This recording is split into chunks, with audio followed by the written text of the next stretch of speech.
The Monster of Gotham. This video is purely for entertainment and does not infringe on copyrights or laws. The rights to the novel and image belong to the original author. We do not claim ownership. Don't like waiting and want to listen to this fanfic in full now? Subscribe to our Patreon, where you'll find the best fanfics. Chapter 326. Welcome back to the bottom of the food chain. 6,000 words. Lizu held his head and waved his hand. It's an old problem. The world in front of him became blurry and distorted. The ground seemed to be covered with blood vessels and pieces of meat. The greenbelt grass beside the main road turned into swaying tentacles. He turned his head to look at the toy store. A thin crack protruded from the door, and the thin crack suddenly tore open. It was a big eyeball with its eyes wide open. The door frame was also densely covered with tiny eyeballs, as dense as a honeycomb. He took out the hunter's hat and put it on his head. The crazy muttering in his ears finally decreased a little. Sitting on the ground at the door of the toy store, looking up at the sun in the sky, with the inexplicable breath in the hat suppressing, the blood in his eyes gradually faded. "I'm chasing you," the Flash asked. "Who is chasing you?" "A big trouble." Lizu glanced at the time when the space-time gate would open. There were still more than 2 years left, which was too long. The longer he stayed in a world, the more the thing chasing him could determine his location. He couldn't be sure what that thing was. The only thing he could be sure of was that it must be some indescribable thing. Boom. The building in the distance suddenly exploded. A cloud of fire rushed up into the sky. The ground also trembled. Lizu jumped lightly, and his body swayed and floated into the sky, like a kite tied by a string. When he was close to the roof, he landed on the roof with both feet. Flash appeared beside Lizu. It seemed that in the blink of an eye, he had already investigated the whole cause and effect. "Your men," he said. "Mine." Lizu was surprised. Flash said, "Toy gang." Lizu nodded. He didn't expect this result. The toy gang was his nominal gang, of course. It was always just a nominal gang. The Flash said what he had just seen. The toy gang is fighting with another group of people, and it has affected 3 blocks. Go and have a look. Don't you give this job to superheroes? The Flash didn't seem to expect that Lizu would take the initiative to take over the trouble. "This is not like you. My toys are there. I have to see who is using my toys to cause trouble." Lizu jumped up and was already staggering to the roof of the next building. It was better to say that his body was floating forward slowly while maintaining a fixed height rather than flying. His shoes stepped on the roof, and then he gently pushed the ground, rushing towards the center of the explosion, as if he had escaped the Earth's gravity. The 3 streets, where the fight was fought, were next to Grant Park. The gunshots and shouts drowned out the shouts of the police. Under the roar of thousands of gang members, the 2 or 3 police cars on the periphery looked very pitiful, lonely, and did not dare to approach. Today's toy gang did not have the idea of conflicting with the police. They just wanted to get rid of another group of forces in this city. For the toy gang. For the toy gang. Damn, these monsters are not afraid of death at all. The man wearing iron gloves knocked down a thin figure wearing a white mask with one punch.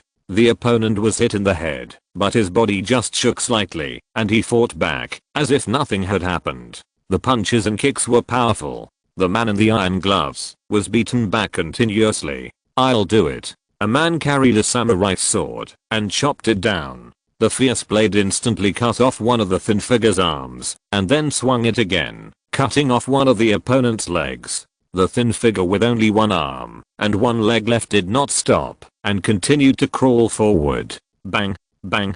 The man in the iron gloves punched the opponent's head twice in a row, deforming it. The thin figure with one arm and one leg missing finally stopped. "Ah. Protect me." Mike's brain felt cold. The horror of the hundreds was far beyond his imagination. Maybe they could kill one of the hundreds in a 3-on-1 situation, but the other party would not be afraid of pain. When the people on his side saw the corpse on the ground, they were so scared that they dared not move. The toy gang, except for a small number of bloodthirsty members, are mostly people from the bottom of society. There are 20-year-old boys who dropped out of school, just like Mike before, who are still blackmailing. There are pizza delivery men, bank security guards, and terminally ill patients who walked out of the hospital because they have no money to treat their illnesses. And these people account for the majority. The way to join the toy gang is very simple. As long as you have a toy with you, not everyone in this group wants to commit crimes or make a name for themselves. Some of them think it's fun, some hope to find a backer to avoid being asked for protection fees, and some want to take the opportunity to develop their own power and recruit people, just like the Wakizashi who has been killed by Rambo. So, after hearing the gunshots, a group of people huddled on the ground and dared not move. After seeing the blood, some people fled in panic. 3 streets after the battle, nearly 10,000 people running triggered a riot, and a large number of people took this opportunity to rob stores or brand name stores. These accounts will be recorded on the toy gang. There are very few who really stay, drive the helicopter and bomb the pig-faced man's nest directly. Mike's eyes were red.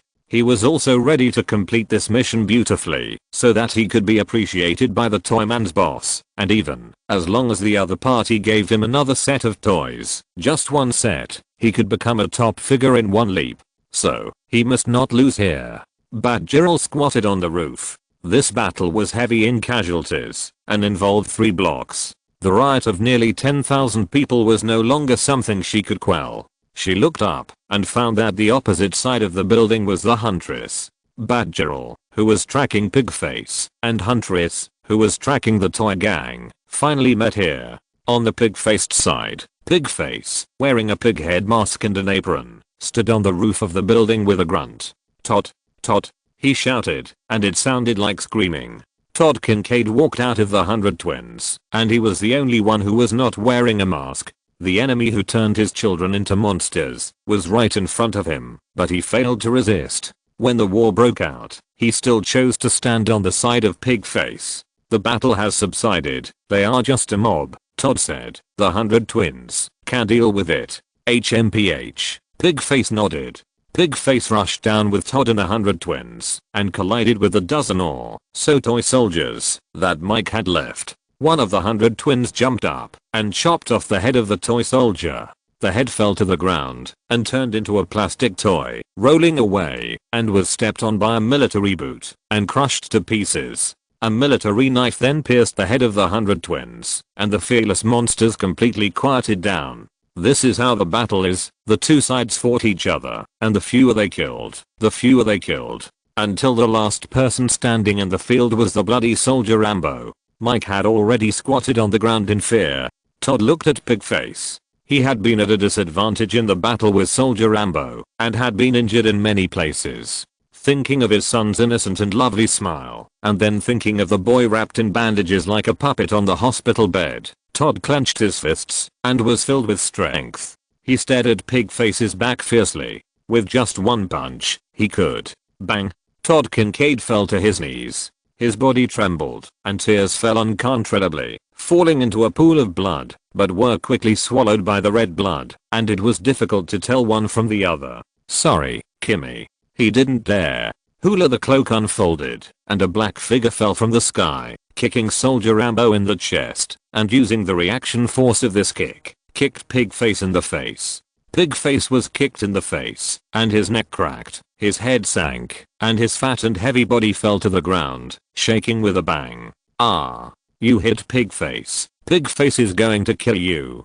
Pigface howled crazily again, but failed to get up after crawling twice. Pigface became more anxious and shouted loudly, "Batgirl." Todd's eyes lit up instantly, almost desperate. Although he failed to kill Pigface himself, as long as Batgirl caught him, his revenge would be avenged. This should be the best result, although it was not what he expected. A bloody saber stabbed at Batgirl, who rolled over urgently and narrowly avoided it. Bloody Rambo stared at Batgirl without blinking. The two sides seemed to be brewing a big battle at any time.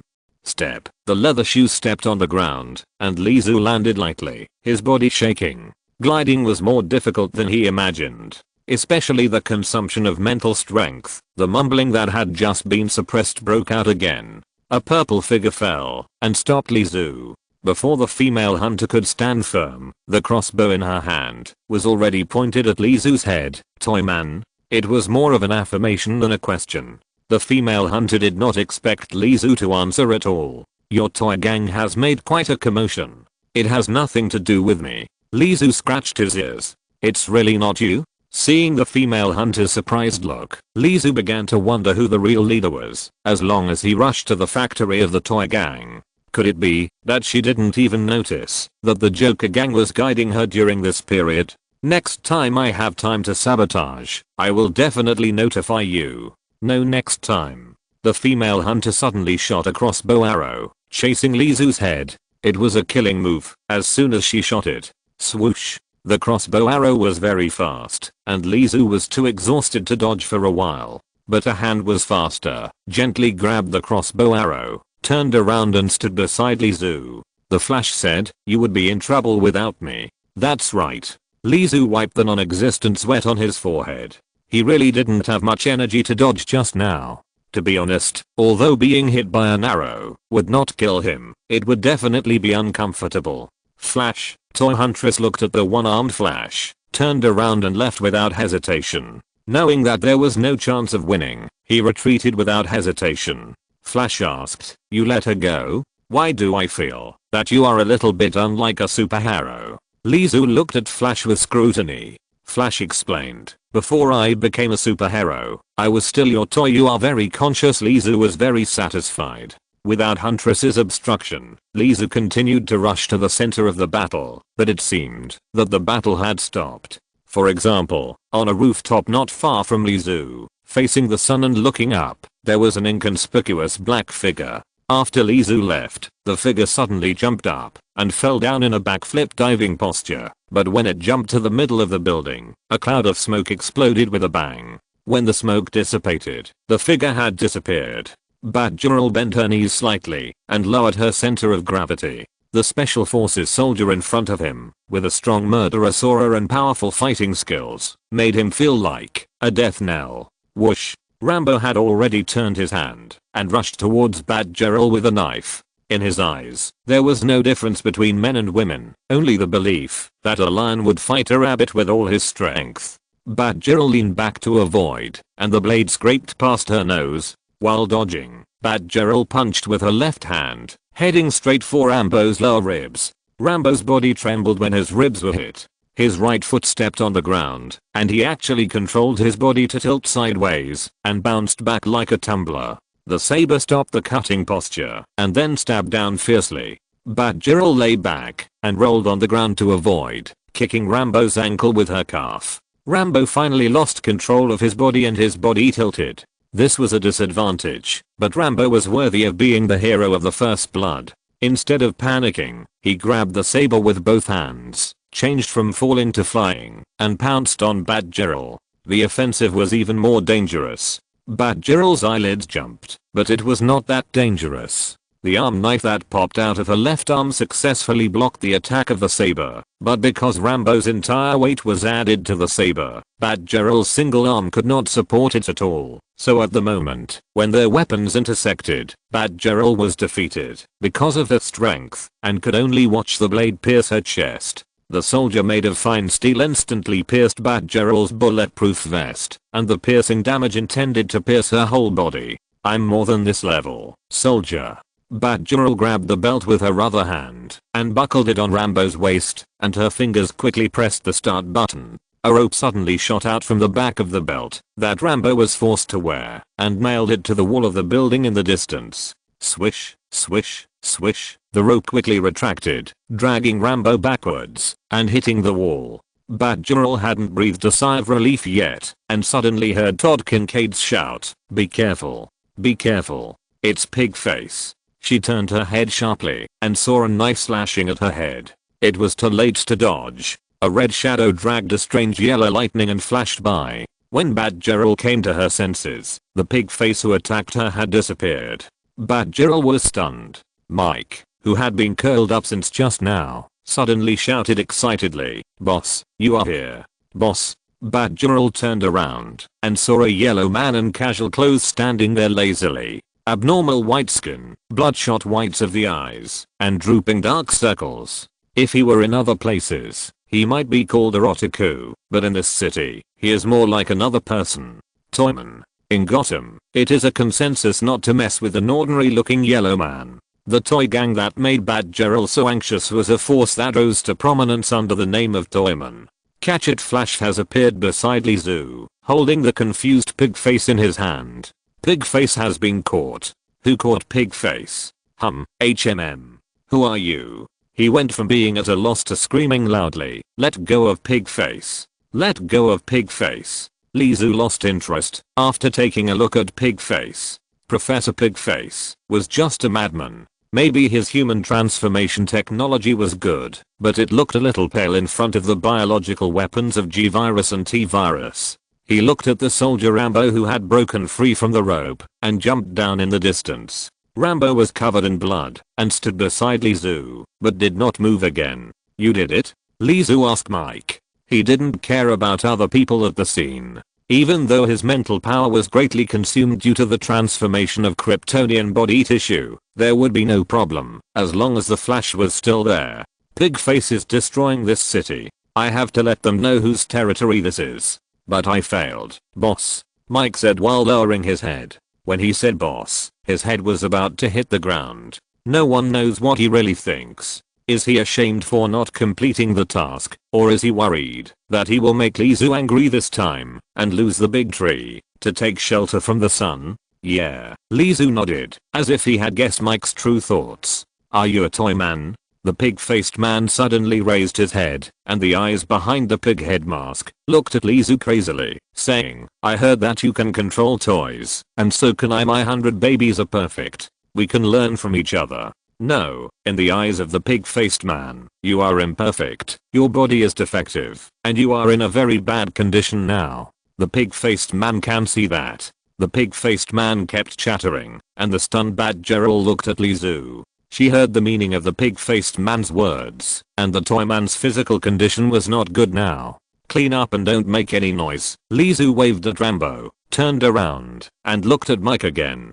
"Boss, forget it." Lizu was too lazy to think about Mike's fate. "Isn't there the Batgirl here?" Puff. The saber pierced the pig-faced man's throat, interrupting his chattering. Toyman. Batgirl, who had been silent, was shocked. She did not list Lizu as the first target for arrest, because Lizu did not often do bad things, but now that Lizu suddenly killed someone in front of her, she must not let him go. Batgirl pounced on Lizu, and someone else pounced on her. When her attention was all on Lizu, Rambo, who had just dealt with the pig face, jumped up and slashed at Batgirl with the back of his knife. Bang! Batgirl fainted on the ground. "You don't kill her?" the Flash asked curiously. It was Rambo who had just attacked. As a toy made by Lizu, some commands did not even require verbal communication. Lizu said, "Why kill her? This city still needs superheroes. If there are no superheroes to suppress me, I will definitely be robbed when I go out to buy vegetables tomorrow." "You never buy vegetables." "As far as I know, Shirley buys them. She will not be a primary school student soon. She should share the housework." Lizu turned and left, but he also glanced at Mike and said, "Batgirl has fallen. Forget it. You can catch up." "Thank you, boss." "Thank you, boss." Mike was overjoyed, but after the surprise, he was shocked. According to what the Toyman said, if Batgirl had not attacked the Toyman and fainted, the Toyman was going to hand himself over to Batgirl. Is the future really bright? Wait. Todd Kincaid, who had been afraid to move, suddenly shouted.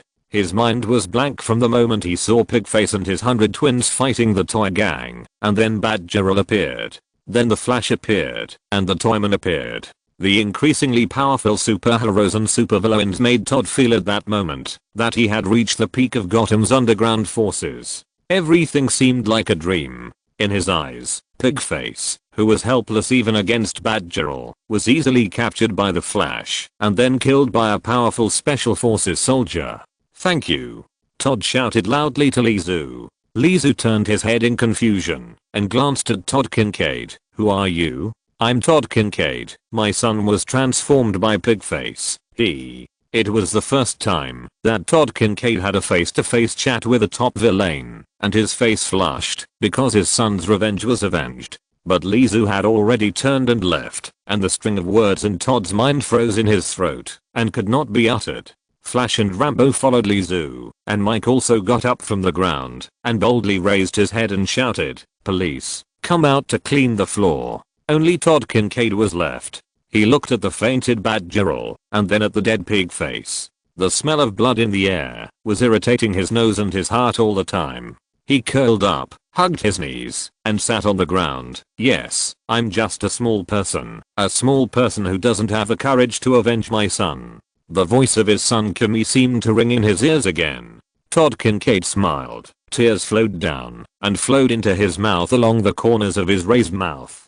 This city has always been so real. Big people can inadvertently accomplish things that you can never do, and you are just a small person who begs for mercy. Todd Kincaid is just one of the billions of small people. He can't control his own destiny, nor can he control the destiny of those around him. He picked up the Batgirl on the ground and left before the police arrived. But his back no longer looks so lonely. Maybe he finally recognized himself. Even after all the ups and downs, his identity would not change. As he took the last step into the dark alley, Todd Kincaid said to himself, "Welcome back to the bottom of the food chain." Back. Maybe he had never left. Chapter 327. New York seal opened.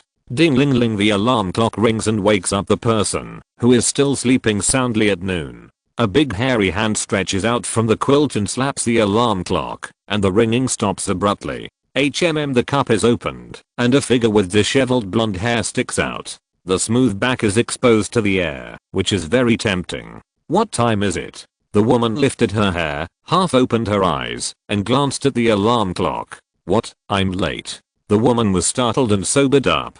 She opened the quilt, regardless of her exposure, and quickly put on her underwear. She also found a white shirt from a pile of messy clothes, but just after she put it on and fastened a button, she tore off the white shirt. "This is your clothes." She made a lot of noise, and the person left in the quilt moved, but snoring followed, and he was not woken up. The woman searched for a long time in a hurry, and finally found her clothes. It took only 5 minutes, and she had taken out the makeup mirror to apply lipstick. "I'm flying back to Gotham today. See you tomorrow." The woman pulled back the quilt and left a lipstick mark on the man's face, who still had his eyes closed. 10 minutes passed. The man opened his eyes, and he subconsciously touched his face, then looked at his palm. Lipstick. He rubbed his hand on the bedsheet carelessly. The cell phone rang at this moment. The man answered the phone, and an anxious voice came from the other end. "Drive Thomas Elliott, where are you now?" "Rest at home." The man heard that it was his assistant who was speaking. He turned over, got out of bed, bent down, pulled up the white shirt, and put it on. But when he saw the lipstick mark on the shirt, he threw the clothes away and continued to search for clothes to wear in the pile of clothes. Unfortunately, all the clothes were stained with strange lipstick marks and could no longer be worn. He didn't stop talking and asked with a yawn, "What's the matter?" The assistant on the other end of the phone may have been relieved because he was called, and his voice didn't sound so anxious. "Someone hopes that you can preside over the operation." "Operation? What operation?" Thomas Elliott tilted his face and clamped the phone on his shoulder while his hands opened a closet and searched for clothes. "A lady. She made an appointment for plastic surgery, but the surgeon was not you, but she found you temporarily." "Well, I don't mean to steal other people's jobs." Thomas Elliott paused, and he found a new white shirt. After putting on his shirt, Thomas walked into the bathroom, touched the foam, picked up the razor, and prepared to shave. "If this is the case, I can't do anything. Sorry. But the lady, she said she could help you find Shazam." The assistant spelled out S-H-A-Z-A-M letter by letter. "Shazam?" Thomas's hand trembled, and he almost scratched his face. He immediately dropped the razor and turned on the tap to wash off the foam on his face. "What time does the surgery start?" "In half an hour. Do you plan to?" "I'll be there soon."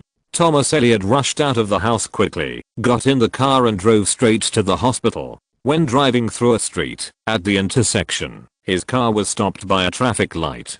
Thomas raised his wrist and took a look. There were still 13 minutes before the surgery started, but he was stuck here. His fingers were randomly tapping on the steering wheel, and his mood became more and more anxious. Finally, the green light came on, and Thomas stepped on the accelerator, and the car rushed out like an arrow from a string. In the hospital, Thomas, who changed his clothes and wore a mask, trotted to the operating room. The assistant, who looked nervous, stood at the door, walking back and forth. "Where is the person you mentioned?"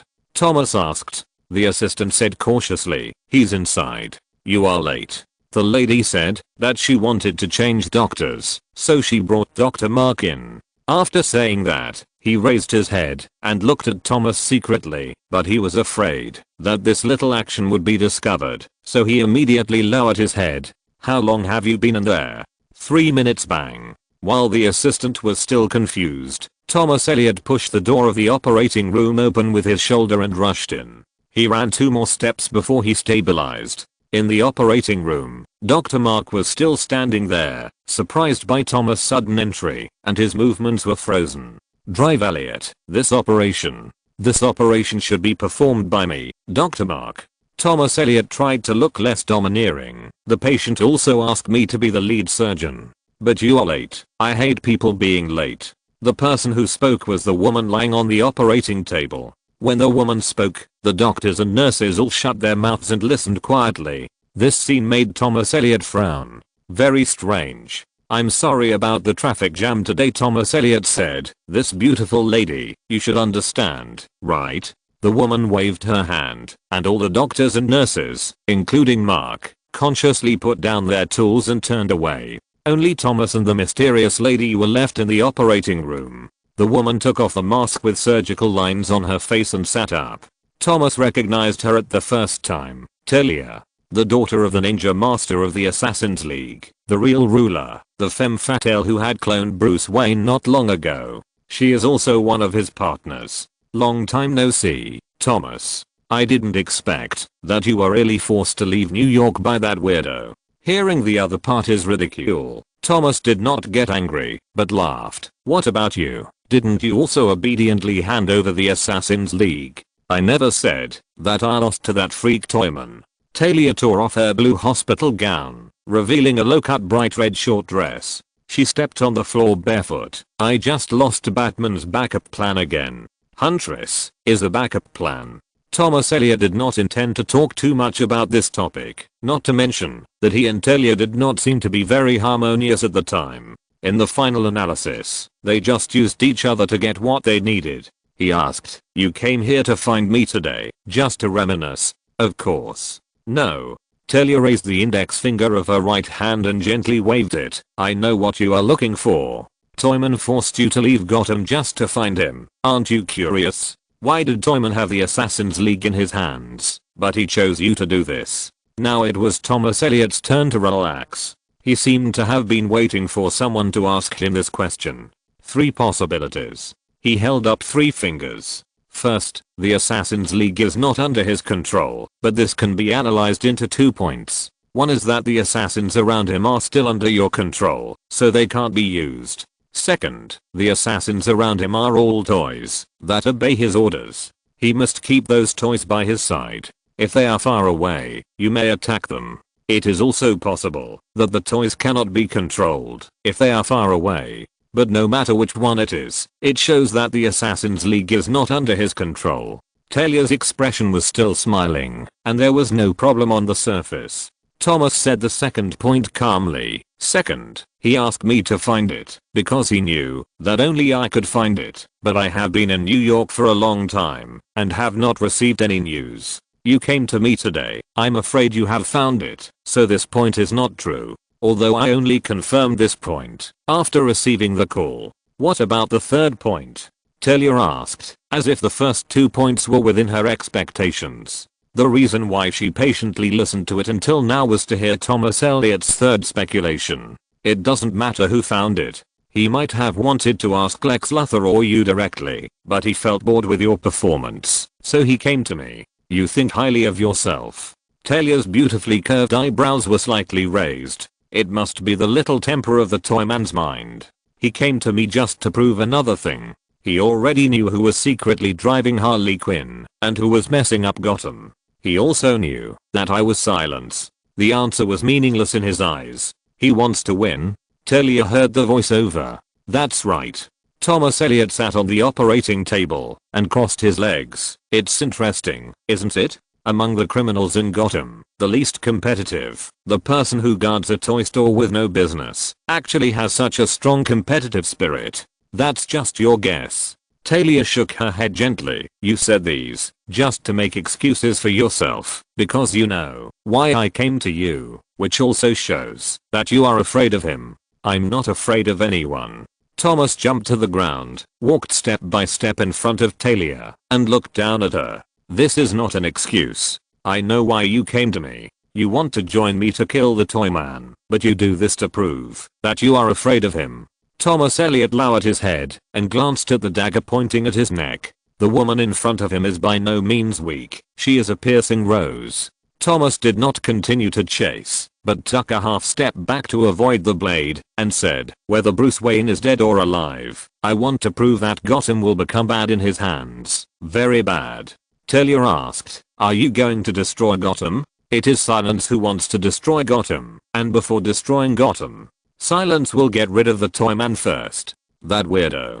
Talia looked disgusted, but her expression changed very quickly, and in the blink of an eye she had put on a sexy smile. Are we cooperating now? What's the address? It's here. She took out a card and handed it to Thomas. Thomas was surprised. Museum? Talia said as a matter of course, old things should be placed in a museum, but do you really want to obey the toy man's orders and wake him up? As far as I know, he is not someone you can talk to well. Do you know what Silence's greatest weapon is? Thomas put the card into his trouser pocket. It's data intelligence. Before you investigate him, I believe I investigated him faster than you. He will not obey my orders, but I will let him act according to my requirements, completely voluntary.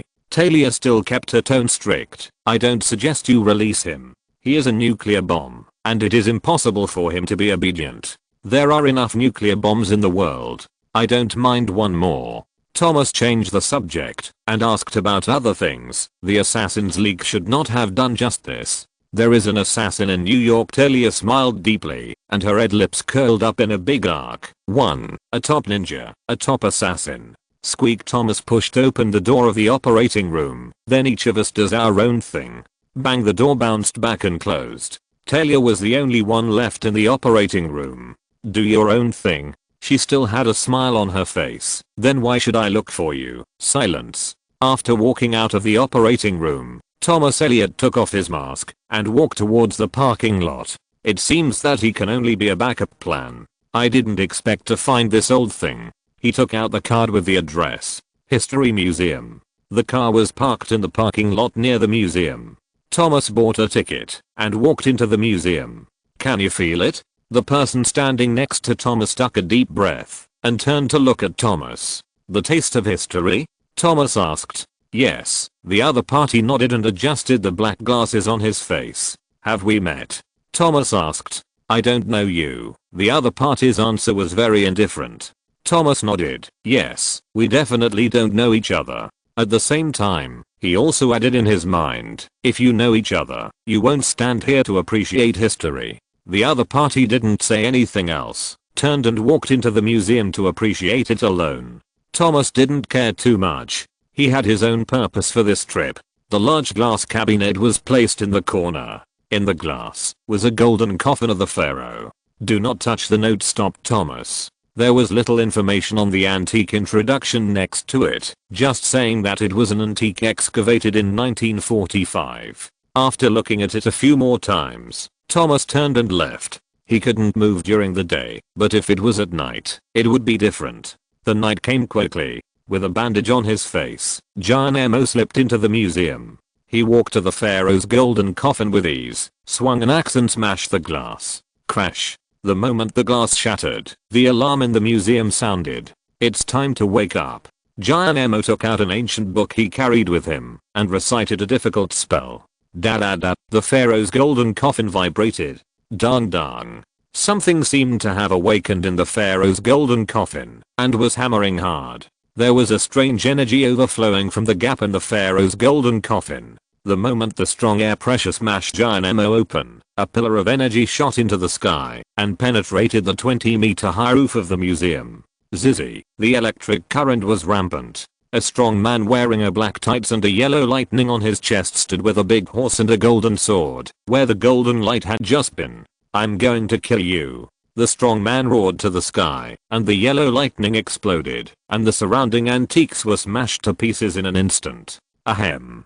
Silence covered his chest, and got up from the ground. His physical fitness was good, but compared with the man with the power of 6 gods in front of him, he was still an ant. "You let me out." Black Adam. Silence looked at the other party, marveling at the terrifying power, but at the same time thinking, how far has the power of the Toyman reached? Why must he release Black Adam? "Get out of here." Black Adam didn't take Silence seriously at all. Hearing the alarm, the armed security guards had already rushed over. Black Adam disappeared, and when he reappeared, the security guards fell to the ground, and several were seriously injured and dying, with white ribs sticking out of their chests. Silence said, the speed of Horus. Hearing Silence speak again, Black Adam turned his head to look at the weird man with a bandage on his face. "I saved you, and I know who you are looking for. The old wizard Shazam is dead, and his successor is also dead. I know who killed him. Dead is dead." Black Adam didn't care at all. He retracted his gaze and looked at the starry sky above his head and said, "It saves me from killing them again." Boom. The sonic boom exploded, and Black Adam had already soared into the sky and disappeared into the night sky. Before the reinforcement arrived, Silence quickly left the museum. He walked into a small path, and the street lights on both sides of the road flickered, dimming and dimming. It seems that the negotiation failed. The woman's voice. The graceful figure jumped down from the street lamp, half squatted on the ground, unloaded the power, and then walked towards Silence. "Maybe you are very interested in my plan." "Oh. 2 weeks ago, the Toyman was looking for Kryptonian cells, and I gave him that thing." Talia half turned her body, as if this small path with dim lights could also become a red carpet for socializing. "You want him to create Kryptonian toy soldiers?" From what the two said, they already had a deep understanding of the Toyman's abilities, including strengths and weaknesses. Are they the only ones who know this in this world? No. Talia shook her slender index finger and said, "He's injured. The Huntress's crossbow arrow almost killed him. If it weren't for the Flash toy, he might have died from the arrow." Thomas was not optimistic. Flash toy. As long as that thing is there, no one can get close to him. It is still unknown what he is thinking in his heart. Does the current situation with Black Adam really mean that his conversation has failed? But in the final analysis, that thing is just a toy, and we have help this time. Talia waved her hand, and a figure walked out of the darkness. Clatter clatter as the armor moved, it made a sound of friction and collision. Thomas Elliot looked at the Iron Man in front of him. "Is this what you said, ninja?" This was the first time he saw a ninja in armor. Talia said, "He will take off the Toyman's head." "I'm not interested in the Toyman's head. But you are very interested in Gotham without Toymen. Ain't you?" Lizu sneezed, and the box in his hand shook, and a lot of scattered toys were scattered. "Manager, do you have the flu?" Wally West quickly picked up the toys on the ground. "I'm not feeling well. Please help me put them on the shelf." Lizu threw the box on the ground. "Hey!" Wally shouted, and then reluctantly took a step. Lightning flashed through the whole of the toy store, and the empty shelves were quickly filled. "Manager, Batman toys are not selling well recently. Everyone likes Batgirl and Kid Flash. You really should put some Kid Flash toys on the shelf." Speaking of Kid Flash, Wally became very interested, and he felt that he would never give up until he persuaded Lizu to buy some. "Kid Flash? I want to buy some too, but the manufacturer doesn't think this kid can bring sales." Lizu leaned lazily on the chair. "They will definitely regret it in the future. If they make toys related to me, I will charge copyright fees. Then I wish you a lot of money from copyrights." Lizu turned around, picked up his phone, and casually browsed the news. Wally approached Lizu with boredom and asked, "By the way, store manager, have you heard of Gotham's sewer phantom recently?" "Thank you Emma Beelan for the 100 starting coins reward. Thank you Buho Oyasi for the 100 starting coins reward." Chapter 328, Phantom of the Sewer. Sewer Phantom? Yes, Sewer Phantom. Who they are nobody knows. They are very fast. Some say Sewer Phantom is not human at all. Some even communicated with them, and they also speak English. English is spoken all over the world, nothing strange, and there are several people who don't look like humans and like to stay in sewers in Gotham. Lizu's words are absolutely true. They won't hurt ordinary people. Lizu commented, "It sounds like a hermit knight who doesn't seek fame, but it's still a bit creepy with the word sewer. The combination of phantom and sewer only gives people a sneaky feeling." Absolutely not. Very cool. Wally jumped and retorted, "Just 2 days ago, the Phantom of the Sewer suddenly appeared in Gotham. Some people said that they robbed the former Star Lab. Every time they acted, they were very fast and would never be caught." Lizu paused, looked at the excited West strangely, and asked curiously, "Who just said that he was a superhero?" Wally scratched his head awkwardly, "But this kind of mysterious thief is very cool, isn't it? Or thief with amazing abilities. If he also likes to rob the rich and help the poor, it is indeed easy to gain his own fans." Lizu couldn't help but think of several thieves in this city, but after comparing them one by one, he found that these characters had nothing to do with sewers. Cool. Lizu continued to recall the people he had fought in the sewer. Killer Croc, Shirley's zombie teacher, etc. It still feels low class and a bit vulgar. Wait. He stopped Waller's outstretched hand and interrupted his action of putting the goods on the shelf. "Don't put it up. This." Wally picked up the bald man in a windbreaker on the shelf curiously. "This thing looks so familiar." He stared at the plastic toy of the mass-produced tyrant for a long time and suddenly shouted in surprise, "We have encountered it before. This is it. It's him. Manager, do you know what toy this is? I have seen it alive. He is more than 2 meters tall, invulnerable to swords and guns, and has infinite strength. Shirley and I were saved by him before, but he is very fierce when killing people and does not hold back." Lizu took the Batman toy from Wally West and turned to put it on another shelf. "That was the special offer area just now. This one is not discounted." But he did not explain the origin of the toy to Wally.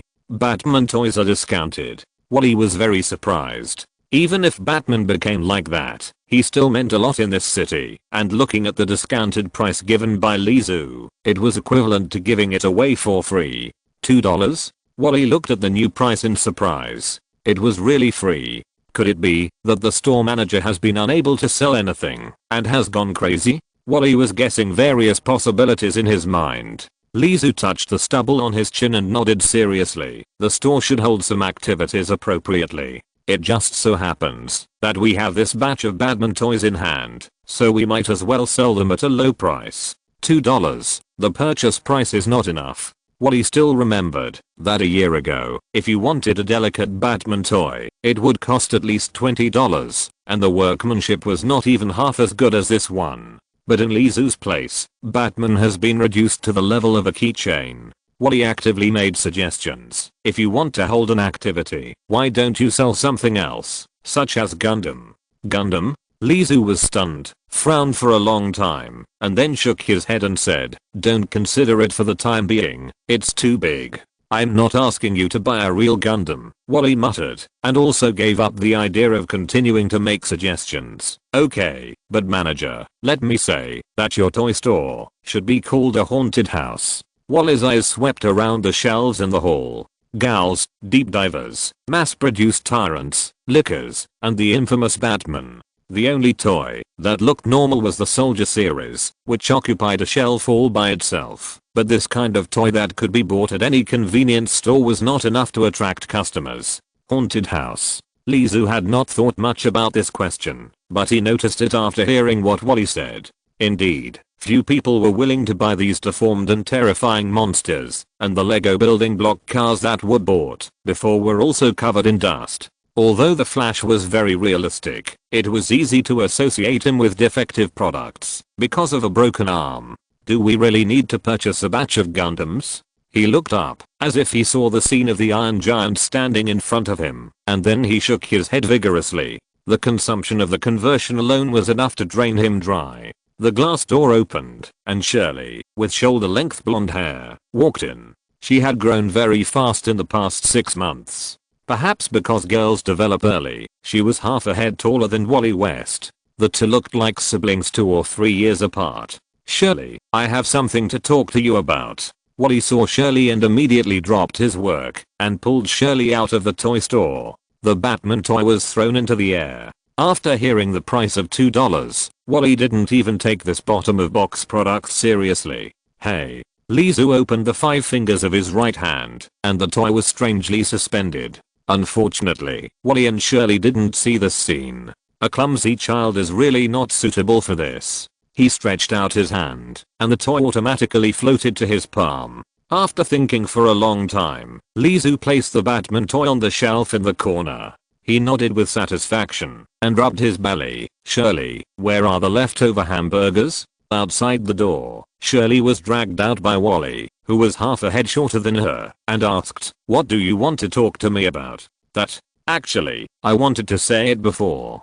Wally lowered his head a little embarrassedly, hesitating. Seeing his shy look, Shirley was even more puzzled. "What? I think both of us are very special, so, have you ever thought about us being partners?" "Partners? The team is called Flash Boy and Shirley." "Shirley is not a good name. You should customize a uniform for yourself and then give yourself a resounding name." Lizu's voice happened to come at this time. "Shirley, where are the leftover hamburgers?" "On the second layer of the refrigerator, behind the G serum," Shirley replied. She turned around and directly refused. "I don't want to be a superhero." "Why? Your ability is so great." Wally didn't believe it. Is there really such a person in the world who has the ability but doesn't want to be a superhero? "I'm not suitable." She was only one step away from becoming a monster. The G virus that had already caused her body to evolve was completely integrated with her body. Lizu also told her that if there was still external gene stimulation, she might mutate and evolve again, and by then, the serum she retrieved might no longer work. In addition to these reasons, Shirley also knew who her guardian was, Lizu's true identity, the new uncrowned king of Gotham's underground, the Toyman. Be a superhero, and then catch him? After being rejected by Shirley, Wally lost interest and left the toy store. It was 5:32 p.m. After the lightning flashed across the street, Kid Flash in uniform appeared at the agreed old place. A voice came from above. "Are you in a bad mood today?" Kid Flash looked up. It was indeed Batgirl. She could appear above your head at any time, and you may never know how she did it. "Should I continue to chase you?" Kid Flash lowered his head and said listlessly, "As long as you don't use those little tricks, I will definitely catch up with you." Batgirl said, "But the enemies you meet will use little tricks." "Yes, you are right. Today's game is cancelled," she said. "I have something to do." "Something?" Kid Flash suddenly perked up. "Is it the Phantom of the Sewer?" Batgirl raised her hand, and the rope shot on the wall tightened. "Kid, that's not your problem. How are you preparing for the final exam?" "I'm studying hard. There will definitely be no big problem." Kid Flash's voice didn't sound confident. Swoosh! Batgirl was dragged up to the roof by the rope gun, leaving only the sound. "I don't want to work with the kid who failed the exam." "You mean, as long as I do well in the exam, you will work with me?" Without looking in the mirror, Kid Flash knew that his eyes must be shining at this moment. Batgirl did not respond, and the air around was cold. Kid Flash knew that Batgirl should have left, but this did not prevent him from being excited. "Come on, Kid Flash, you can do it." The frustration of being rejected when inviting Shirley to form a partner was swept away. Barbara Gordon, who tied her red hair into a simple ponytail at Ball Industries, shook her head gently, and the ponytail trembled slightly, and she quickly recorded with a notebook in her hand. Along the way, she had written several thick pages. The middle-aged engineer in a white coat said, "Miss Gordon, next we will go to see the company's largest research project. It is what we have been working on for a long time, and is full of the company's hard work." Barbara was surprised. "Really?" The engineer smiled. "Yes, I will definitely get good results in this research report," she said very confidently. "Of course, Miss Gordon," the middle-aged engineer answered with the same confidence. In front of the dome laboratory of Bowl Industries, the engineer took out his ID, performed retinal scans, fingerprint scans, and voiceprint scans, and then entered a string of secrets before the laboratory door opened. "We have been committed to showing our prototype to the outside world." In the center of the laboratory, there is a high-tech instrument placed under a dust cover. Many staff members in white coats are constantly monitoring and correcting data. Barbara nodded. If it is true that the generator can safely operate powerful electricity as described in the introduction materials, then she suddenly stopped and glanced back inadvertently. Snap. The lights in the laboratory suddenly went out. What's going on? The engineer turned around and asked. Swoosh, swoosh, swoosh. There were sounds of breaking through the air. Barbara raised her hand instantly, and 3 bat darts hit the 3 flying hidden weapons. With the excellent night vision ability obtained from long-term training, Barbara found the attackers in an instant. The knife flashed, and an engineer screamed, and fell in a pool of blood. There were more than a dozen people. Judging from the way they acted, they should be ninjas. Assassin's League. Barbara had heard a lot about the Assassin's League. She leaned down like a female leopard, and was about to rush up. Gilulu, a smoke bomb rolled into the field, and the thick fog dispersed. Several ninjas had covered their mouths, and began to cough. Obviously, the smoke bombs were not the same as them. A flash of knife light passed by, and Barbara keenly caught that the arm holding the knife had green skin, and looked like a lizard-like creature. Bang, bang, bang, bang. 4 consecutive collisions, and 4 ninjas had fallen to the ground. They were very powerful, and had extremely superb fighting skills. Barbara looked at the shadows in the smoke, and had to admit that she was not as good as any of them. Barbara Gordon squatted in place, watching the strange figure that suddenly rushed into the scene and ended the battle at a very fast speed. When the battle was over, only a group of unconscious ninjas were left on the ground. She stepped on the bat dart without leaving a trace, squatted down, and quietly picked up the bat dart. The middle-aged engineer got up from the ground, walked towards Barbara, and asked worriedly, Miss Gordon, are you okay? I'm fine, but I think we should call the police quickly. You're right, the engineer nodded, turned around and said, fortunately the generator is not. The generator is lost. 10 minutes later, the police arrived. As the daughter of the former police chief, Barbara made a simple record at the scene and left. She returned to the car, and found a map under the passenger seat. It was full of X's. She took out a pen, and marked X on the Bohr industry on the map. Could it be the Assassin's League? Their techniques are similar, but they are divided into 2 groups, and the second group's fighting skills are very advanced. I have never seen them before. She sorted out her thoughts. The second wave of monsters, probably not humans. Could they be lizardmen similar to Killer Croc?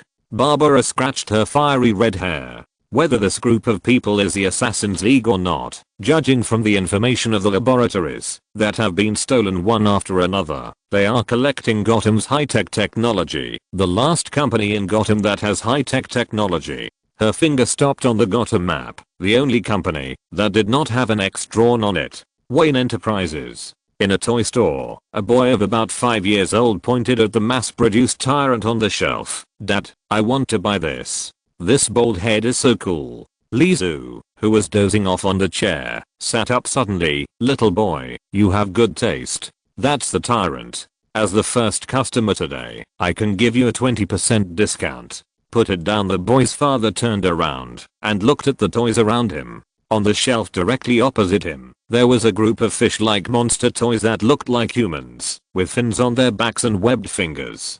Just staring at them made his legs go weak. This was not the scariest thing. On the other side, the strange toys that were red all over, with their brains exposed and long red tongues sticking out, were the real scariest. Dad, can you take you to buy Batgirl toys? The boy's father just wanted to leave as soon as possible. The Batgirl keychain that comes with a hamburger? The boy looked disgusted and said, I don't want it. Batgirl? Lizu had already walked in front of the 2 of them. He searched for a while and picked up a Batman from the shelf in the corner. Look at this. A 100% restored Batman toy, priced at $2 for a limited time. Wow. The boy took the Batman toy and looked at it in his hand. The quality of this toy is definitely top grade. It feels heavy in the hand. There are many details on Batman, such as the lines on the belt and the stubble on Batman's button chin. You can even see the lip lines on his lips. But I heard that Batman is a bad guy. The boy hesitated. It was obvious that he liked this toy very much, but he didn't want to be despised by his friends when he played with this toy. $2? The boy's father suddenly asked. Lizu nodded. $2. Limited time discount. He turned his head to look at the shelf and suddenly realized that he forgot to put on the discount label. The boy's father quickly took out $2 from his pocket and handed it to Lizu. The toy's bought. Let's go. The boy's father really didn't want to stay here for a moment. The Batgirl you mentioned. The boy looked up at his father. You can only buy one. The boy's father said. The boy looked at the exquisite Batman toy in his hand and then thought of the cheap plastic Batgirl. His little hand tightly grasped the toy. I want this one. Watching the boy's father and the child trotting away, Lizu squinted and waved behind him. Welcome again. Hearing footsteps, Lizu turned around and found that it was Shirley in pajamas. What's wrong? Shirley asked. Why do you have to give the toys away? Many superheroes have died in this world, and so have supervillains. Lizu threw the $2 in his hand, and the 2 coins turned into plastic and were thrown onto the shelf. He lay back in his seat and turned on the TV in the hall. So, someone has to take their place. Lizu looked at Shirley and asked, why don't you go to bed? Don't you have to go to school tomorrow? I'm going to take the exam soon, and then I'll go to middle school, so I'll take a break during this period. The school holiday has a lot to do with the incident with the toy gang and the 100 twins. The TV was broadcasting the news. Bull Industries is the latest victim in a series of recent attacks on R&D laboratories. It is said that the police still have no clues about the identity of the mastermind behind the scenes and the other party's next target. Lizu turned over and found a comfortable position to lie down. Listening to the news and sleeping is his little habit. The street in front of the toy store, clang. The sewer cover was pushed open and a green hand stretched out. The store door was not closed and the news sounded. They don't know who the next victim will be, but we do, right? A voice came from under the manhole cover. Another green hand reached out and unfolded a map. The map was filled with X's, with only one position left vacant. The green hand pointed to the vacant position. Wayne, I have something to report, said another ash voice. When I went to buy pizza just now, I heard someone talking about the toy man in this city. Do you think the toy man is an accomplice? Toy man? It sounds very cartoonish. Could it be the kind that wears puppet costumes and delivers balloons on the street? This was the third voice that appeared. Someone is coming. Don't get caught. Bang. The manhole cover closed. Shirley stood at the door and looked around curiously. There was no one on the empty street. Strange. I clearly heard someone talking and mentioned the toy man. She turned and closed the door. The sound of the TV news was also blocked. The manhole cover was opened again. Under the dark manhole cover, there were only pairs of eyes. Huh, who's that little girl? Her ears are scary. Is she the Batgirl of this city? I heard she's a superhero. Superhero, like us? Seeing the conversation getting more and more lively, a steady voice interrupted it and said, okay, let's put the toy man thing aside and go find Wayne Industries first. Yes, the other voices were scattered and uninspiring. The manhole cover was closed again, and it was completely quiet. Chapter 329 Gotham Big Boss. Wayne Industries. In front of a computer, a woman in a long-sleeved t-shirt sat in front of the computer and worked meticulously. Suddenly, she stopped and raised her hand to support her glasses. A light suddenly flashed from behind. Ding. A short knife blocked the woman's body and collided with the incoming knife light. The attacker obviously didn't expect the woman to have such a clean and neat skill, but it didn't stop him from attacking again, pulling the knife back and stabbing forward. Swish. The short knife in the woman's hand hit the attacker's arms first, tearing the black clothes on his body and shooting out with a stream of blood. Bang. The attacker fell to the ground. Tap, tap, tap. The footsteps falling from a high place were barely audible. The woman half crouched with a knife in her backhand, looking at the masked black-clad ninjas who jumped out from the dark corner and surrounded her. Assassin's League. It seems that my guess was right. That crazy woman will not give up so easily. Number 1, when will my support arrive? She raised her hand and gently pressed her right ear. Her eyes were still not relaxed, staring at the ninjas in front of her, fearing that they would suddenly disappear. The voice in her ear did not answer, but said, Miss Helena, I hope you understand how bad it would be if a body was found in our research department. Helena looked at the ninjas with unfriendly eyes. No one will die. They will get used to the new life in Arkham, right? I hope they can adapt. Snap, snap, snap. 3 nets with strong electric current suddenly opened and enveloped the ninjas present. In less than 3 seconds, all the ninjas who invaded the Wayne Industrial Research Laboratory under the name of Wayne Enterprises were twitching all over, spitting white foam, and falling to the ground. If it's that crazy woman, this plan seems a bit low level. She looked at the ninjas all over the ground, and had the illusion of a fisherman casting a net, and reaping a good harvest. Miss, be careful. Hearing Arfu's reminder, Helena suddenly lowered her head in shock. Her black hair was hit by a dart, and a strand of hair as thick as a finger fell down. Helena rolled forward, and turned to look back. The flash of a knife. The flash of a knife coming from the front. Ding. Helena raised the short knife to block in front of her. At this time, she also saw the opponent's weapon clearly. The blade popped out from the ancient equipment armor. Batman was once equipped with this weapon, but the equipment of the man in front of her looked more aggressive than Batman's. The blade on the armor protruded forward, like a sharp knife growing out of the arm and stabbing forward.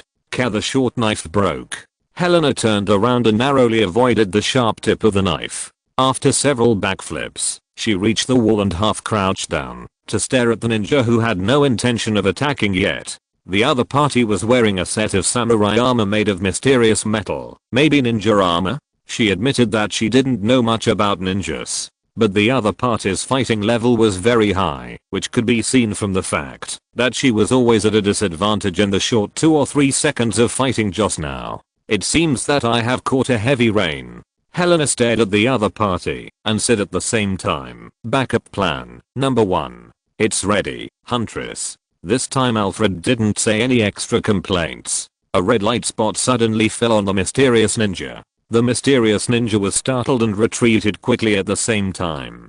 Compared with the Huntress, his retreat speed was cleaner and neater. When he also retreated to the wall and stopped, there were more than 20 red light spots aimed at him. This is my territory. Helena slowly stood up. You may like the life in Arkham, but before that, you must be prepared to answer my questions first. Woman, you shouldn't interfere in this matter. The voice of the mysterious ninja was the same as Helena imagined, a little dull. She no longer hesitated. Shoot.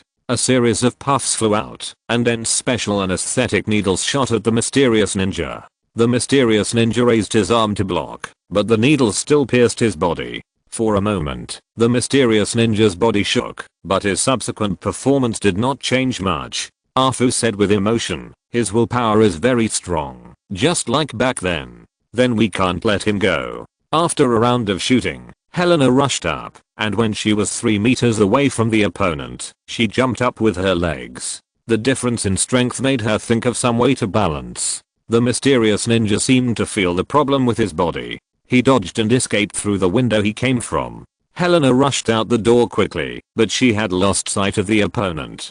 The ninja is very stealthy and mobile, and it is almost impossible to find him in the night. Miss Helena, you shouldn't take risks with just a knife. These guys are obviously powerful. Seeing that there was no change for the time being, Alfu began to complain. Even the former master, he stopped talking about Batman.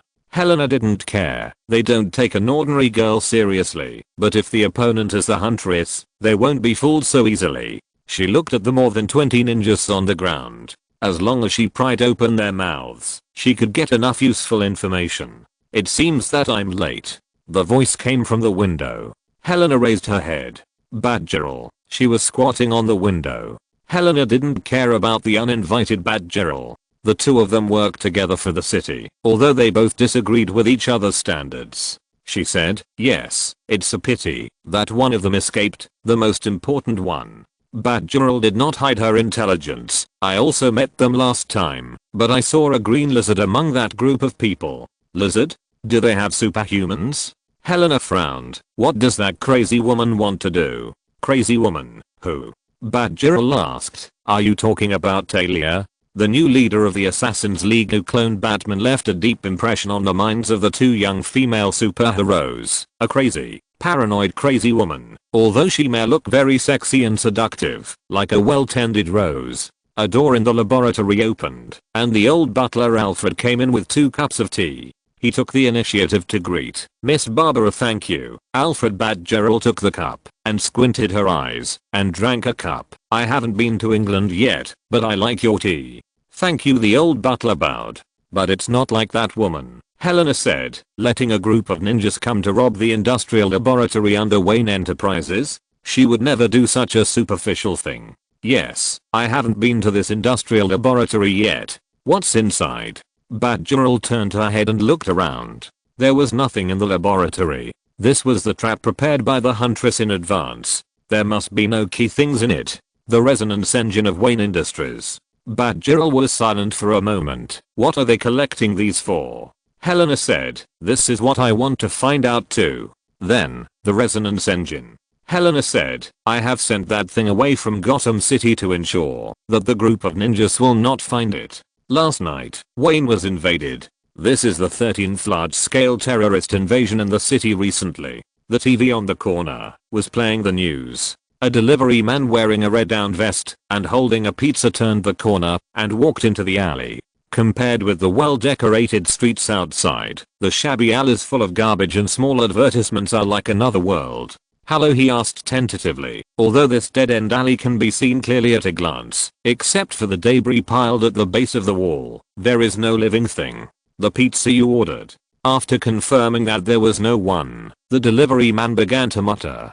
He had an address sheet in his hand, which read between 12th Avenue and Harley Quinn Boulevard, the only alley lamppost in the dead-end alley. He walked to the lamppost, and then he found a piece of paper attached to the lamppost. Please put the pizza on the ground. Thank you. There was also a banknote attached to the back of the paper. Putting the pizza on the street. This is definitely the strangest pizza I have ever delivered.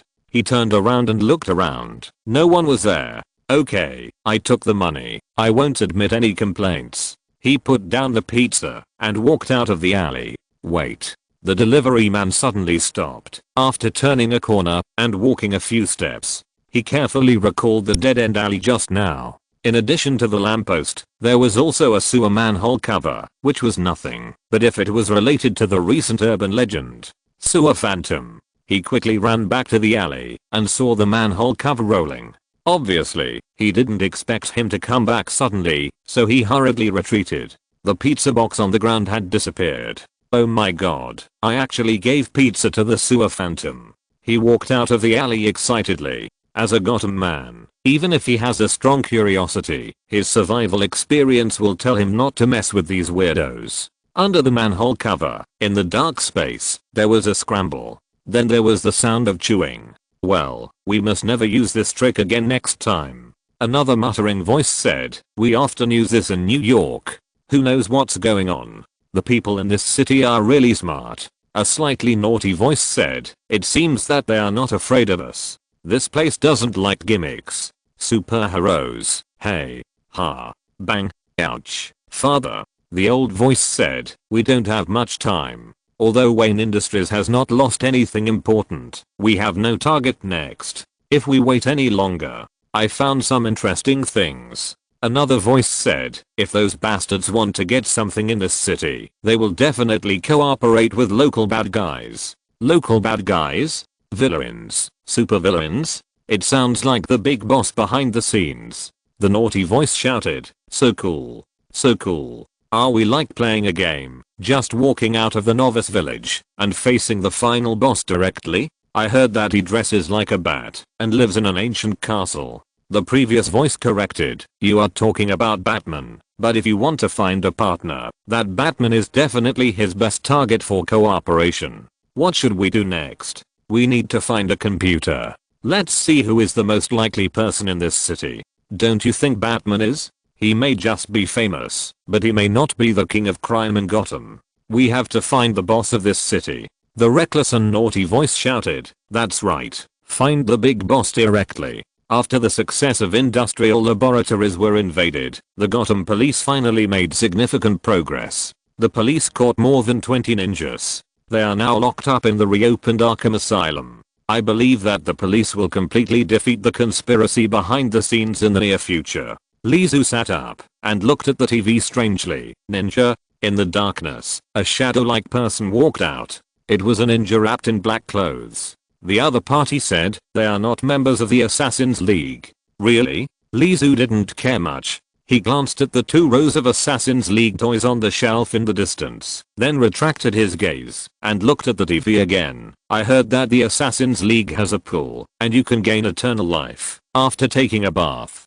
The Lazarus pool, that's right. The man nodded. Lizu didn't say anything else. I don't know if he was interested in the so-called eternal life pool or completely lost interest. It's here, it's here. Suddenly a little boy's voice came. The ninja merged into the darkness and disappeared. Ding-ling-ling, the door opened. It was the little boy from yesterday, and he was leading 2 friends. One was a little girl with long hair, and the other was snotty. Owen, this place looks really scary. The little girl glanced at the shelves that were 2 heads taller than her. There were gals in different postures on them. Some were pounced on food, some were dozing, and some were reading. Each one was very lifelike. But the toys here are cheap and very exquisite. The little boy Owen asked back, how about my Batman? I want to buy 2. The boy with snotty nose said immediately, and it can be seen, that he was very satisfied with the quality of the toys. But I want some better looking ones. The little girl lowered her head. Owen trotted over to Lizu and said, Mr. Manager, the toys here are only $2, right? So you are a customer. That's right. Lizu looked at the 2 children he brought with him and said, but those toys are on sale. Maybe you can take a look at something else? There are many new and interesting things here. Is this a ninja? So cool. The snot-nosed boy looked at the 2 rows of ninjas on the shelf. Lizu said regretfully, you have a good eye, but unfortunately, they are not for sale. They have been ordered. The snot-nosed boy reluctantly withdrew his eyes from the ninja toys and asked, I only have $5. Do you have anything to sell? Of course. How about taking a look at this one? Lizu picked up a toy at random. This Batman. The 3 children's eyes were immediately attracted. Why is this Batman carrying a gun? Oh my god, what kind of weapon is that? He's like a special forces soldier. Yeah, he doesn't have a cape, but his whole body is covered with weapons. The boy with snot bubbles immediately said, I want this. Is it really only $2? Yes, $2. Lizu handed the toy to the boy almost as a gift, but you have to promise me to protect them well. I will. The boy nodded vigorously, and his snot bubbles burst. This scene was like a beautiful agreement between a toy store manager who respected children's dreams and a cute child. I still have $3. He took out $3 and looked at the shelves. His little eyes immediately skipped the ugly and scary toys. But this toy store doesn't have a lot of things. What is this? Does Batman have this thing? That's called the Green Goblin flying vehicle. It should be a good match with the Batman in your hand. But this is not a discounted product. $3. Owen saw his friend bought 2 toys and felt a little envious, but he took out his own toys from his bag, which meant that I have one too. Lizu looked at the imprisoned little girl. My little guest, what do you want to buy? Is there anything here? She turned her head, looked around, and asked, something that is not so scary. Huh. After hearing this, Lizu suddenly remembered the advice of the Flash Boy. Although his toy store is very practical, it does not look good. Chapter 330 The Intruders. Manager. Owen waved his hand, drawing Lizu's attention back. Sorry, I was just thinking. Speaking of which, we actually have cute toys in our store, but we haven't had time to put them on the shelves yet. Can I take a look? The little girl raised her head and asked. She looked at the exquisite toys in her 2 friends' hands with envy. Although she didn't like Batman toys, it didn't mean she wanted to go home empty-handed. Her friends had bought toys, so she wanted to buy them too. It would be even better if she could buy cute ones.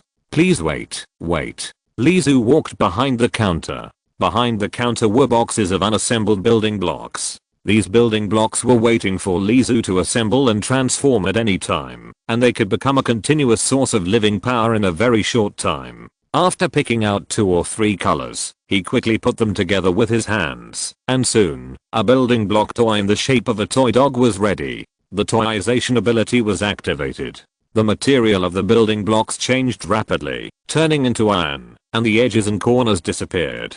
Iron turned into snow, wood, mud turned into plasticine, and finally turned into a puppet. This process is very uncontrollable. Although Lizu can reduce the material to a certain range, it still takes a little effort. If Supergirl were here, she would be surprised to find that this toy dog puppet is exactly the same as the one Lizu turned into a toy in the Arctic War. So cute. The little girl took the toy dog puppet. What's so good about this? Owen muttered. It's also sold in the convenience store outside. Yes, the other boy blew up his snot bubbles again. I only have $5. It can be seen that the girl is very satisfied with this toy. She handed over $5 and she was afraid that it would not be enough. By the way, it has some small mechanisms. Lizu stretched out his hand to the girl. The girl handed the toy dog puppet to him and looked at him in confusion.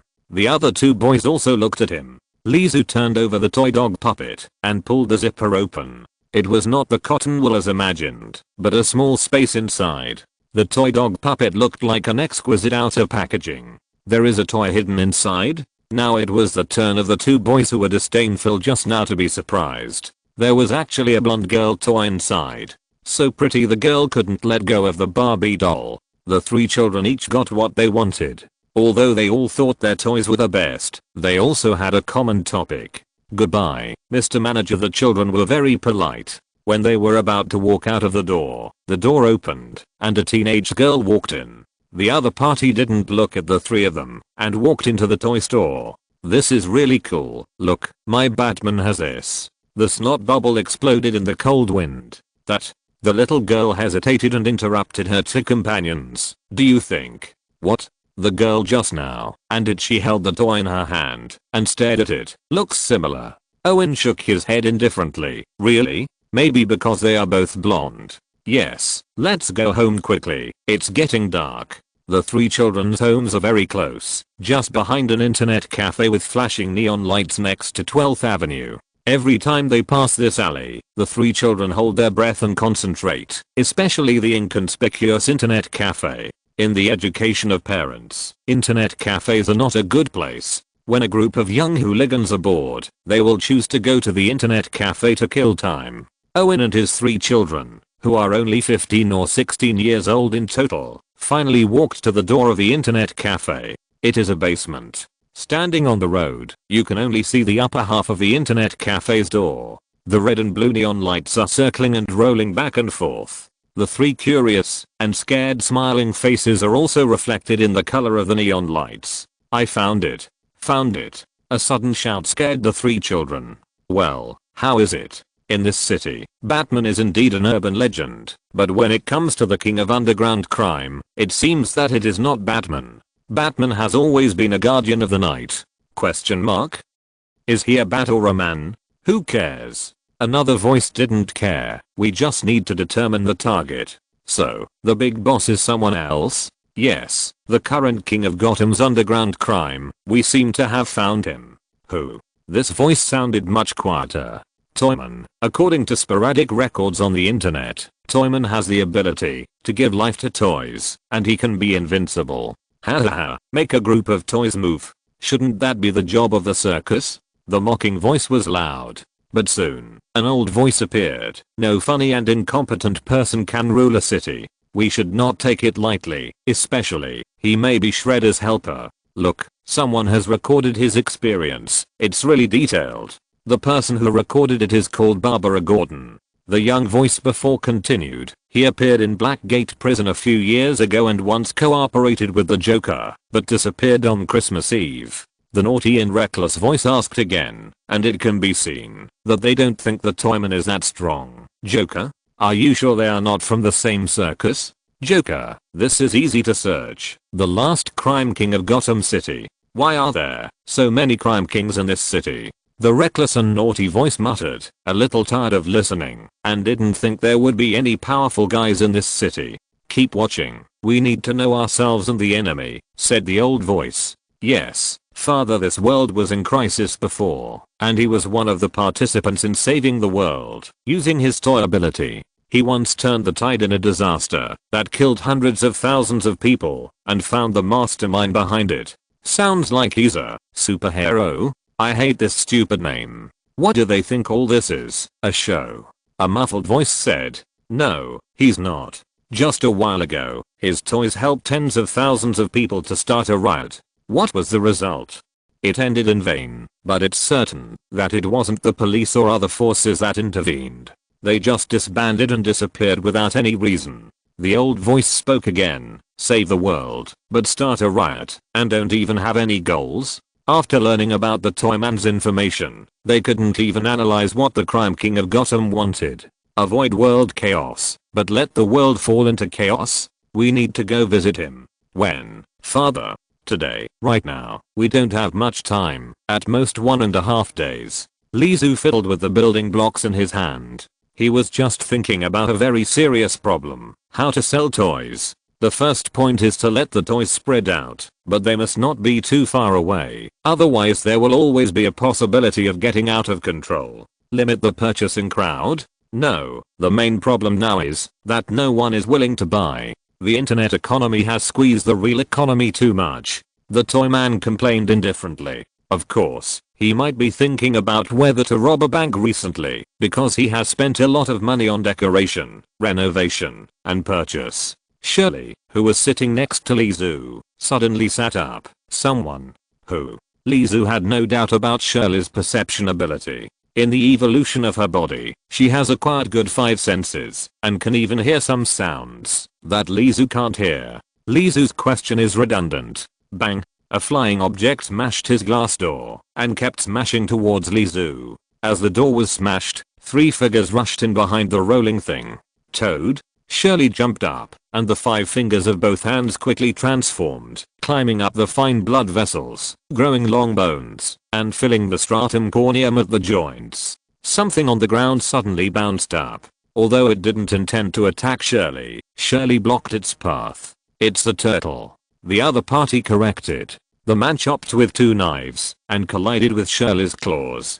Ding, ding, sparks flew. Shirley used force on her wrist, and pushed back with her claws holding the blades. At that moment, her arms became much thicker. She is really strong. The turtle holding 2 knives retreated 4 or 5 steps, but Shirley only retreated half a step and stabilized. 4 human-like turtles suddenly attacked the toy store. They wore 4-color eye mask straps, and held different weapons in their hands. Double knives, double forks, nunchakus, and long sticks. Lizu stood up suddenly with an angry look on his face. We made him angry. The guy with the yellow eye mask said frivolously, and he didn't care that his words might boost the other party's arrogance and weaken his own momentum. You are indeed a toy man, and you are really a tough nut to crack.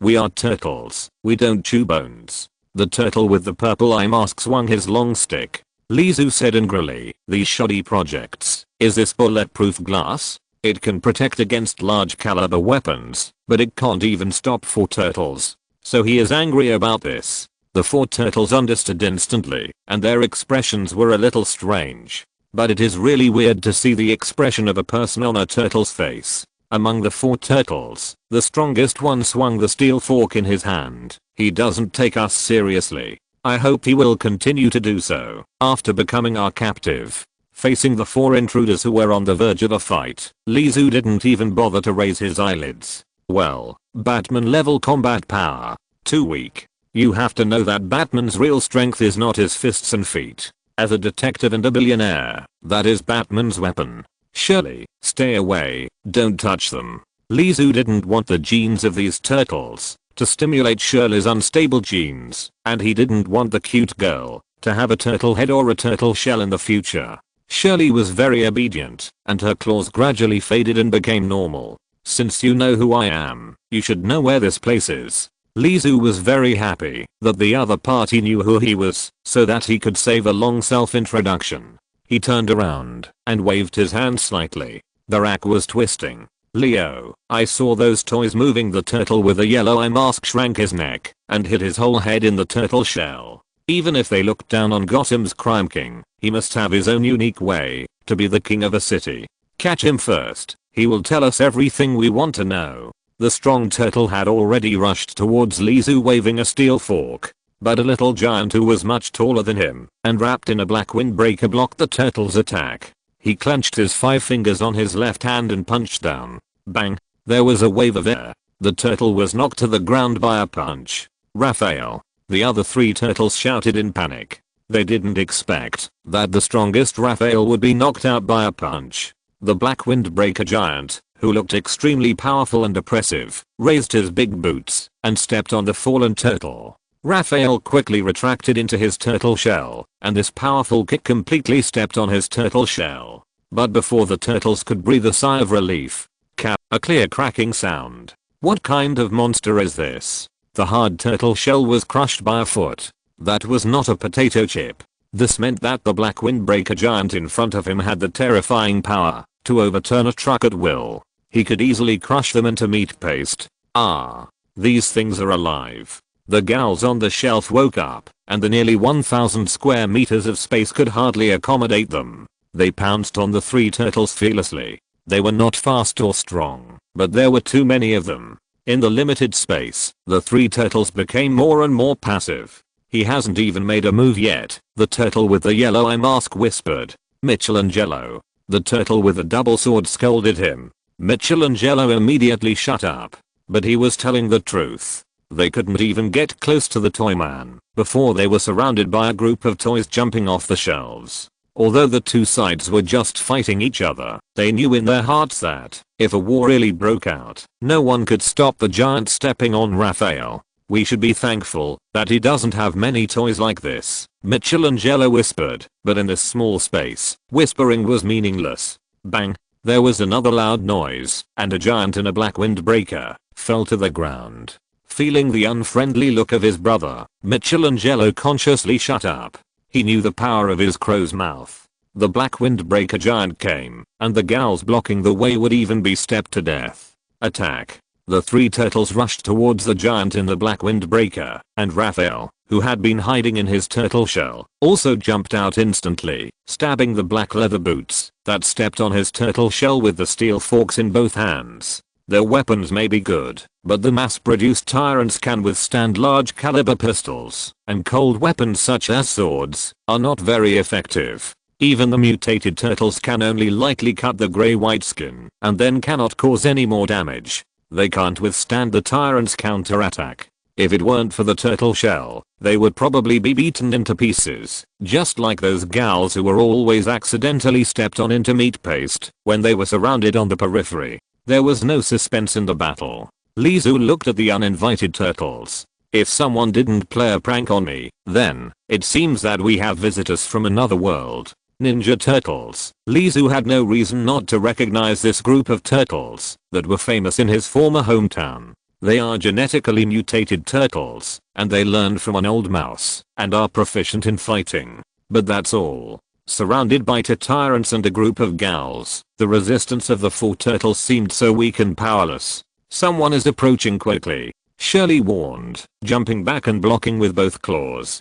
Bang! A rat foot covered with stiff hair. The power of the newcomer was not strong, but it was very agile. While forcing Shirley back with one foot, the body turned nimbly in the air, and the tail had turned into a steel whip to lock Lizu. Speaking of rats, rats are coming. Lizu watched the rat's tail wrap around his neck. Not only did he not resist, but let the other party move. But Lizu soon regretted it. The old rat was an old rat. Even if he had a brain like a human wise man, he could not change the characteristics of this guy who liked to go into the sewer and did not take a bath. Tell your men not to move, or I will break your neck. The old rat threatened Lizu. Also, tell us where Shredder is. Lizu's painful look made the rats and turtles feel that they had a sure win. It seems that this Gotham crime king is not that great. Michelangelo jumped up and down and did not forget to taunt. What would he be without these toys? Well, you're right. Lizu held his breath and reached out to grab the mouse's tail. The next moment, the standing mouse ninja master turned into a black toy mouse and was pulled in Lizu's hand. Father, what did you do to him? The 4 turtles were furious. They wanted to rush towards Lizu, but the tyrant's iron fist easily blocked their anger and fought back twice, cracking their shells even more fiercely. You broke into my store and smashed it. Do bad guys have no human rights these days? He did not like this group of brainless turtles. The 4 turtles soon became toys like their mouse father and stayed on Lizu's non-sale display stand. Wasn't Lizu curious about them? Of course he was curious. Exploring the unknown was his hobby and his mission. but compared to their own thrilling experiences, Lizu was more concerned about the glass door that was smashed shortly after he installed it. Moreover, if you want to know relevant information, Shredder, as the mouse said, is obviously more suitable. The villain ninja must have come to the city, and the turtles and mice came to chase him. There is a misunderstanding, but Lizu would rather have more collections than explain the misunderstanding. He was still worried about the lack of toys a few hours ago, and they were immediately delivered to his door. Ninja, I hope it has nothing to do with the Assassin's League, he muttered to himself. Contact the recent sewer phantom, a group of turtles and mice must like to hide in it. There is also the invasion of the industrial laboratory that has been reported non-stop on the news, with thick smoke and green lizards. It seems that it is Shredder's people and the turtles who are chasing. He instinctively feels that this matter is not that simple. In other words, there is a bargain to be taken, and it is not a small bargain. He will choose to ignore ordinary small bargains.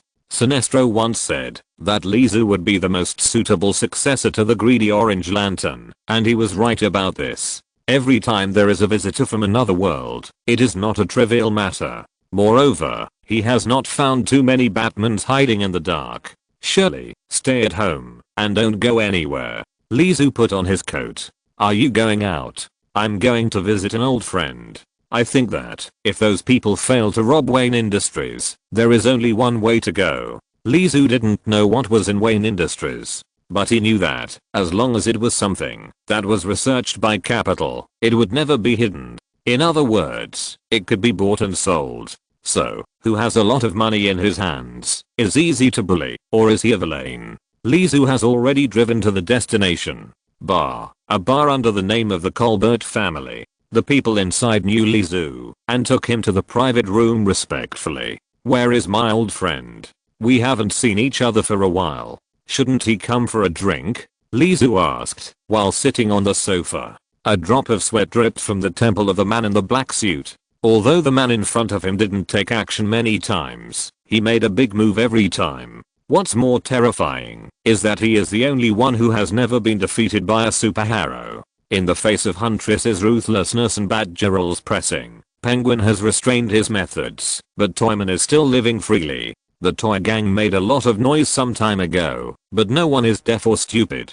Even if no one said it, they all knew that the Asian in front of them was the uncrowned king of Gotham. He defeated the terrifying monster that combined Batman and the Joker into one. The man thought about how not to make the other party angry. Sorry, Mr. Toyman, our boss has gone to the dock to discuss business. Maybe he will be back in an hour or two. Then I'll wait. Lizu nodded. Seeing that the other party was about to leave, Lizu suddenly said, by the way, the weather is still a bit cold. Do you have hot milk tea? You want hot milk tea at the bar? If it was someone else, the man in black would definitely pull out a gun and put it in his mouth, asking him if he wanted hot bullets. But if this person is Toyman, please wait, put fewer pearls. By the way, be sure to clean it well. I don't want any bugs in the cup. Thank you Void Gaze for the reward of 100 starting coins, and thank you Mr. Void, the ultimate evolution of Empty Nester, for the reward of 500 starting coins. If you're listening to this novel on a channel other than Fanfic World, it means they downloaded and uploaded it without effort. We cordially invite you to visit our channel, Mundo Fanfic Novelos. There you'll find the original version of this story, and you can explore many other novels of various genres. We're waiting for you to immerse yourself in a world of incredible novels. Chapter 331, The Humble Penguin. Gotham Harbor. This place is reserved by Penguin tonight. Winter is coming to an end. Except for the occasional cold wind that makes people shiver, the air is not unbearably cold. Penguin wrapped in a heavy coat and paused the umbrella in his hand. Sir, it took me a lot of effort to get this thing, not just money and time. After all, Wayne is the city I least want to contact. Of course, I also believe that you will be satisfied. The resonance engine of Wayne Enterprises. A dozen men with live ammunition protected a huge iron container. A black shadow fell from the sky, but the sound was very light when it landed. The metal helmet reflected the moonlight, and the muscular body was wrapped in a special ninja armor, as if it was a samurai from a movie. The Penguin praised generously. Sir, I have to say that you are really brilliant. Of course, choosing to cooperate with me is definitely the most correct decision, since you came to Gotham. I think so, Penguin. The other party looked at the iron container. What I want is inside? Of course, one hand pays the money, the other hand delivers the goods. The Penguin had no doubt that the other party would cheat. This is Gotham. Would the Penguin be defeated on his own territory? He gently raised the umbrella, and his men opened the big iron door of the container and revealed the true appearance of the items in this transaction. Resonance engine. The Penguin asked, "Are you satisfied?" The other party nodded, very satisfied. The Penguin held the umbrella and rubbed his hands. "So, how do you plan to pay? Cash?" He rarely did this action, but the price discussed in this transaction was too high, so high that his heartbeat has not stopped until now. "I don't have money." "What? No money?" The other party glanced at the Penguin. In the distance, the Penguin's men around the iron box had raised their guns and aimed at his head. A dozen figures suddenly appeared in the darkness, very fast and silently. Penguin shouted, "Watch out behind you." He wanted to make sure his men didn't get caught, but his voice was still a step too late. In an instant, his men's necks were bleeding, and they fell to the ground. "Do you think I only have these people? Don't forget, this is Gotham." Penguin swung his umbrella in frustration. "Kill him. Kill him. Everyone come out and kill him." The sharp shouts resounded through the night sky of Gotham Port. However, the air around was very quiet and there was no response. Penguin realized that something was wrong. A ninja in black clothes jumped out of the darkness and half knelt on the ground. "It's all solved." "Very good." The armored ninja kicked Penguin over with one foot. The steel blade of his arm stretched out inch by inch, and the cold blade pressed against the 3 layers of Penguin's neck, scratching a line of blood. Penguin didn't dare to breathe, for fear that his little movement would cut his neck instead. "The resonance engine is yours. Penguin won't take a penny." Penguin's left eye with a monocle looked at the ninja's eyes. He was very familiar with the murderous intent in the other's eyes. He also had this thing, and of course he knew how to remove the murderous intent. "You can't kill me. I still have a lot of value. I can support you, give you weapons and financial support, and even let you rule the world easily." "Sounds good." The other party was thinking. Penguin had given everything he could to survive. He swallowed his saliva and waited quietly for the other party to give an answer. The blade left his neck. Penguin breathed a sigh of relief. His life was saved. No turtle and rat were found. Another ninja came out to report. "It doesn't matter if what the doctor said is right. As long as they stay here, it will be the end." The ninja who stood up didn't say any more nonsense. Letting Penguin's life go might be a trivial matter. "You should go back, Penguin," he said. Penguin got up. Thank you, sir. Prepare the venue in the laboratory. I will be there soon." Of course, looking at the ninjas around him and the countless ninjas hiding in the dark, Penguin gave up the resistance. Walking out of the dock, Penguin came to his car, but found that the driver was lying on the steering wheel, and the dripping red liquid accumulated into a small pool of blood in the car. "It seems that I can only take a taxi back." Penguin has many industries under his command, such as the Iceberg Restaurant and the Iceberg Casino Bar. He is the best in consumption. Maybe he is the only one. Penguin will choose to return to his territory, to regroup his forces and wipe out the group of ninjas. But now, "Mr. Ninja, this is the bar." "Thank you." He spoke to the driver very politely. The driver was a ninja, and Penguin knew very well that his life was in the hands of the other party. Penguin, who had just got off the car, covered his neck and quickly pushed open the door of the bar.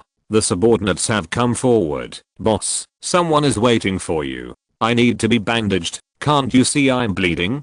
Penguin kicked his subordinate angrily and raised his umbrella to pierce his calf. A bland voice came. "Oswald, every time I see you, you are always so irritable. Why is he here?" Penguin's face twitched. He was too familiar with this voice. It was not that the owner of this voice was his mortal enemy or competitor. On the contrary, they had a good relationship and no conflict of interest. They even cooperated once. But this did not mean that Penguin liked him. On the contrary, he was very reluctant to get involved with him. This yellow man was a madman who acted on impulse. Money, fame and fortune were not bargaining chips, and neither were human lives. People who acted according to their preferences and judged right and wrong according to their mood were the people Penguin least wanted to contact. This meant that the bargaining chips he prepared the moment before might lose their effect the next moment. He hated this feeling of uncertainty. The bright armor ninja just now was more easy to get along with. Penguin shook his big nose, put down his umbrella, and leaned on the ground, looking into the distance. Lee, how come you have time to come here? I'm here to catch up with old friends, but you don't look right. What's wrong? Is someone bothering you? No, nothing, just a little conflict with a friend. Penguin shook his head. He really didn't want to drag Lizu into this matter. It was not out of kindness. Lizu's joining might make things even more terrible. Lizu didn't ask any more questions and said, I'd better come to visit you another day. You look like you need a rest. Penguin didn't keep him. Thank you for your understanding. After Penguin personally sent Lizu out of the bar and watched him leave in a car, he turned around and asked his men, what did he say when he came here? I just drank a cup of milk tea. There must be something, but forget it. He has always been so weird. Penguin was no longer in the mood to care about Lizu. He had more important things to do now. Thank you luckily for the 100 starting coins reward. Chapter 332, Tortoise, Mouse, Werewolf, and Bat. At the dock, pa. The clear applause attracted the attention of the armored ninja standing in the dark. He turned his head and looked at the street light. A slender figure was getting closer and closer. The calves in long boots appeared in sight first. Then came the white fur coat, and the white pearl necklace hung on the delicate swan neck, complementing each other. Screeder, congratulations on finally getting what you want. Talia Schreeder whispered the woman's name. When he came to New York from another world, the woman's men found him and gave him a blueprint. It was this blueprint that forced him to move around. We are a fair trade. You shouldn't treat me like you did to Penguin, right?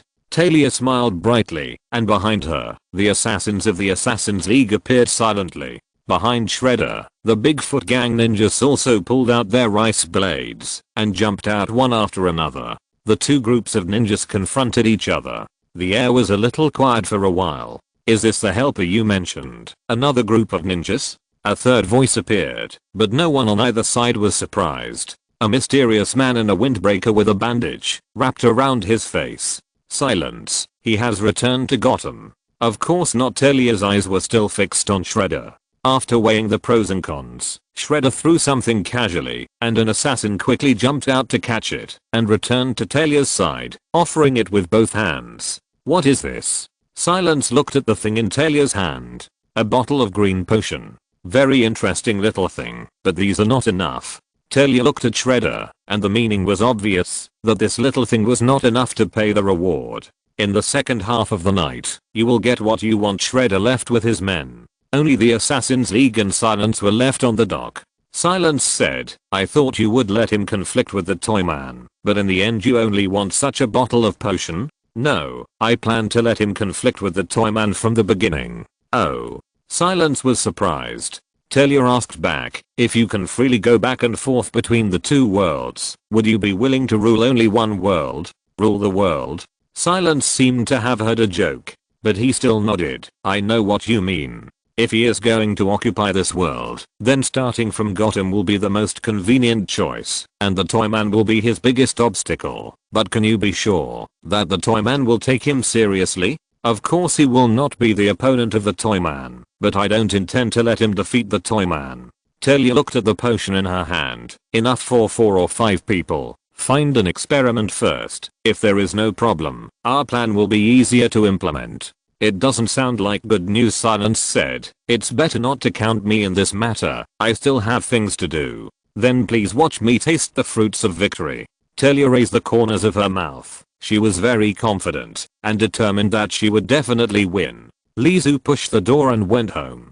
Mr. Theron is a writer rarely seen after the 21st century. His poems are full of blessings. Reading through his poems makes people feel warm in their hearts. As an outstanding politician, he has not given up his literature. TV news sound. Listening to the news at home has become a habit. Listening to the noises in the kitchen, it should be surely cooking. As a guardian, Lizu feels very at ease.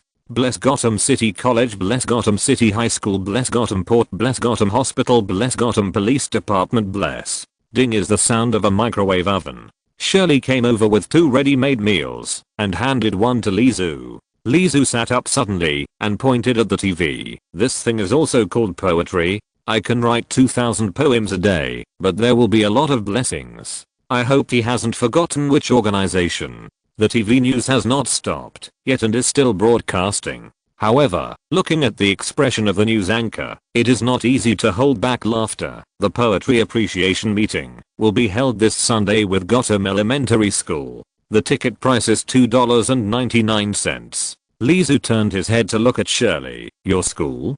Don't we have an exam? It will be postponed for a week for this, and every one of us must be there. Shirley pouted, very reluctant. It seems that without the Riddler and his gang, these people are idle again. Crash. The window was suddenly broken, and a figure rushed towards the two, but before that, Lizu and Shirley had jumped up to avoid it. The figure was not so easy to break, and crashed into the TV. Zizzy. Buzz. Crackle. The TV was smashed with a big hole. The attacker had already struggled to crawl his head out of the TV, opened his mouth, and roared at Lizu with ferocious fangs. Lizu was surprised. A dog. Wolf. Shirley was not sure. Her understanding of animals was still in elementary school textbooks. Wearing black pants, the upper body was covered with brown-gray hair, a canine head, and sharp claws. Werewolf. Dark creature. Go back to the room and hide. Lizu pushed Shirley out immediately and must not let Shirley be infected by a new infection, especially a werewolf. Roar. The werewolf jumped up and hugged Lizu's head. Shirley warned, be careful. Facing the werewolf that was rushing over, Lizu raised his right hand, spread his 5 fingers, and grabbed the other's head. The werewolf opened his mouth and bit him without hesitation, but the green arm turned into a building block with the naked eye, and in an instant, it turned into a big green hand. There were barbs on the joints, and the thickness of the forearm was even as strong as Lizu's own thigh. Bang! The werewolf was grabbed by the head by 5 fingers and pressed to the ground with a dunk. The floor was instantly dented. Crash. With the flash of electric sparks, the fists collapsed the floor under the feet and penetrated the ceiling of the top floor of the toy store. The 2 people landed with dirt and fell to the ground. Aha! The werewolf wanted to resist, but Lizu turned his wrist and the werewolf turned into a meteor, tearing through the security door and smashing into the street.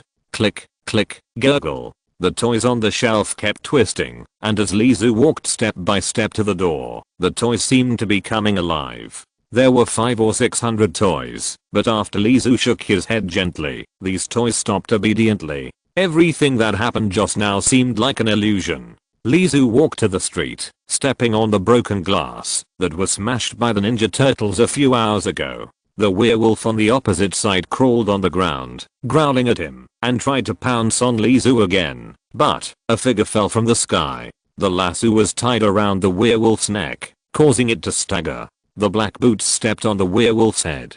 Lizu looked at the person who suddenly appeared. Batgirl? There are so many guests today. Turtles, mice, werewolves, bats. Someone is doing human experiments. Batgirl looked at Lizu and asked directly, you can find Harley Quinn, right? Chapter 333 Birds of Prey 1. It is not without precedent to work with superheroes, but if possible, Lizu is still unwilling to cooperate with superheroes. There are not many reasons, but too many rules. Just like when Lizu decided to turn the werewolf who suddenly attacked him into a toy, Batgirl stopped him and insisted on locking the werewolf in Arkham Asylum. This kind of low-level stuff, locked in Arkham? Lizu was unwilling to admit that this kind of thing was qualified to be locked in Arkham like himself. But in order to get more accurate information, and the words human experiment caught his attention, he temporarily agreed to Batgirl, but instead of sending it all the way to Arkham, he handed the werewolf tied by the neck to the Gotham police. On the rooftop water tower, Lizu had already changed into a dark windbreaker and squatted. The moonlight fell with the cold wind, lifting the corners of the windbreaker and the black cape of Batgirl. Are you sure you are here? Batgirl looked down. This area was an abandoned mechanical processing plant, and few people approached it, especially in the latest urban planning, which would be demolished this month, when spring arrived. I can sense her, but I can't control her. Lizu looked at Batgirl. What's the specific situation? What human experiment? I don't know, but it's terrible. She obviously had something to hide and was unwilling to say the specific situation, but the current situation was not suitable for hiding. Harley Quinn or the Huntresses were tricked. Someone turned them into something else. Werewolf? Lizu suddenly remembered the werewolf that attacked him. Does that mean that the target of the person behind the scenes also includes himself? No, Batgirl said. Some kind of biological mutation, not just werewolves. That's easy. Lizu didn't want to continue listening. He just knocked on the door and took a look. Anyway, they were here for this. He jumped lightly and jumped down the building. He held down his hat with his right hand to prevent it from being blown away by the rising air. Boom. His legs stretched straight to the ground. Batgirl also landed, half squatting, and quickly stood up. Two figures completely blended into the darkness walked towards the factory. Ha ha ha ha ha.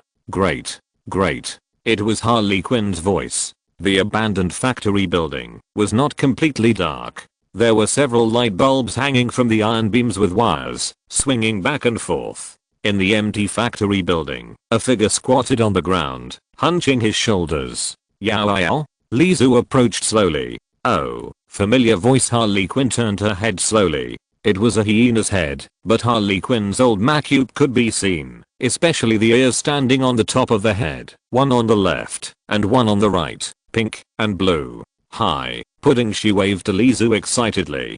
Ha ha ha ha.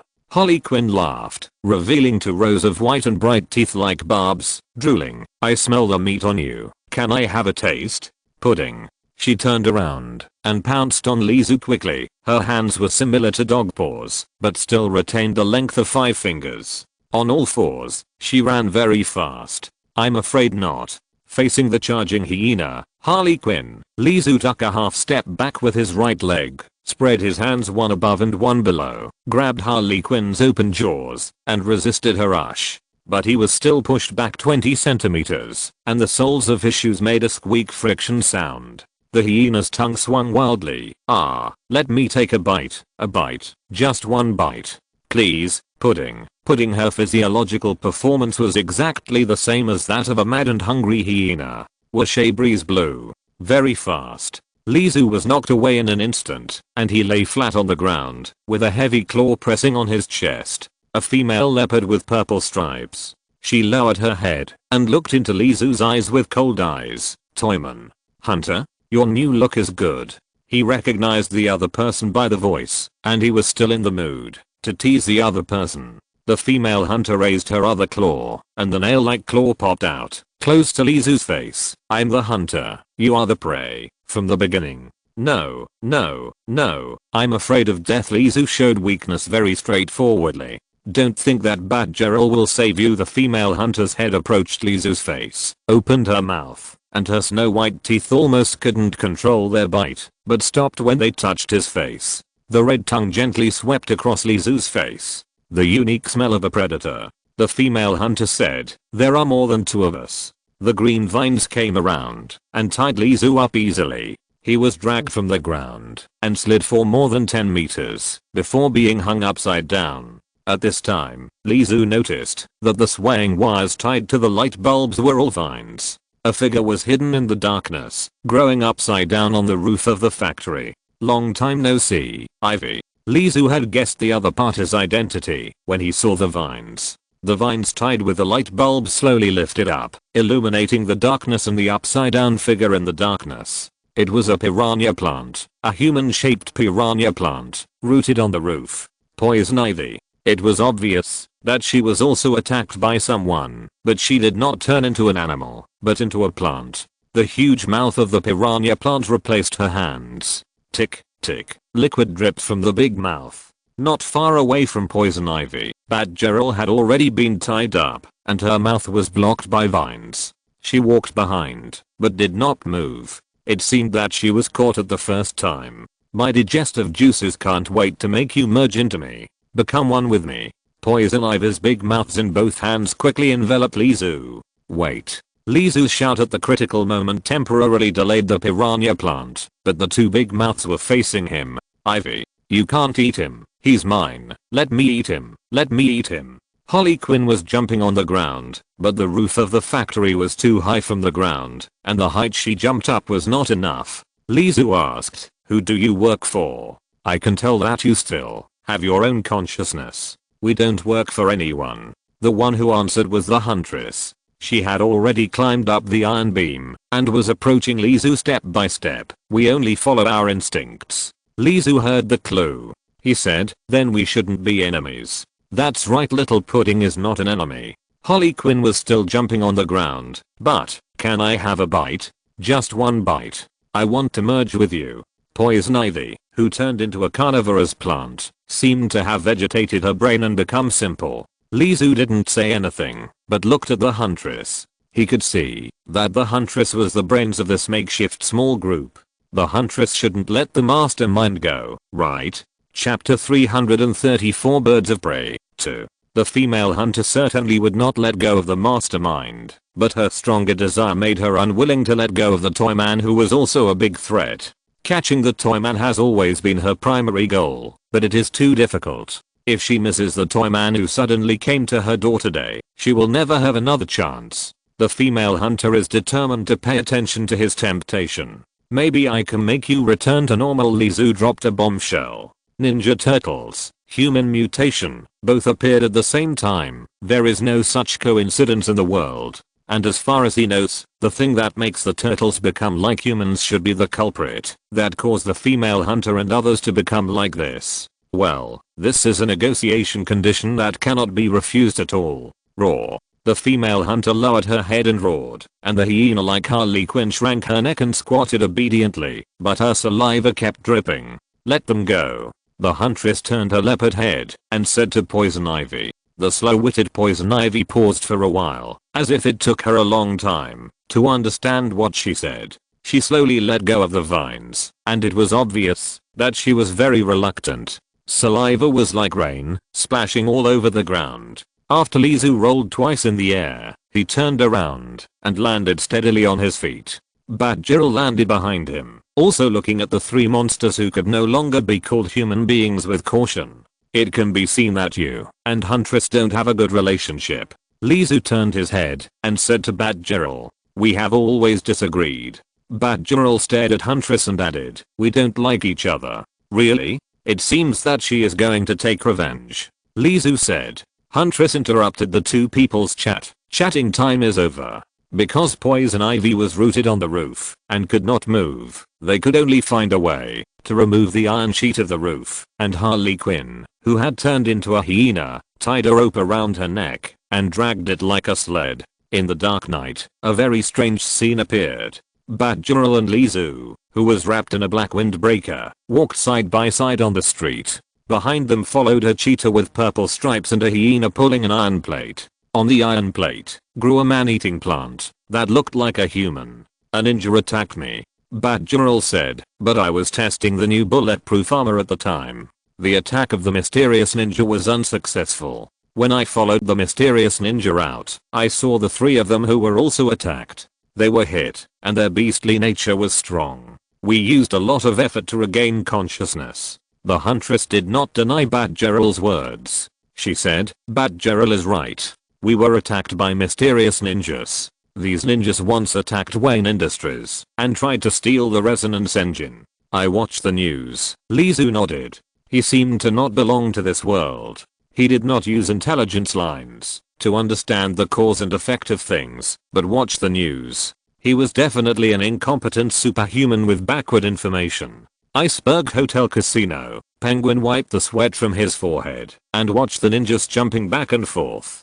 Shredder, the leader of the Bigfoot gang, was standing not far from him. He looked up at Shredder and asked, "Is this the portal to your world? I will miss you after you leave." God knows how much effort the Penguin used to hold back his laughter. As long as he can successfully send this evil god away, Gotham will still be his world. The Toyman is still there? Well, then half of Gotham belongs to him. The Penguin, maybe 1/3 of the world. In short, it won't be as pitiful as it is now. Leave? No, of course not. Shredder hugged his shoulders, bounced up, and landed next to the precision mechanical instrument. Since I can easily travel between the two worlds, why should I give up one of them? Penguin heard this, and his heart clicked. Sure enough, Shredder continued to say, I can control two worlds. Own two worlds. Haha. Penguin laughed dryly, and did not express his opinion, but he didn't think so in his heart. No matter how powerful you are, you will regret your decision if you meet that weirdo. He didn't say what he was thinking, so he should do his job well now. Penguin said, starting this machine may use the electricity of the entire city, but don't worry, I have prepared everything. Shredder still hugged his shoulders. You will be proud of your choice, Penguin. Coordinates confirmed successfully. Open Giloo. At the moment, when the space-time gate was opened, a figure rushed out of the space-time gate. Michelangelo slowly opened his left eye and quietly looked at the surrounding environment. He still remembered that he, his three brothers, and their mouse father attacked the city's crime king, the Toyman. Their father was not such an impatient mouse, and the turtle was even less impatient, but they had little time left, so they had to fight quickly. But they didn't expect that the gap between the two sides would be so big.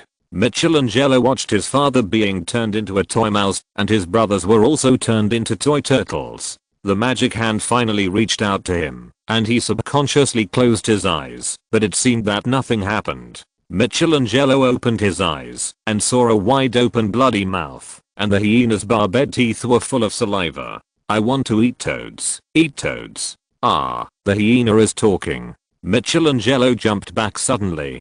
Toads can talk. The hyena Joker leaned forward, but was tied to the neck by a chain. She kept struggling, but it was difficult to move. Michelangelo quickly looked around and found that he was still in the toy store. His three brothers and his father mouse were slowly waking up. Not only that, Gotham's crime king Toyman was sitting opposite them, and there were a group of animals beside the Toyman. A cheetah with purple patterns, a crazy hyena with pink and blue ears, a carnivorous plant, and a human-like bat. Are you a person wearing a bat costume, or a bat disguised as a person? Michelangelo asked.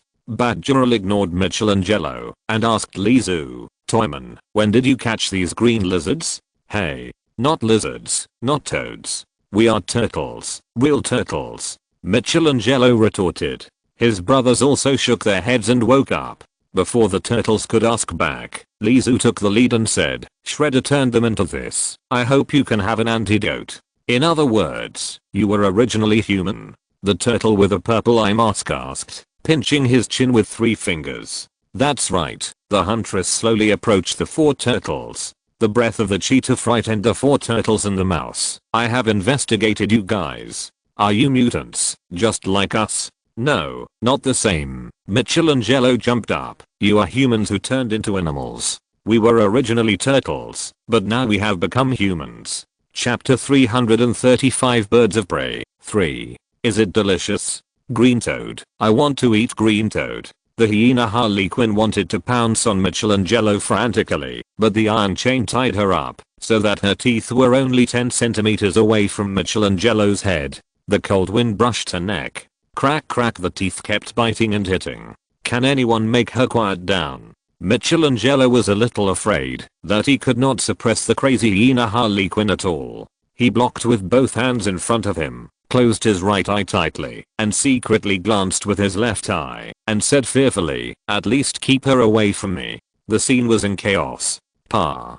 Pa. The clapping sound made the scene quiet. All animals, yes, animals all looked at Lizu in unison. Turtles, maybe you don't understand the situation. Lizu stood up with the handrail and said, now you are prisoners. On the outskirts of Gotham City, the new manor belonging to the Wayne family has been renovated by 20%. The first to be completed is the underground secret base under the manor. The Batcave. Oh no, it's the Huntress's cave. The secret base decorated in black and purple is full of animals. Although Alfred was surprised, he still maintained the British elegance. He asked the purple patterned female leopard in front of him, Miss, how can I help you? With a turn of her head, the huntress turned into a real hunter, a cheetah. There are also hyenas, carnivorous plants, turtles, and mice. Alfred turned around and nodded to the Batgirl. Fortunately, the Batgirl was still human. Michelangelo avoided the hyena Harley Quinn and approached Alfred, looking up and asked, "Mr. Butler, can you help us order some food?" Alfred looked at the huntress with an inquiring look. The leopard nodded slightly. Of course, Master Turtle Alfred respected the other party very much. Haha, thanks, pizza, pizza. Michelangelo jumped excitedly. The turtle with a purple headband. Donatello walked to the female leopard automatically. "I need to use your computer. Of course we also need to do a test to see your physical condition." The turtles each performed their duties.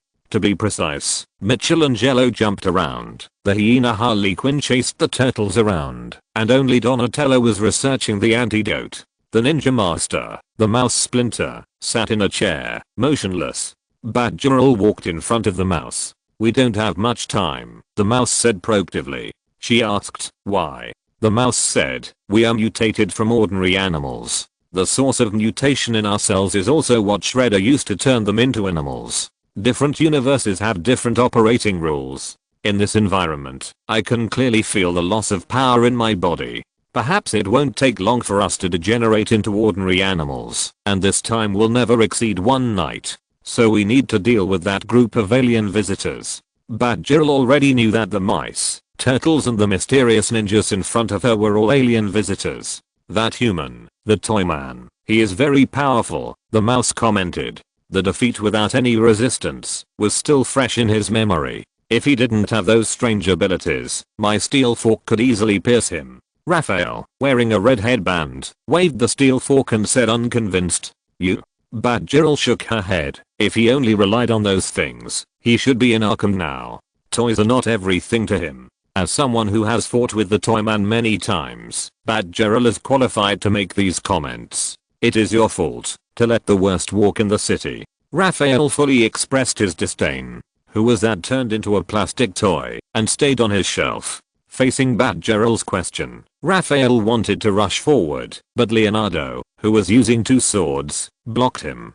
Because Raphael rushed too hard, in order to block him, Leonardo was knocked back, and his blue headband fluttered. "Batgirl is right, we lost." "Leonardo, humph." Raphael snorted angrily, and turned around angrily. "I'm sorry, my children are too young." Master Mouse apologized, "but I think the rumors about the Toyman in this city are wrong. If he is really evil, he would not let us go for provoking him. The fact is that he let us go. Although he seems unwilling to get involved in this matter, it is enough to prove that he is not an absolute villain. Of course he will not let you go, and you have become his plastic toys. He can turn you into plastic toys at any time. But some of his words are not wrong. He is not evil. He let you go now, just for Harley Quinn and Poison Ivy."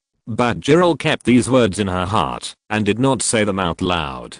Time passed by minute, and soon it was late at night. With pizza, the turtles were even more excited. "Haha, luckily there's nothing wrong with my brain."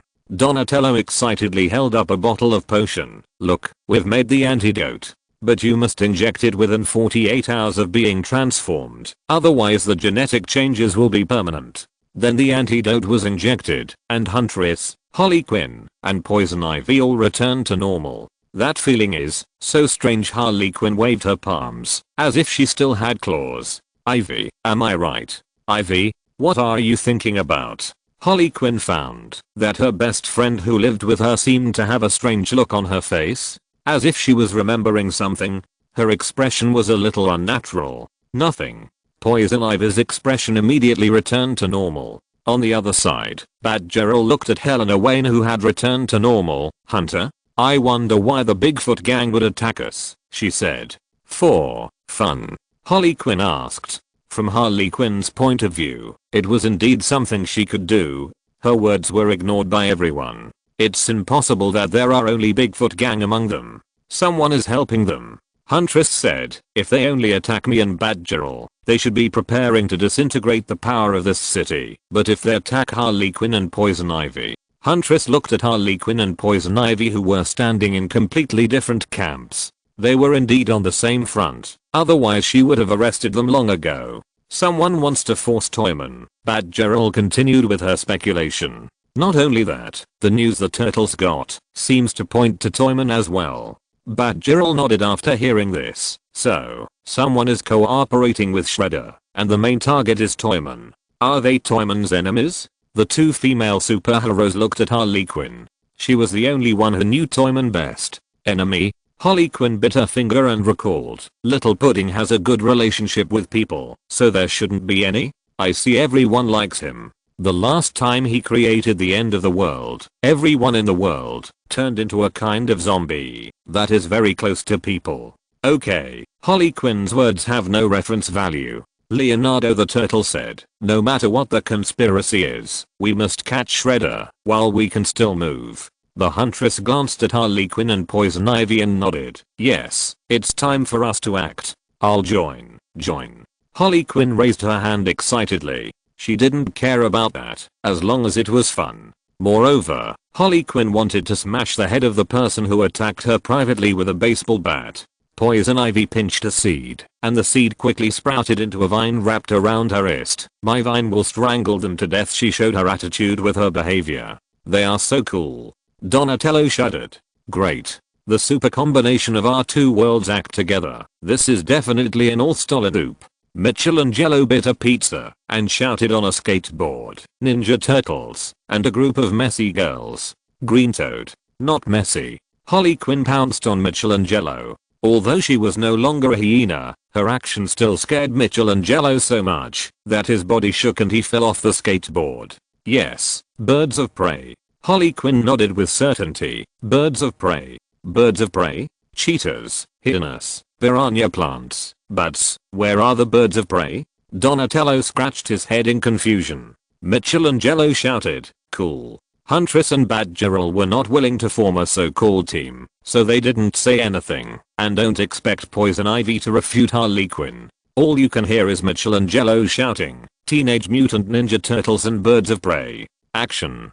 Chapter 336 Birds of Prey. 4. A violent orange car jumped out of the street. It was raining heavily, hitting the front windshield like a waterfall, completely blocking the view. The wipers scraped back and forth, but the rain still blocked the view. Pedestrians holding umbrellas on the road were drenched by the splashing rain, leaving only the cry of "ah" and the roar of the engine. On a black rainy night, Gotham is always so bad. Bang, the four wheels hit the ground, the body of the car vibrated up and down, the four-wheel drive engine turned wildly, and the tires grinded out white smoke. With a hum, vibration, the orange car flew out like an arrow, splashed a huge splash of water when turning, and stopped steadily. The car stopped in front of the Iceberg Restaurant Hotel. In the past, this place would be full of cars and Gotham's upper class people coming and going, but now it is empty. The car door was pushed open, and a man in black holding an umbrella walked straight to the hotel. He investigated the information he needed, and took the initiative to find the door. Of course, the information may also be leaked intentionally. Pushing open the glass door of the hotel was pitch black and hard to see clearly. Boom. Or thunder streaked across the rainy night, tearing through the darkness. It reflected half of the face of the man in black, and also lit up 1/3 of the hotel lobby.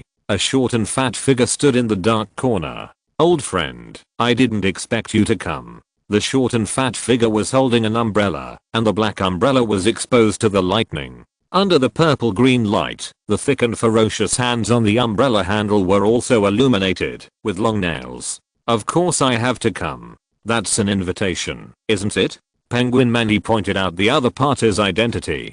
Penguin Man said, actually, I don't want you to get involved in this. Shredder is a madman. He will do anything to succeed. Everything happened so suddenly. When I was still hesitating whether to betray him, he already knew my idea. He told me that, as long as I had this idea, I would immediately regret it. At this moment, another thunder streaked across the sky.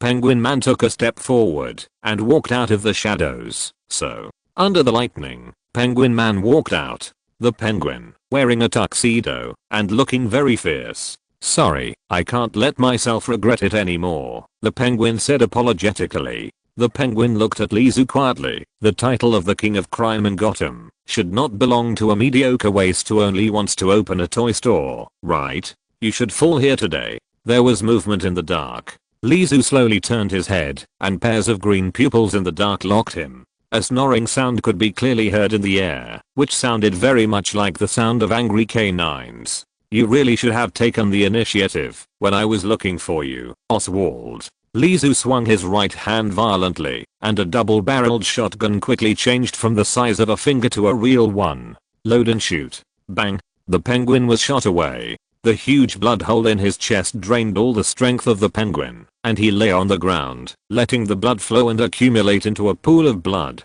If you die, my friend, I'm sorry. Pairs of eyes in the dark approached, one wolf after another.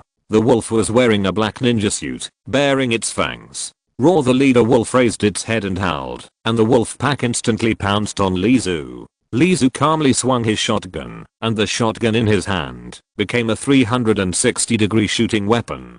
A wolf with gray hair on its forehead jumped up and attacked Lizu from behind. The shotgun, which had just fired a shot forward, suddenly rotated and rested on Lizu's shoulder. Lizu did not look back, but the muzzle was accurately aimed at the wolf's wide-open mouth. The grey wolf was startled and tried to dodge, but lost consciousness in an instant. Bang! Blood plasma was scattered all over the ground. Lizu grabbed the handle of the shotgun and swung it, knocking away the two wolves that pounced on him. His left hand quickly grabbed a handful of toys from his pocket and gently threw them into the sky. At the same time, he opened the gun with his right hand and grabbed the toys in the sky. The toys in his left and right hands instantly turned into two real things. The muzzle sprayed flames, easily destroying the wolves that continued to rush forward.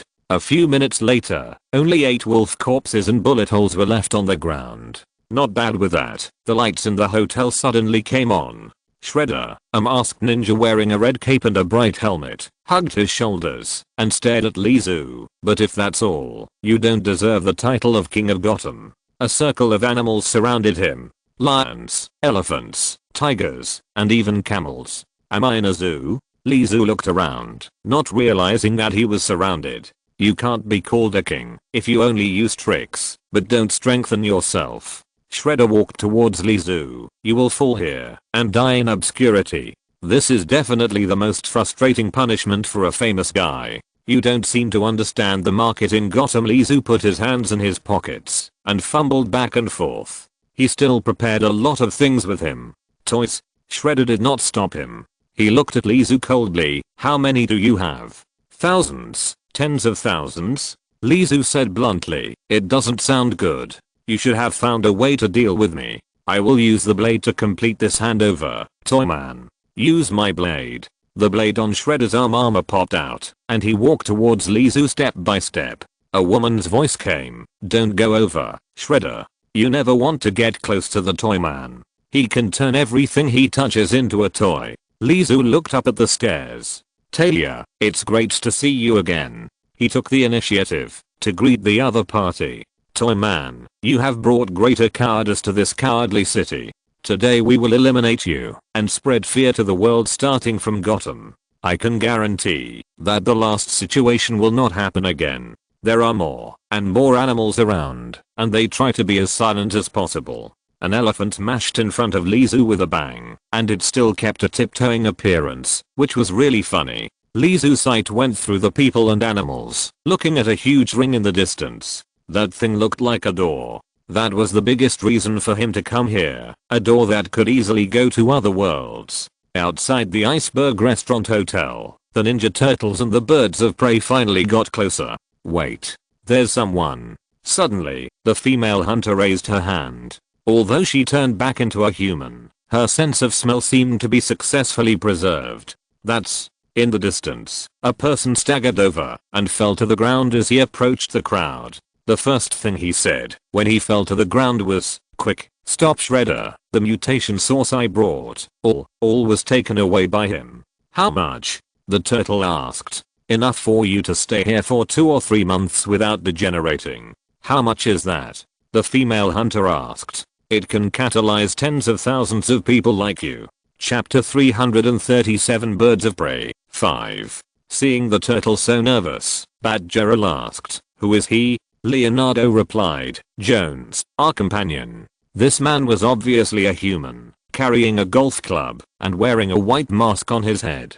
Perhaps he didn't expect that it was still winter in this world, so he was still wearing summer clothes, and his arms were frozen purple and blue. "Why are you here, and you still have the mutation source?" Leonardo asked while supporting Jones. "After you disappeared, we guessed that the mutation source genes in your bodies would become inert and degenerate due to changes in the environment. In order to prepare for the worst, after receiving feedback on the coordinate information of this world, I rushed here with the mutation source, but I didn't expect Shredder to be waiting for me." Shredder? The person who made everything so bad was Shredder, and no one present wanted to tear him to pieces. The female hunter interrupted the brewing hatred of the turtles. "You said that the mutation sources he stole could catalyze tens of thousands of monsters like us before." "Yes, if he acts quickly enough. Even if there are enough mutation sources, no one can quickly transform tens of thousands of people." The turtles were not nervous. They just needed to get rid of Shredder and the Bigfoot gang within the degradation time, and then use the space-time gate to leave. "No, they can," the female hunter said. "Although Wayne Industries has not lost the resonance engine, someone recently bought an artificial rainfall device developed by Wayne Enterprises." "You mean they want to?" Batgirl asked. "Why didn't you say it before?" The female hunter said. "No one would have guessed that they still have something that can infect tens of thousands of people. Tens of thousands of beasts appeared on the streets of Gotham, and they have human consciousness. There is no doubt that this will be a disaster. They must stop it before the disaster happens." At the same time, the Huntress had contacted Alfred. "Number 1, I think someone is going to make it rain in Gotham tonight. Tell me the location as soon as possible." "They are inside." Jones pointed to the Iceberg Restaurant Hotel not far away. "Bigfoot Gang, Shredder. On one side is the Bigfoot Gang, Shredder, the mastermind behind everything. On the other side is the heavy rain that may cause disaster in Gotham. They are in a dilemma." The Huntress pondered for a moment and said, "Act separately. You go to catch Shredder, and then go back to your world. We go to stop the heavy rain and save our own world." No, unexpectedly, the turtles refused decisively. "We will never give up our friends. Saving tens of thousands of people is more important than Shredder," Leonardo said. That's right. This is the first time that the Ninja Turtles and the Birds of Prey have joined forces." Michelangelo jumped. Raphael held Michelangelo's head. "Keep your voice down. They are still in the enemy's base camp." "Number 1, how long will it take?" Arthur replied. "At least 15 minutes. Huntress, I'm trying to investigate. The artificial rain device is not small, and the noise, when it is activated, cannot be hidden from us." 15 minutes. Huntress looked at the turtles and said calmly, "Within 15 minutes, we will deal with Shredder." Her plan obviously won the support of everyone present. Not to mention Harley Quinn and Poison Ivy. The two of them were originally rushing to Shredder. Since there is no objection, then, move. The Beast Ninjas rushed towards Lizu, and the ground was stomped down, and the sound shook the earth. How? A pair of long tusks like spears swept towards Lizu, and the wind was whipped by the tusks and whoosh. Lizu turned over lightly and dodged the tusks with his soft body. The acrobatics of the Flying Grayson family were better than these ninjas in dodging and high difficulty acrobatics. The tiger's fangs had already attacked the next moment, and the fishy wind wrapped around Lizu's face. Lizu stepped back with his right foot and stepped on the ground, stretching out his arms to block in front of him. Ding clang. The teeth bit down, but the sound sounded like biting on a piece of iron. No, it was a piece of iron. Lizu's body had become cast in steel, and it was difficult to hurt the beast's claws and fangs alone.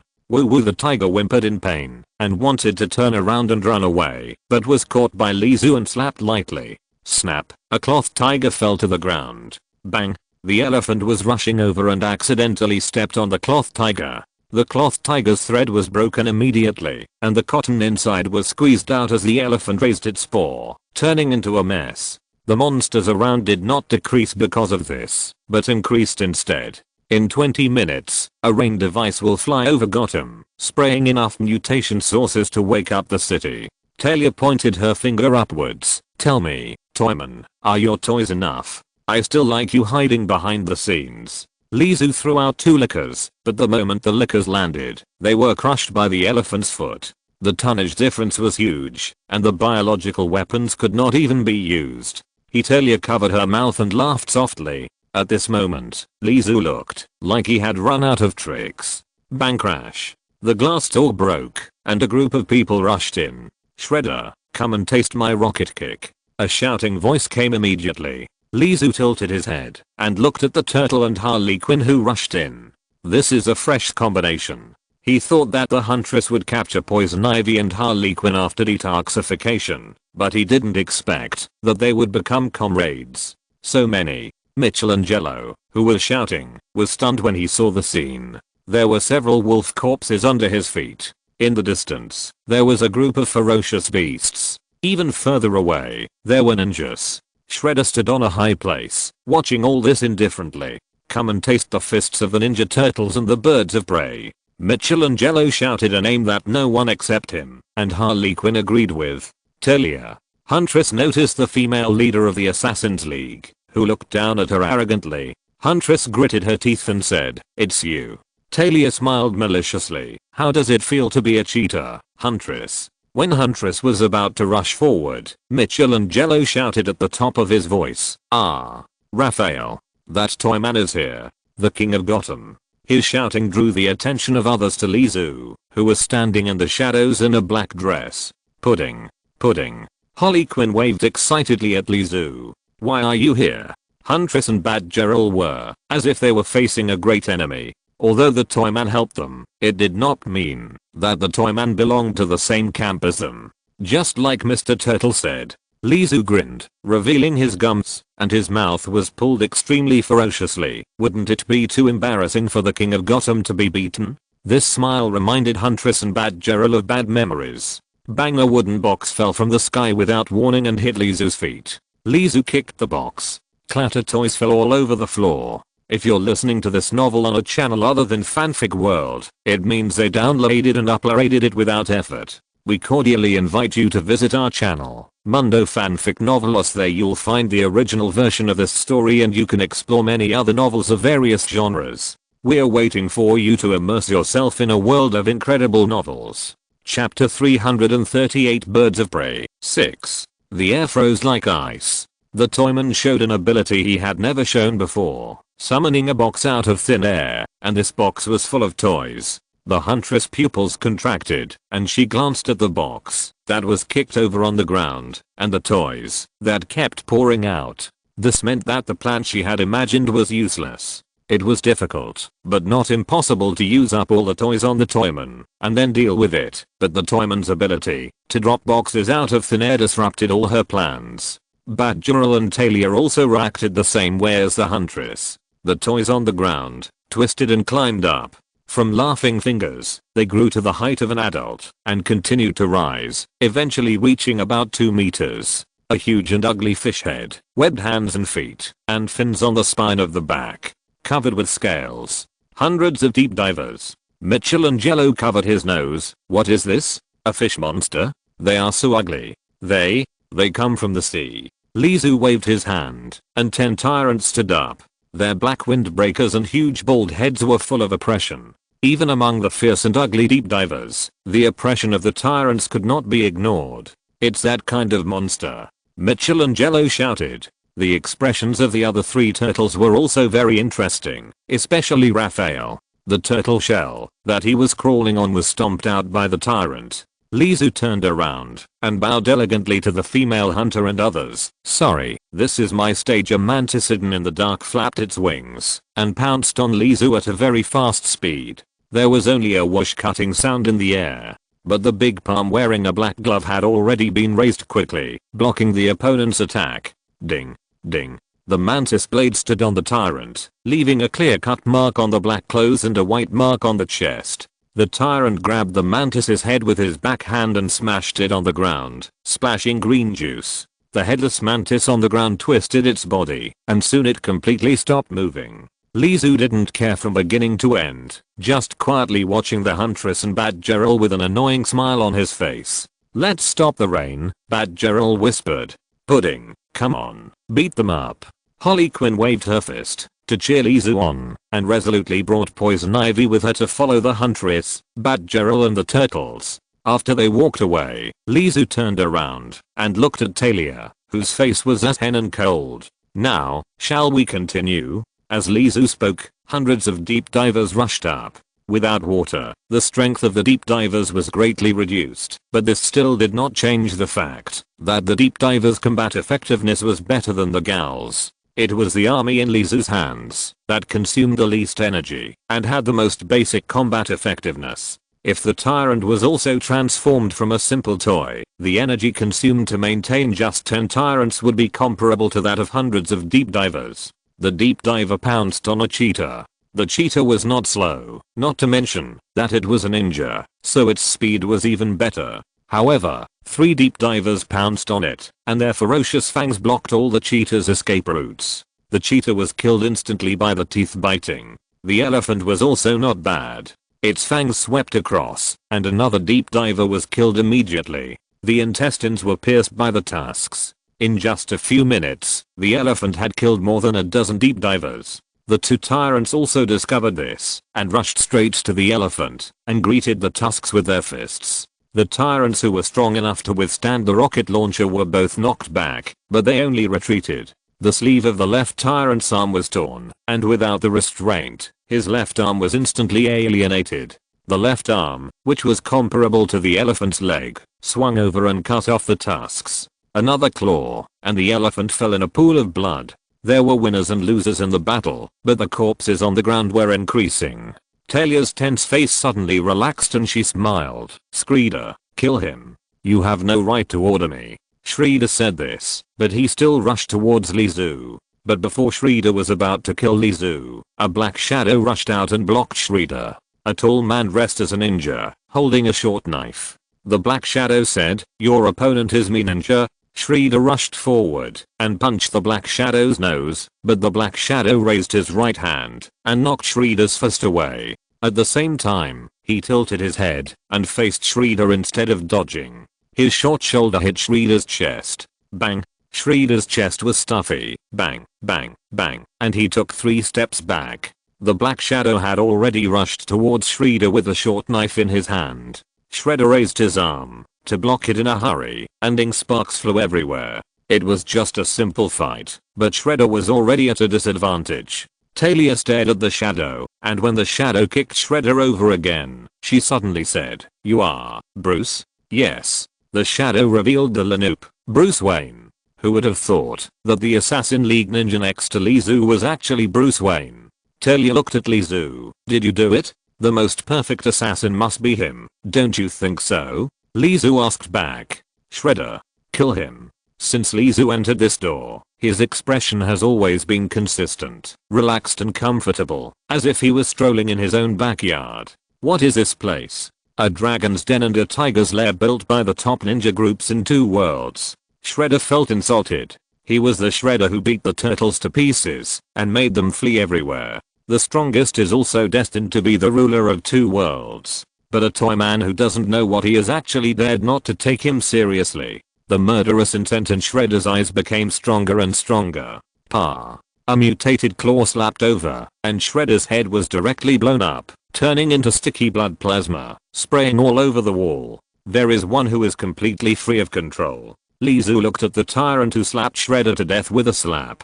In his eyes, this group of people is far less important than the tyrant who completely untied the restraints and released all his strength. The tyrant who was fully liberated, the power increased several times, even dozens of times. The tyrant is like an armored vehicle. Wherever it passes, no one can stop it, just like cutting meat, leaving only a piece of bloody flesh behind. Lizu raised his foot, stepped over Shredder's headless corpse, and then jumped over the 5-headed praying mantis corpses, bypassed the elephant corpse, and walked towards Talia step by step. Talia froze in place, watching Lizu approach step by step. She lost the strength to resist. The battle was very simple to say when she thought she would win. After tearing through the tyrant's seemingly complicated windbreaker restraints, she didn't expect to release the beast, and there are 9 such invincible beasts. The deep diver who became more and more crazy the more he killed was not worth mentioning. Lizu passed by Talia without stopping. He stood in front of the closed space-time gate and looked at it. Is this the mature space-time gate? I wonder how it compares to mine. Unfortunately, releasing the toy has consumed too much energy, otherwise you would definitely not let go of this perfect collection. The battle is coming to an end, there are not many screams, and the massacre is over. You win. Talia was drained of her strength and fell to the ground, but her high chin showed that she was not convinced. But you won't always win. Lizu shrugged. Maybe, but you have to be prepared to take some responsibility for offending the King of Gotham, right? You won't. Lizu had already walked in front of Talia, bent down and pressed on her head. At least, you can help me replenish the stock and make use of your remaining energy. Chapter 339 Birds of Prey 7. Hunter, the target location has been determined.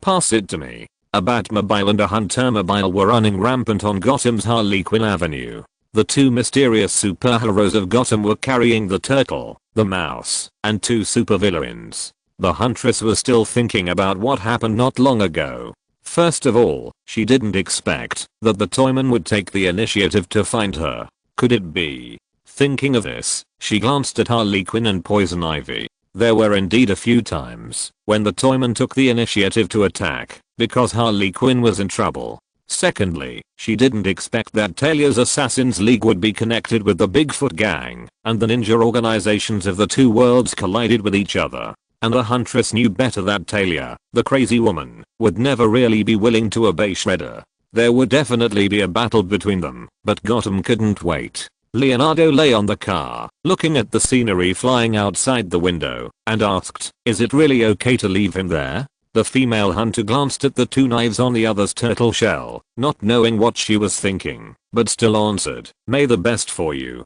"Toyman?" Leonardo asked. Although he didn't like the Toyman who turned him into a toy and put him on the toy shelf, he would never give up his companion, even if this companion was in quotation marks, and after dealing with Shredder, the companion would become the next target of the Ninja Turtles. "No, I mean, Shredder and the others." The female hunter set the target point and accelerated the speed of the hunter car. Flames sprayed out from the rear of the car like a rocket thruster. The hunter car shot out violently, leaving a gorgeous tail of fire on the street. It was later that she learned about the feats of the Toyman through the eloquence of the old butler Alfred, and also knew why the only remaining veteran Penguin could still keep his place after all the famous villains in Gotham died. All because of the existence of Toyman. Toyman has fought against different versions of Batman, including Doomsday, Green Lantern, and even Flash. Toyman still breathes the air of this city, while those invincible Batmans have been defeated. Alfred described that battle as a battle between gods. The powerful veteran hero Green Arrow was like an ant in that battle, and even Supergirl was nearly crushed to death many times. Shazam, who was laughing like crazy, died in that battle. The corpses of superheroes were pushed to Washington for exhibition. During that period, the world was wrapped in a strong despair, and the person who liberated the world from despair was actually a villain. Alfred once commented that Toyman, a criminal who was not as crazy as the Joker, not as persistent as Two-Face, not as scary as the Scarecrow, and not as weird as the Riddler, was mediocre and often talked about being afraid of death. But he also had a truly terrible side, not referring to his ability, but that he never failed. There is no invincible person in the world. Even as powerful as Superman, people have found kryptonite to resist him. Some people have even learned to use lead to block Superman's sight. Therefore, the powerful Superman will not win every time. He starts to lose. If a person wants to avoid losing, at least all his information cannot be mastered by others, so that he can reveal new cards every time he is seen through. The Huntress also believes that the reason why the Toyman can win until now is that the Toyman has other means that he has been hiding. But even if there is no so-called hidden means, the fact that he can summon a box full of toys out of thin air is enough for the Toyman to face thousands of troops without being defeated.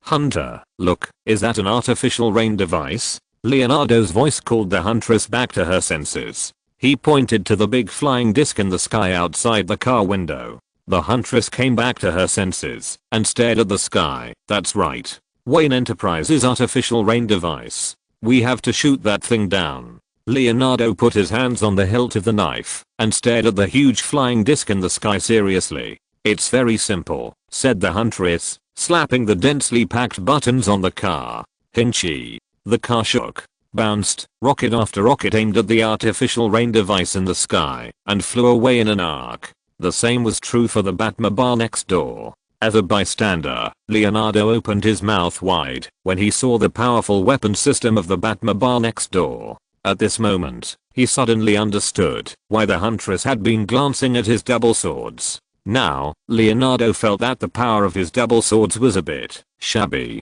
Ninja, you must believe in your own ninja way. Leonardo clenched the hilt. Boom. Boom. Boom. The fire cloud exploded in the sky, and a plan to catalyze mutations in the entire Gotham City was aborted. Penguin Iceberg Hotel. The huge space-time gate opened, and Lizu stood next to it. He quietly watched the Ninja Turtles say goodbye to the Huntress, Batgirl, Harley Quinn and Poison Ivy. He did not stop them from beginning to end. Thank you for helping us get back. Leonardo walked up to Lizu and made a ninja seal. I wish you a safe journey, Lizu said with a smile. Leonardo, I just came to this world and haven't even had time to take a good look around. Oh my god, I delivered something and then got beaten up.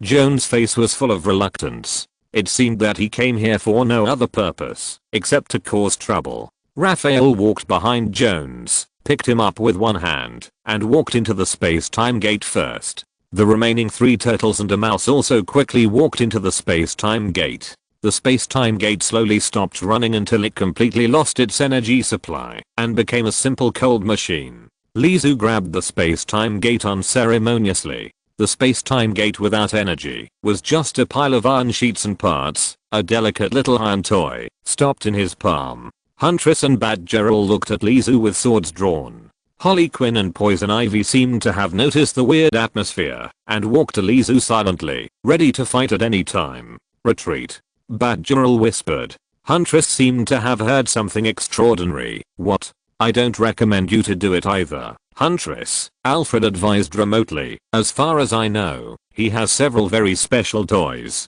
You will only fail before you solve the toys. Number 1, you never said that. I don't want you to take risks, miss. He changed his address, which fully explained his mood. Huntress nodded silently.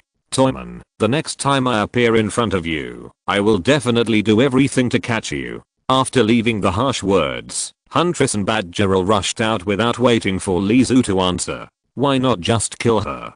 Poison Ivy's red tongue poked out of her lips and swept across her thick red lips wantonly. No, of course not. This city needs someone to watch over it.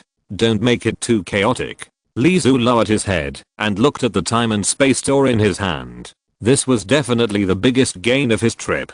Chapter 340 Weird Purchase. Weekend. Early in the morning. It's getting warmer. Lizu stretched and got up, thinking about wearing slightly thinner clothes. When he looked out the window, he could see buds sprouting on the bare books. Spring is coming. He walked out of the room. Dang the tyrant, wearing a black leather windbreaker and with T103 shoulder epaulets embroidered on his shoulders, walked to the dining table with a plate of fried eggs. And a licker's tongue pulled the chair, and the chair was pulled away with a sharp and piercing long squeak. Lizu glanced at the tyrant who turned and walked to the kitchen and soon came out with a glass of milk. He glanced at the liquor lying on the ground and suddenly lost his appetite. Listening to the sound of cooking in the kitchen, Lizu slowly walked towards the kitchen and asked, Shirley? The tyrant was wearing an apron and was stirring the wok to cook. Shirley, are you here? What's up? Shirley's door opened and she was holding a book and it seemed that she was reading hard.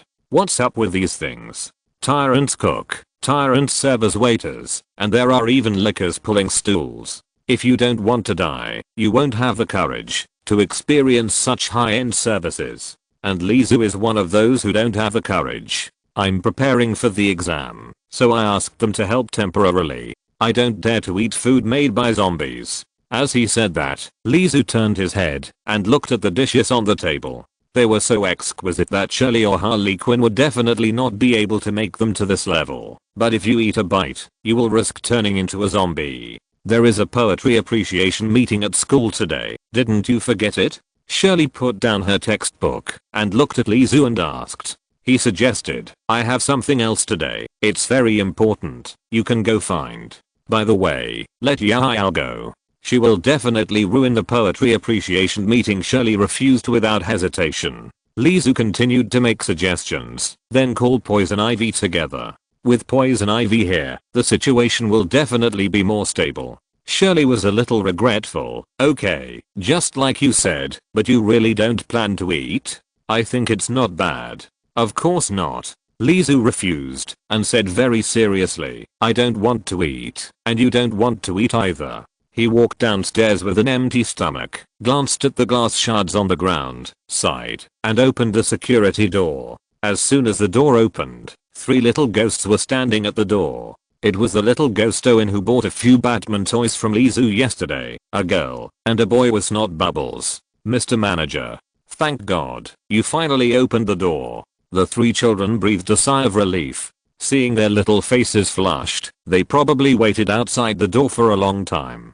What's the matter? Lizu asked. It was the little girl who took the initiative to speak. She looked into Lizu's eyes and said, we still want to buy toys. Want to buy toys? Of course you are welcome. What kind do you want? Lizu stepped aside and invited the 3 children in. The little girl turned her head and glanced at her 2 companions before turning back, not daring to enter the door, and said, I want the kind of toy with a bald head and a windbreaker.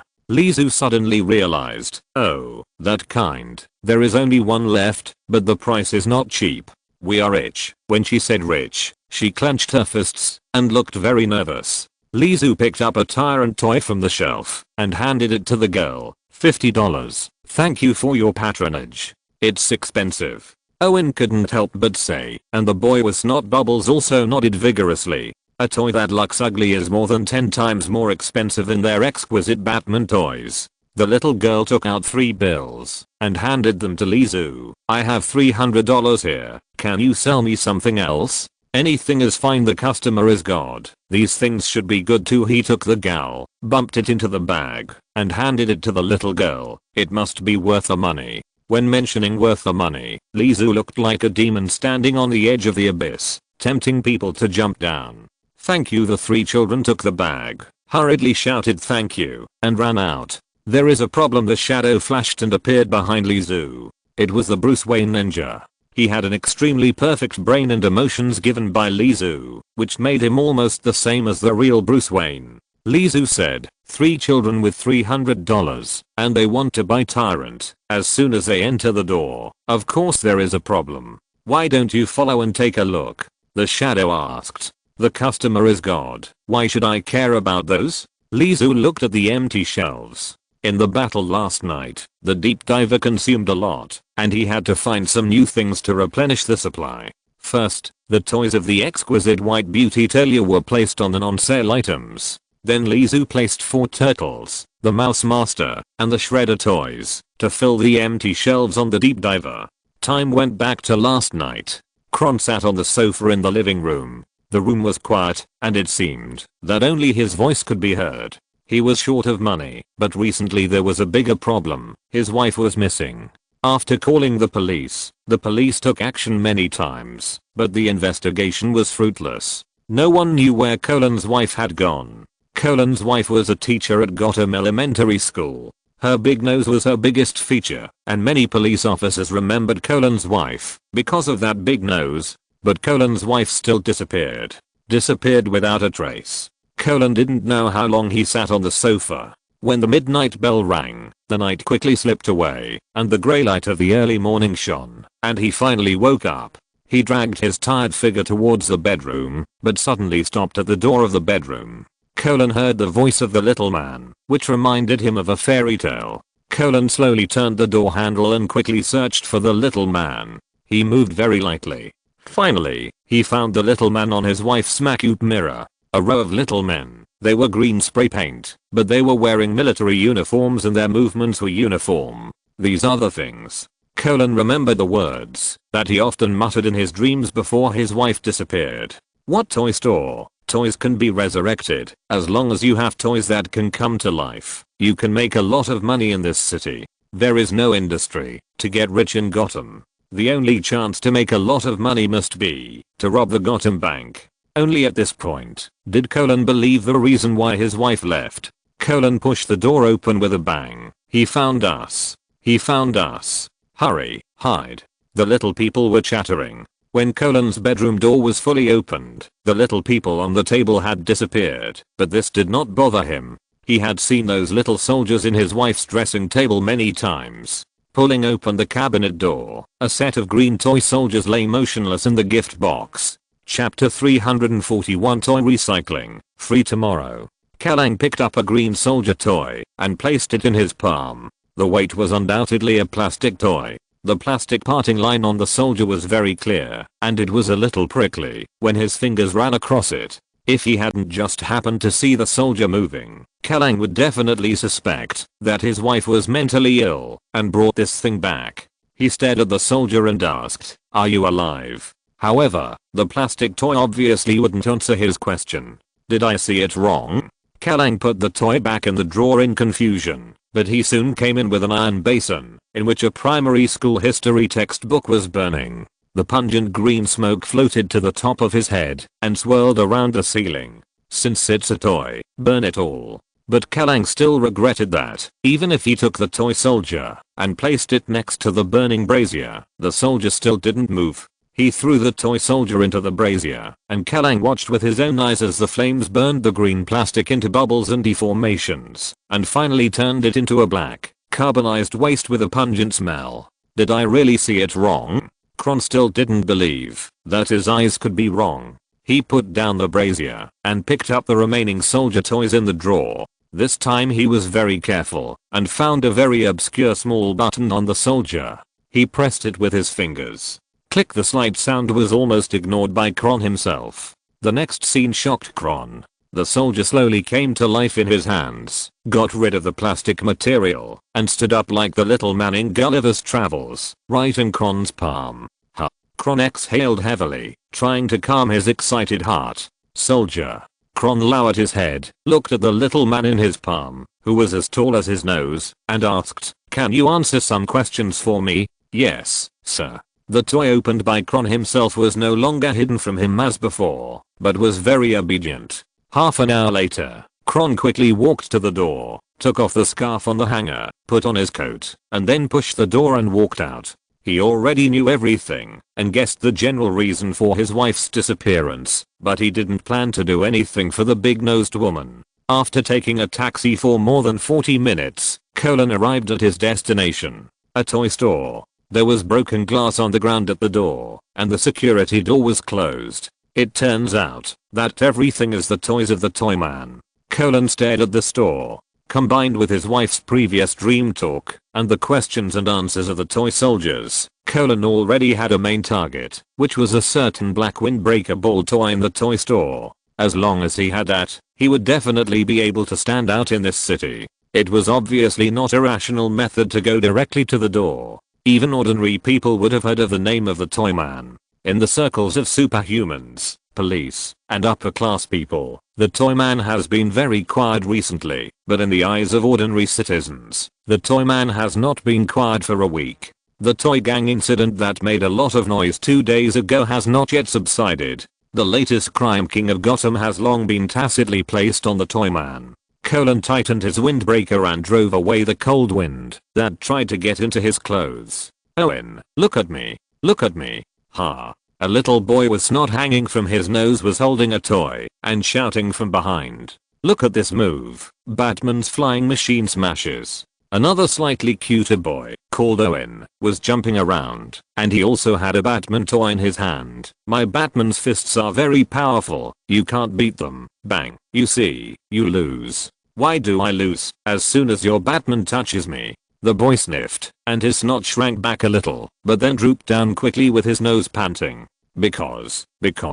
Owen was also racking his brains to find excuses for himself. "Can't you run slower?" The girl followed with a toy dog doll, breathing out white hot air, her little face flushed.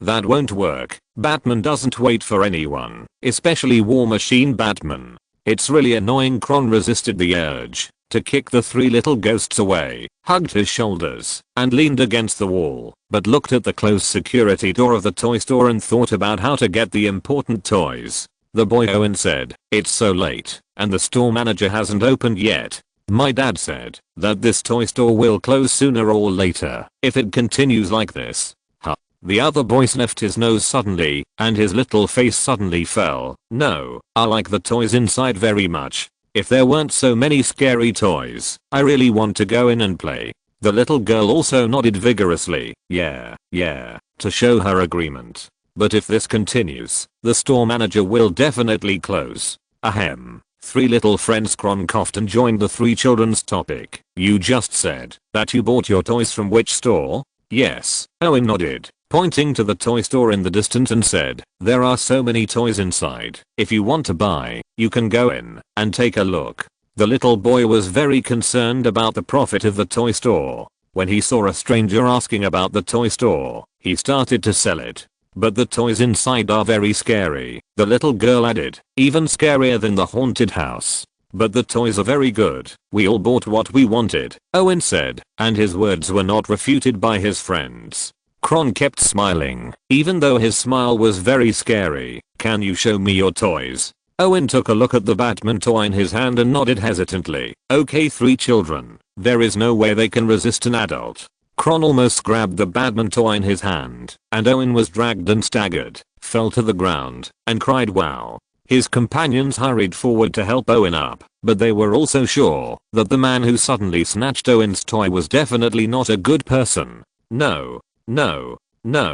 Kron's heart sank to the bottom. "There are no buttons on the toy. It's just a nice looking plastic toy. Let me see yours." Seeing Kron's eyes turn to him, the snotty boy handed over the toy in his hand, no matter how reluctant he was. I knew it." Colin threw the toys back to the children, but he exhaled and said, "Even if it's a toy man, it can't be that all the toys are that kind.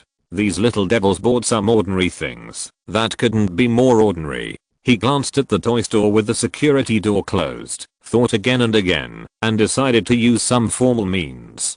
Three little friends Colin put on a smile again, but to the three children with tears in their eyes, the smile was completely the smile of the big bad wolf, which was extremely scary. "Here are $300. Can you do me a favor? Help me buy some toys in the store." The three children came back with a simple plastic bag and handed the toys to Colin. They really bought the toys back, and the toy man didn't doubt it at all. Maybe the toy man doubted it, but he didn't care. Who cares? Colin only knew that his tomorrow was coming. Colin excitedly grabbed the plastic bag and searched for the toys inside. The first thing he saw was a rather large ball toy in a black windbreaker. Although it was only the size of a palm, it had an oppressive feeling that could not be ignored. In addition, the other toys in the bag looked very ferocious and scary. Just like what the three children had just said, these toys were very scary. "Sir, can we leave?" the three children asked fearfully. They couldn't understand why a fierce man would use threats to force them to buy toys and even give them money. There were too many things that they couldn't understand in their little heads. At this time, Kron just wanted to quickly test the toys he had obtained. He had no intention of paying attention to the three little ghosts. He waved his hands casually. The children grabbed their toys and ran away. "You can't be around here." But the toy man, "If the toys are really useful, your toy store will soon belong to me." Before Kron turned and left, he took a deep look at the toy store. Not far from the toy store, there was an underground parking lot of a shopping mall. There were no cars, and it was empty. There were only two monitors flashing red dots in the corner. Kel Lang, who couldn't wait to go home, took a stone and smashed the monitors in the parking lot. He grabbed the bottom of the plastic bag and pulled it, and the bag poured out the toys. "There's a button." Kel Lang's face flushed, and he seemed to hear his excited heartbeat. "There's a button." The buttons on the bald man and the black windbreaker dimmed. Bang! The toy fell to the ground and quickly grew larger, turning into a small giant that Kel Lang had to look up at, full of oppression. "With this thing, I can definitely..." Kel Lang pointed to the load-bearing column of the parking lot not far away. "Hit it. Let me see your strength." The bald little giant in the black windbreaker took a step, faced Kel Lang, and slapped him. Pop! Blood splattered. In the toy store, Lizu, who was checking the shelves, suddenly slapped his head and shouted, "Something's going to happen. It's broken. It's broken." Shirley, who had just walked downstairs with her school bag on her back, asked, "What happened?" He said, "3 little kids just bought a Tyrant." The Tyrant, a top-notch biochemical weapon, was sold to the little kids casually by Lizu. Shirley seemed to have been prepared for this, and was not surprised at all. "That Tyrant is different. I took him out of my dream." Shirley heard something different. "What?" "Just like the G serum in the refrigerator that stabilizes your physical condition, I tried to bring out a moving thing from the dream." "Is it the Tyrant?" "Yes, that thing does not follow all the previous settings. If there is no system control in the dream." Lizu paused, turned around and picked up the phone. A few seconds later, the call was connected. "Yao? Yes, it's me. Shirley's school is going to hold a poetry appreciation meeting today. Do you have time?" "Me? I have something else to do." "Yes, if it is not handled properly, this world may cause a biochemical crisis." "Interesting? Haha, maybe." After hanging up the phone, Lizu nodded to Shirley. The two of them agreed to go to your poetry appreciation meeting. He suddenly turned around just now, and it turned out to talk about the poetry appreciation meeting. If they had not lived together for a long time, Shirley would definitely kick Lizu left and right, at a loss. B may be able to help, but her proposal was ruthlessly rejected, and she could only go out to school with her school bag on her back. "Mr. Toy Store Manager, we need to start collecting our toys." First step. Lizu looked at the street in the distance, lowered his head and thought for a long time. It seems that something really happened. Shadow appeared behind Lizu at the right time. "What, is your perception wrong?" "No, the perception disappeared." Lizu rubbed his listless, pale face. "Someone has cut off my perception of the toys. Or maybe someone killed Tyrant T-103." Shadow's voice was hoarse and dull. "That would definitely not be good news." Then the ninja, who is not Batman, but still likes to speak in Batman's voice. "Can I trouble you to help? Weren't you also a detective?" "In front of the world's #1 detective, I must admit my shortcomings. Shadow is worthy of being the ninja made by Lizu from Bruce Wayne. He retains almost all of Batman's advantages, and his detective investigation ability is naturally not ambiguous." Soon, the two came to an underground parking lot. The smell of blood was very pungent. There was a pool of blood on the load-bearing column that had not been cleaned up, and there was a headless corpse on the ground. Lizu, who had seen the Tyrant in action countless times, naturally recognized who the murderer was at a glance. There was still a blood-stained plastic bag on the ground, but the Tyrant in the plastic bag and the Gowl toy disappeared without a trace. Shadow walked to the headless corpse and squatted down, observing for a moment, then looked up into the distance. Lizu followed his gaze and looked into the distance, only to find that the wall had changed, as if someone had punched the Tyrant away, and the Tyrant crossed a distance of 20 meters and smashed into the wall at the end of the parking lot. There were 2 groups of people, Shadow speculated. 2 battles took place. 2 groups of people. Lizu asked back. 2 battles were easy to see, but 2 groups of people were not easy. 2 battles. The first time, the Tyrant slapped this guy's head with a slap. Shadow stood up and gestured with his palm. But before talking about the second battle, I have to talk about these 2 groups of people first. Shadow turned around and pointed at the footprints on the ground. No one has entered the parking lot here for a long time, and the dust is very thick. Moreover, the surveillance camera in the distance was smashed. No matter who did it, we would never get the information before this. Besides us, there are only 3 people's footprints on the ground, one big and 2 small, Lizu said. The one big refers to the Tyrant T-103, and the 2 small ones are the unlucky guy who awakened the Tyrant, that is, the guy who fell to the ground, and the second one must be the person who followed and took away the Tyrant and the Gowl toy. Therefore, there is no evidence to prove the statement of the 2 groups of people. You are right, but like I said, there are 2 groups of people.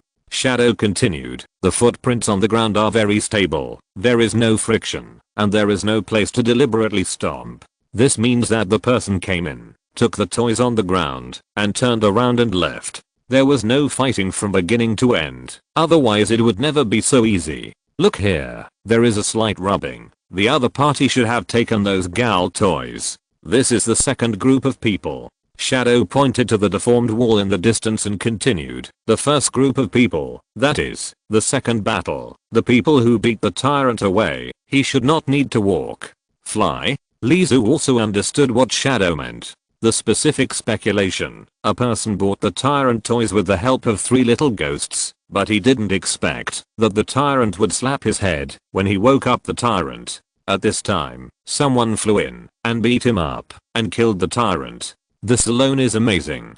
The tyrant can resist the RPG rocket launcher. The strength of the person who came is at least the same level as the Hulk, and he can also fly. This person took the tyrant's body away, but someone else came in and easily picked up the Gowl toys on the ground without any obstacles. How is it? Shadow asked. Lizu shook his head slightly. All of them have lost their sense. It is normal to lose the sense after the tyrant was killed, but the Gowls that have not been released from the beginning to the end have lost their sense, which means, what are your plans? Shadow asked. It will be free for a limited time starting tomorrow, but I don't know when it will end. After the editor notified me, I didn't ask when it would end. It will be at the starting point. Chapter 342, Poetry Appreciation. On the weekend, around 10 o'clock in the morning, Gotham Elementary School was not deserted because of the weekend, but was more lively than any other day of the week. The listless students carried their school bags and yawned as they walked into the main gate one by one. Some adults also walked into the small gate of the school with bad faces. Among the vehicles, a pink Beetle stopped at the school gate. The car window was lowered, and a girl with yellow hair took off her sunglasses and put them on her nose. Ivy, we are here. Yawn in the back seat. The red-haired woman yawned and sat up. Why are we here? My new species research is about to succeed. Harley Quinn opened the car door, walked out, and said to the sleepy Poison Ivy, when Little Pudding called us to come, weren't you nodding beside us?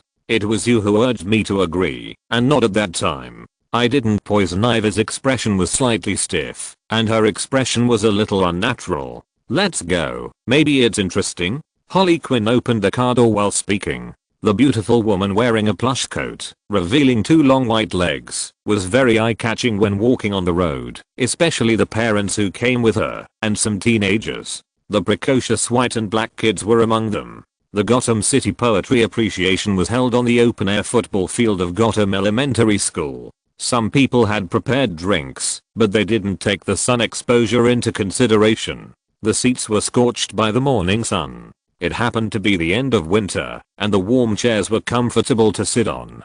People came one after another, sitting in the audience seats under the morning sun, and the school staff put up a sunshade. Bless Gotham Elementary School, bless Kane Memorial Bridge, bless Vince Finkel Bridge, bless Evanston High School. I don't know when. The poetry appreciation had already started, and there were many reporters from news agencies sitting in front, yawning and taking pictures. Quick, I found Shirley. Harley Quinn and Poison Ivy also found Shirley sitting among the students. 2 cool ladies came over, and the students sitting next to Shirley had to kindly give up their seats if they didn't want to be beaten for nothing. Harley turned her head to Shirley and asked, what exactly does this thing do? Poison Ivy also found it a bit boring. Just keep blessing? Yeah. Shirley nodded, obviously having anticipated this result. Poison Ivy and Holly, who had just sat down, had already yawned 4 or 5 times. As the sentence bless Arkham Asylum ended, someone lowered his voice and said, God bless. He finally finished blessing. Bless the New York City government, but the blessing was not over yet. The person reciting the poem rubbed his throat, but continued to recite it with all his strength. The people who just thought they were liberated were stunned. Not over yet? In Washington, behind the desk under the stars and stripes in the white building protected by the Marines, Lex Luthor stopped writing. He picked up the phone casually. What's the matter? His expression did not change at all, and he said calmly, let her in. A few seconds later, there was a knock on the door. Come in. Lex Luthor leaned back on the leather office chair and looked at the bucket who pushed the door open. No, she was just a woman who looked like a bucket. Dark skin, a face full of flesh, a face that would make people feel disgusted just by the appearance. Mr. President, good morning. Director Amanda Waller. Lex Luthor leaned forward on the desk and gently tapped the documents on the desktop with his right hand. I don't think you are here to say hello. Amanda Waller nodded, looked around, and said after seeing Lex Luthor nodded, "We have found the weakness of the toy man." "Oh." Lex Luthor raised his eyebrows. "Sir, maybe you didn't list him as one of the troubles, but every uncontrolled superhuman must be monitored and supervised. Superman and Toyman as well." The fat black lady spoke confidently. "We have collected all the combat data of Toyman so far. Of course, I have brought these materials, and I'm about to hand them over to you," she said. "Toyman has an extraordinary physical level, comparable to some top acrobats. His marksmanship and close combat abilities are very strong, no less than special forces. But you know, his most amazing ability comes from his ability to turn toys into entities."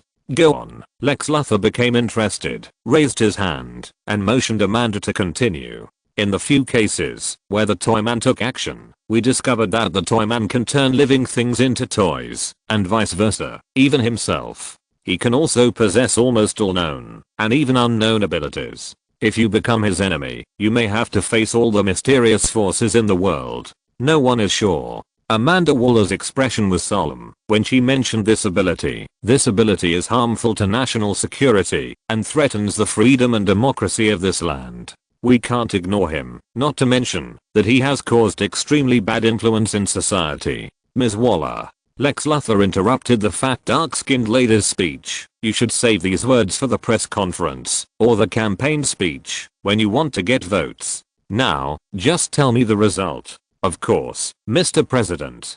Amanda Waller clenched her fist and put it to her lips. "Ahem, the Toyman's close combat ability and agile and flexible physical condition are not difficult to deal with, and his toyization, I think we have mastered the ability to invalidate it." "Invalidate?" Amanda Waller nodded vigorously, and this action made the black flesh on her face swing up and down constantly. "That's right. So, Mr. President, you can give me some resource support, which will be very helpful for subsequent research and development." Lex Luthor shook his head. "No." Amanda Waller's face changed. "Not some resource support, but all the resource support you need. I can give the greatest help.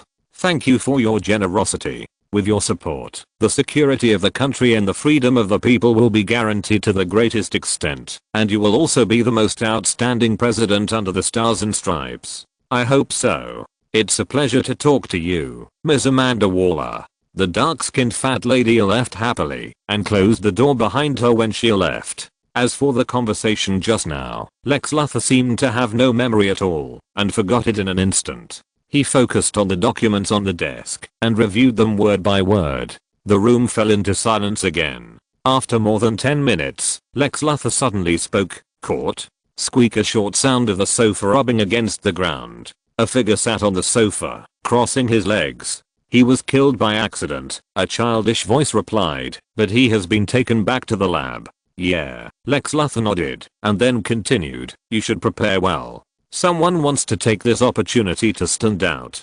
Don't let me down." Lex Luthor put down the pen in his hand and looked at the sofa. At this time, there was no one on the sofa. At the poetry appreciation meeting, the time came to 11 o'clock in the afternoon. The last person who recited the poem had left automatically with a fake smile on his face. How many people are blessed by this poem? Harley Quinn half took off her plush coat and asked with her hand on the sunshade. "I remember. I think I have blessed Washington. Now we are in Chicago." The most powerful thing about this poem is that it blesses every corner, and it will never be partial to one or the other.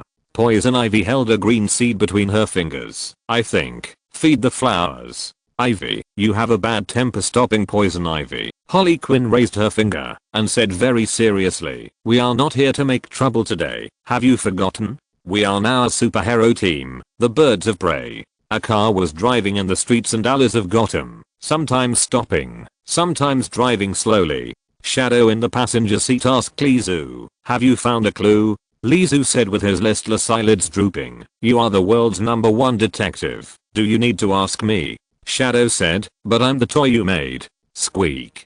The car braked suddenly, and the inertia of the forward rush pushed the two people forward. Lizu shifted gears with his right hand, guessing the clutch backed up. "Next time I must buy an automatic car. I think the Batmobile is good." As he complained, the car backed up to the entrance of the convenient hotel he just passed. Shadow was puzzled. "Here. I guess you don't watch the news often. Lizu pushed open the car door and got out of the car, walked into the convenient hotel, booked a room, and took the elevator to the room he just booked. What news? Shadow had already climbed in through the window and sat on the sofa. Except for not wearing a cape, you are exactly the same as the Bat. Lizu closed the door, sat on the bed in the hotel, and added, especially in the aspect of sneaking in and picking locks. Shadow didn't say anything, but waited for Lizu to answer. Turn on the TV. I think it must be on TV. Lizu lay on the bed, with no intention of getting up.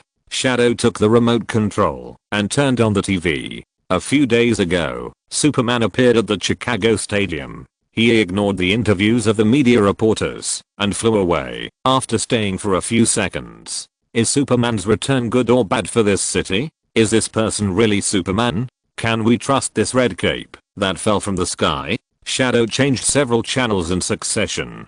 6 out of 10 channels were reporting news related to Superman. Superman? Shadow asked, is this person really Superman? Even if he is the Bruce Wayne version of Ninja made by Lizu, he is not the real Bruce Wayne after all, and does not have the real Batman thinking. I don't know. Lizu turned over and sat up, and asked Shadow a question instead. What do you think he is looking for? What is he looking for? Shadow's voice was full of doubts. Lizu said, he once landed in Gotham, but now he keeps going to every city, and judging from the distance he landed, his maximum detection range should be around 200 kilometers. He still maintains this state after so many days, so he should not have found what he wants to find on the Earth. You mean, he is not Superman? Shadow heard the implication of Lizu's words. Shadow continued, even if he is not Superman, he should be related to the Kryptonians, so, you guess the person who did it should be related to Superman? Of course not. Lizu jumped off the bed. I just pay more attention to the news about Superman. Actually, the news I want you to see is this. He took the remote control and switched back and forth between channels. Finally, he settled on a channel. Recently, the biochemical research technology of Luthor Corporation has entered a new era. Artificial cell cultivation and artificial hearts are no longer out of reach. Shadow suddenly realized, you mean, Lex Luthor? Of course. Lizu nodded. If there is anyone in the world who wants to kill me the most now, besides the Penguin who survived the disaster, it should be this bald guy. What's more, in order to research the relevant information about the Tyrant's biochemical weapons, this move is worth it. Combined with the TV advertisements about Lex Corporation's biochemical research technology, the possibility of Lex Luthor's action does exist, but there is no conclusive evidence. But when does a villain need conclusive evidence to make a judgment? Lizu has fully experienced the benefits of being a bad guy. Shadow asked, what are you going to do? Of course I'll go to the door. Lizu tugged at his sleeves. Besides, I think I can guess what this Superman is looking for. Shadow was silent for a moment and said, you are not as careless as you look. You are very careful. I must admit this, Toyman.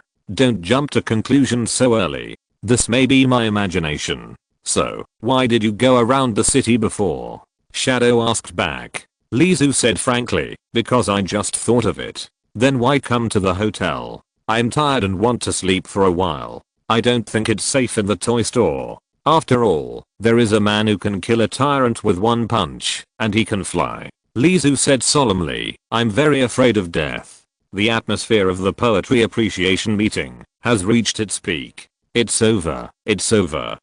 Harley Quinn patted her chest and exhaled heavily. When the sun was setting, the blessings were finally sent to every institution on American soil. Bless Australia. Harley Quinn stood up, took off her sunglasses and shouted, Ivy. Smash it here.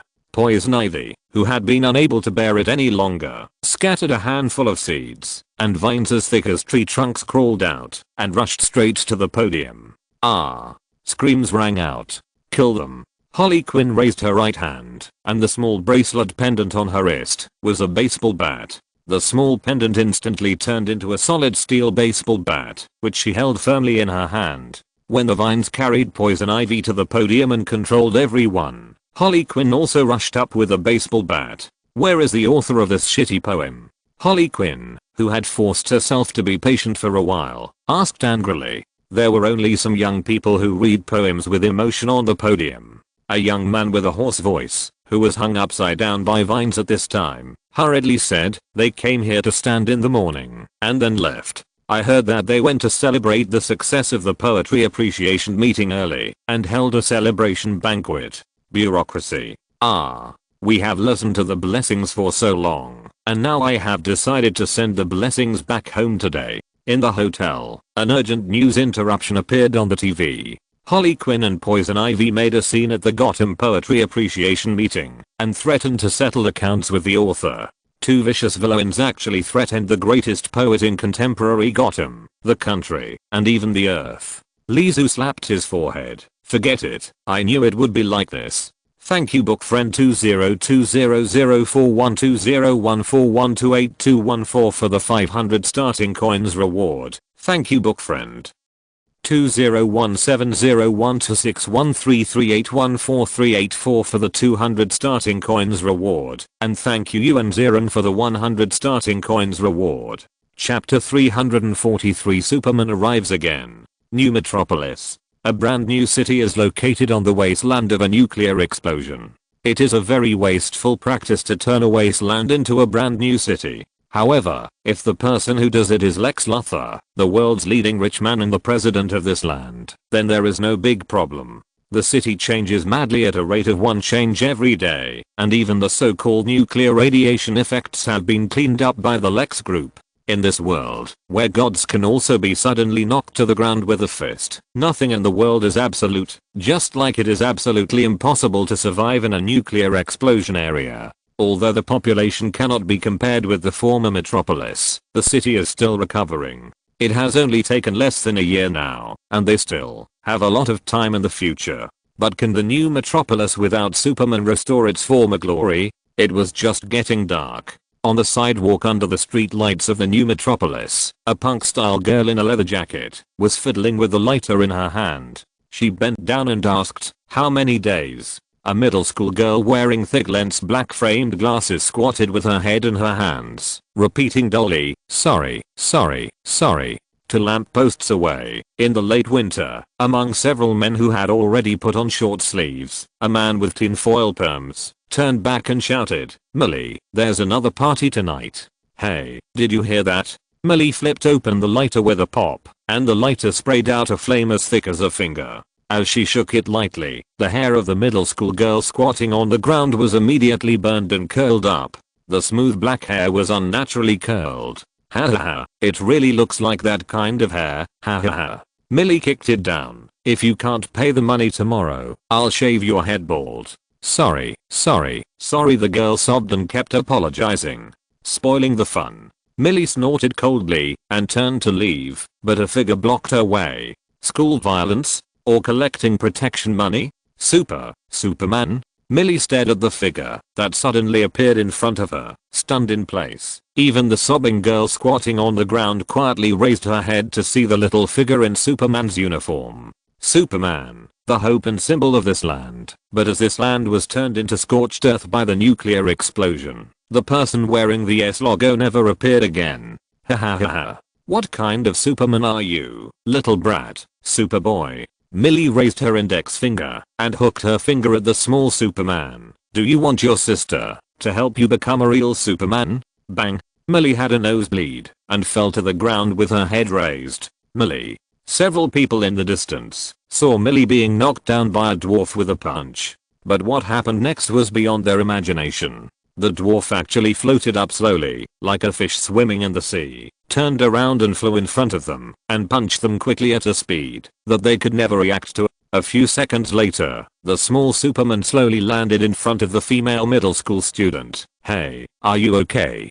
"No, I'm fine." She wiped her tears. "Are you Superman?" "Of course. I will protect this city from now on." The small Superman smiled and turned around, rushing into the sky. Above the clouds, the small Superman hid inside, with his hands under his head and his legs crossed, as if he was lying on the clouds. The sentence just now, "I will protect this city from now on," seems a bit wrong, isn't it too stiff? He said to himself, "Should I add a few more sentences? But I'm Superman. Will it be disgusting if the lines are too greasy?" What is Superman's greatest weapon? Oh, right, smile. An invincible sunny smile. He grinned, and his childish face, which was quite similar to Kal-El, pulled out a relatively sunny smile.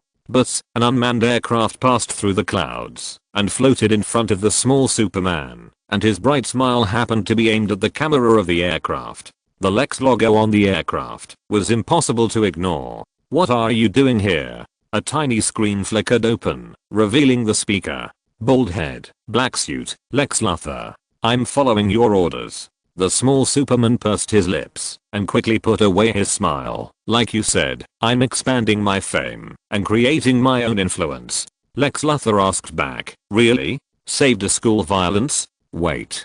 Coming. The small Superman moved his ears, broke through the clouds, and turned into a black beam of light falling from the sky. New Metropolis. On Lex Avenue, Lizu drove quietly and stopped at the traffic light. He turned his head left and right in surprise. Money is really a good thing. It turns out that rebuilding a city can be so simple. Is my money not enough? Otherwise, I can also create a large army of toys for myself. This was of course just a casual remark. His mental power was not enough to control the large number of toys, or simply give life to toys. The green light came on, and Lizu slowly started the car. Beep, beep, beep.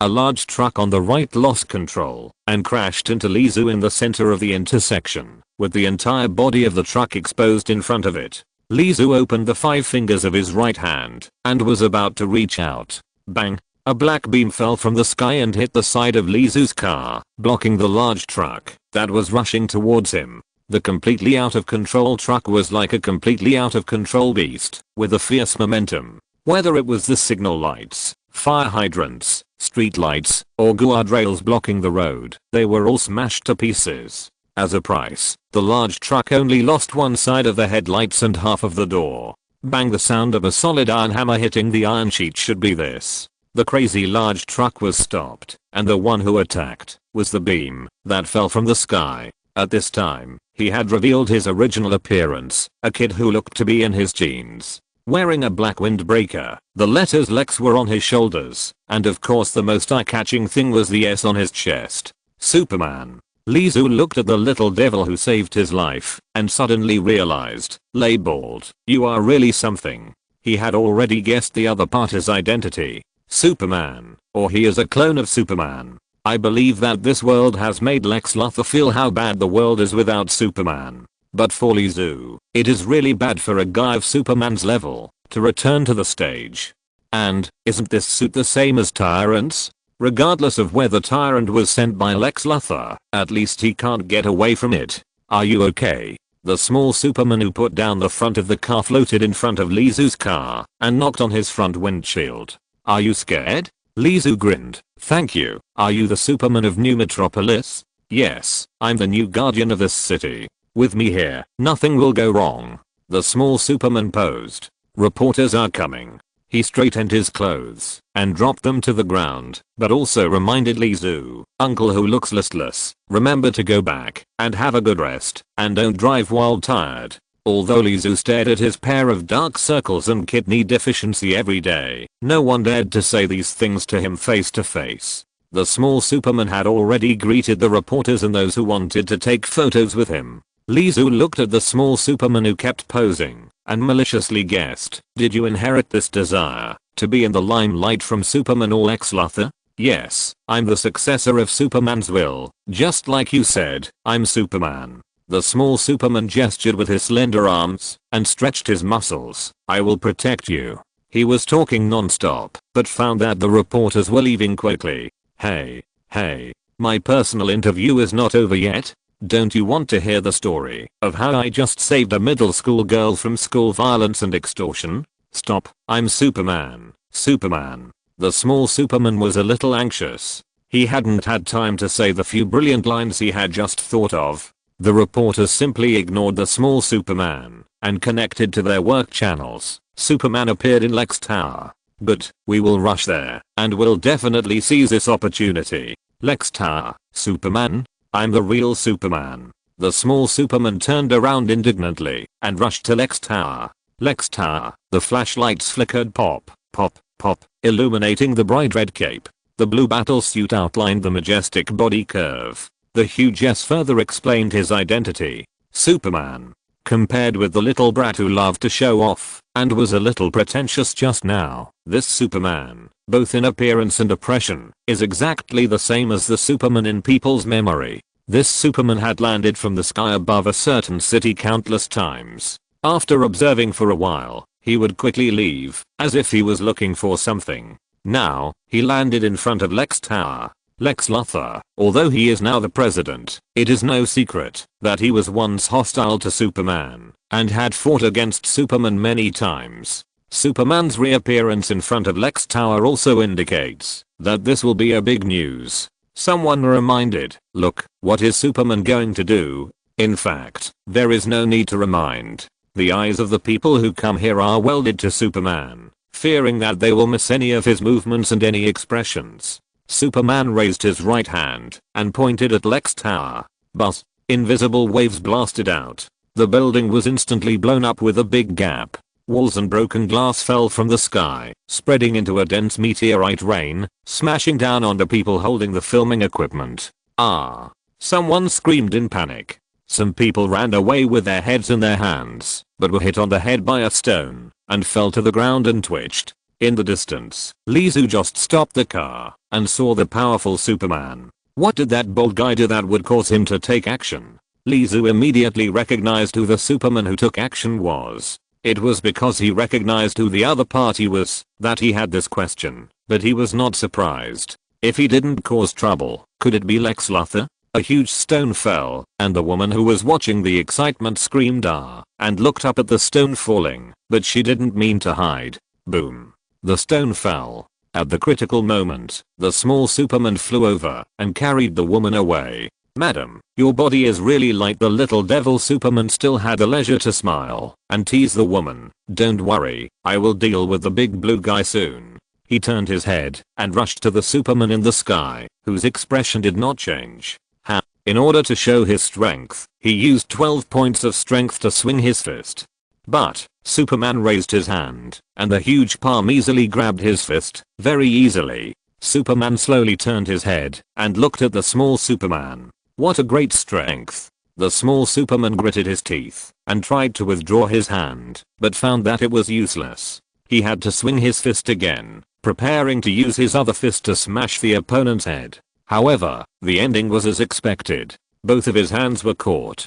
It was difficult to move. Superman pulled the small Superman and swung it hard. At that moment, the small Superman found that his body was out of control and turned into a spinning frisbee, crashing into the 46th floor of the Lex building. Boom. His head crashed through a wall. Boom. The back crashed through another one. Boom. Boom. I don't know how many walls he crashed through, and he finally got back control of his body. He had crossed the entire Lex building, and his feet were hanging in the air. Shaking his head a few times, the small Superman controlled his body, but when he looked at the Superman in the distance, there was already fear in his eyes. He was completely suppressed in terms of strength. It was really like an adult beating a child.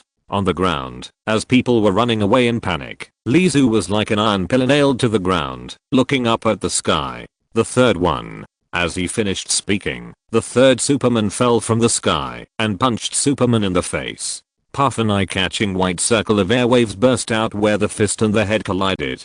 Superman was knocked away and smashed into the ground for an unknown depth of several meters. The new Superman was very distinctive. He also had a blue battlesuit, a red cape, and a huge S logo. Half of his body was similar to the deceased Superman, but the other half was not made of flesh and blood, but steel. A precise steel body. Cyborg Superman. Lizu knew very well that this guy was not a good guy. Bang. The one who was smashed into the ground and looked most like Superman rushed out, punched Cyborg Superman in the chest with both fists, and knocked him out. The two had almost the same strength, and the huge sound waves generated by the collision of fists had destroyed all the windows of several nearby streets. The small Superman in the sky wanted to intervene, but found that he was not strong enough to intervene. Lizu on the ground had no intention of intervening. It was a battle between Supermen, even though the two Supermen were both fakes. Superman punched the mechanical Superman again, and then turned and left without any regrets.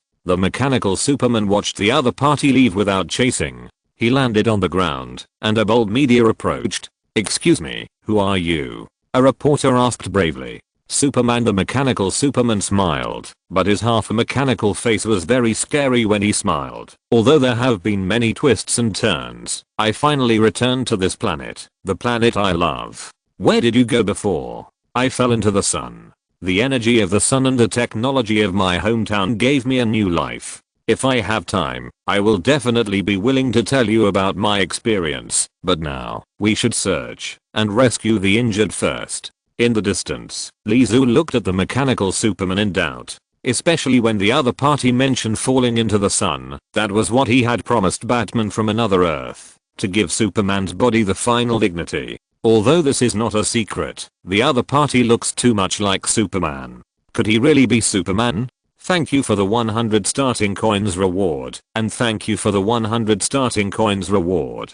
Chapter 344, Mechanical Superman. The battle between the three Supermen in New Metropolis is a hot topic. There is a young Superman, a Superman who looks exactly like Superman, but is as cold as a machine, and a Superman whose half body has turned into steel. The three Supermen have their own supporters. Countless speculations and news are fermenting wildly. The simultaneous appearance of the three Supermen is destined to bring an inestimable future to the city. As for whether it is good or bad, no one can be sure. Kara Zor-El stretched her body in the bedroom. The continuous work during the day had exhausted her energy. She changed into pajamas and was about to have a good sleep in bed. Only when she recovered her energy could she deal with the tricky boss tomorrow. But the Kryptonian's powerful hearing made her destined not to fall asleep easily in bed. She heard a voice on the balcony on the roof, a very slight murmur, calling Supergirl. Someone was calling her, and was close at hand.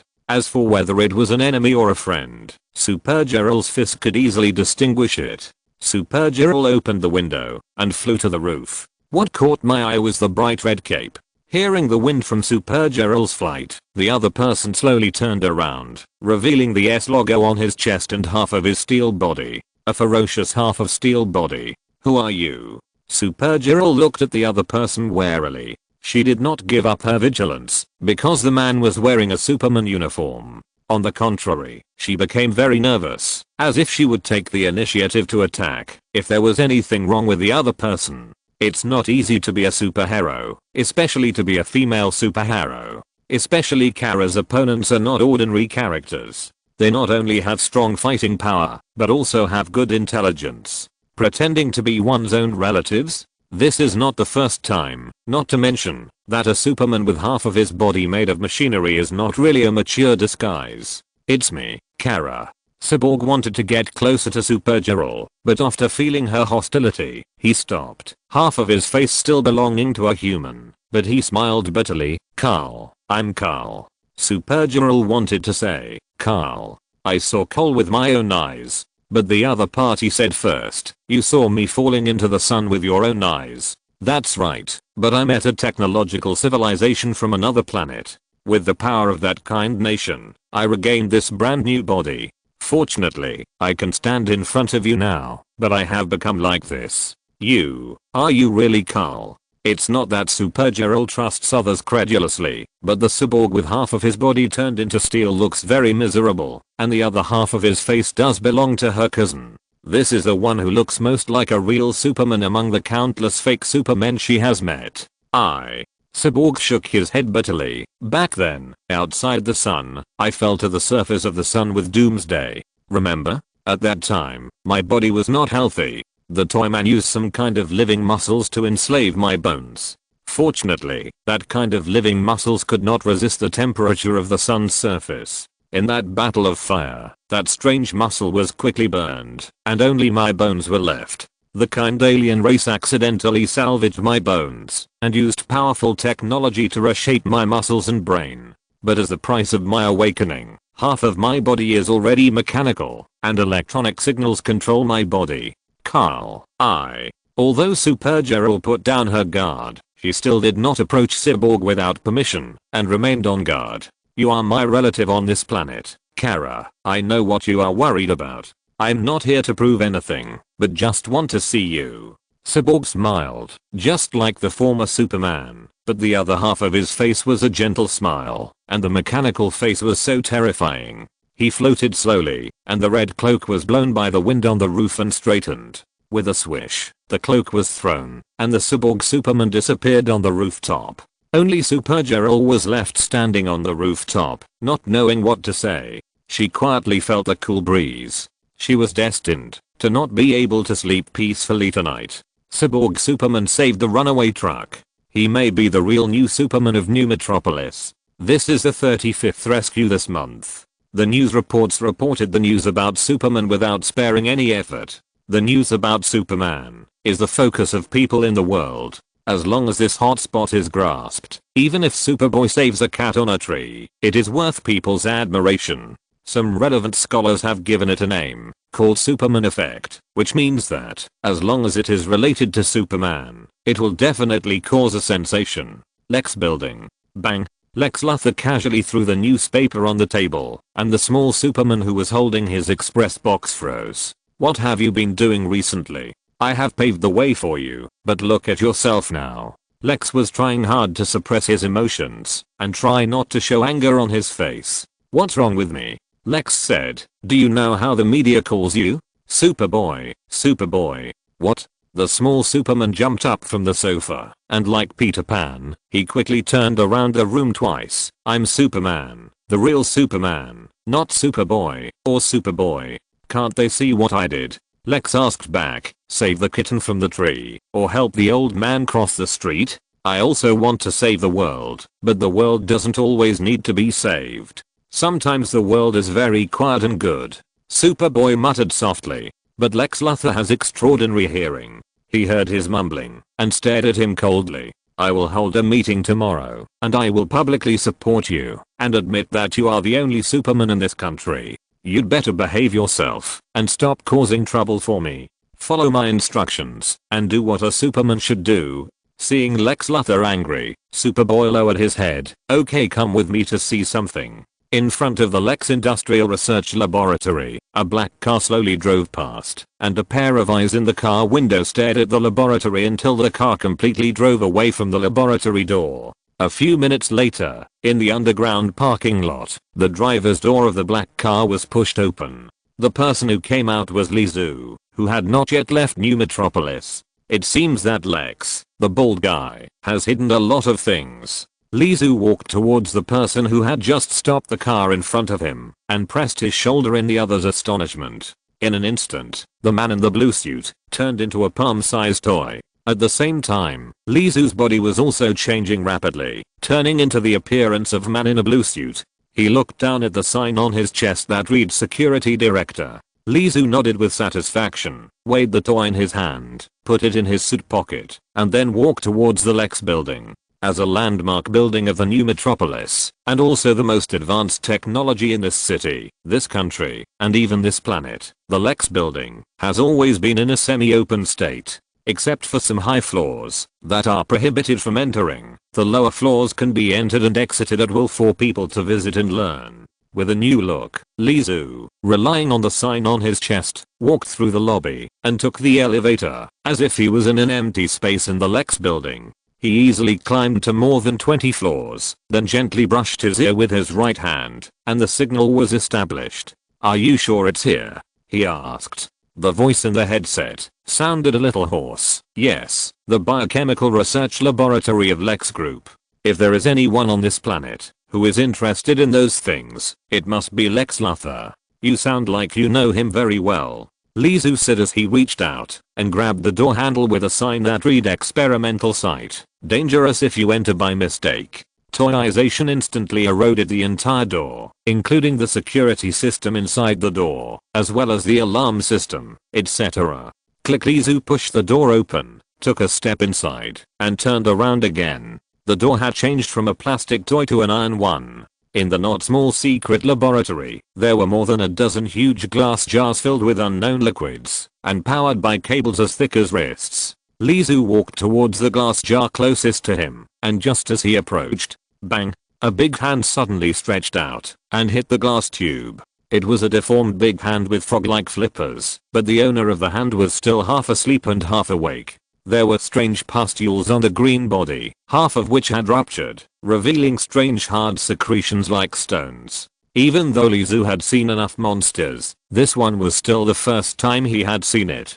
How abnormal must the development be to create such a monster? Lizu stopped moving, and the hand seemed to be unable to find him, so it slowly fell down. When Lizu raised his foot again, bang, the big hand was raised again and smashed on the glass jar. A monster with extraordinary hearing. Lizu no longer paid attention to this monster, and his eyes moved to the second glass jar. This glass jar was not big, but only half of the unknown liquid was left. When Lizu squinted his eyes to observe, he found a thing as big as a watermelon, gulping the unknown liquid in the glass jar. The other party may have also discovered Lizu, but just ignored it, and continued to swallow it in big mouthfuls. The monster only had a head, and only a mouth on the head, which looked terrifying. The third glass jar was different. There was a person in it. The left arm was swollen and mutated, with thick forearms, but thin upper arms, and the right arm, including the chest and ribs, was thin and shriveled, but the legs were well proportioned.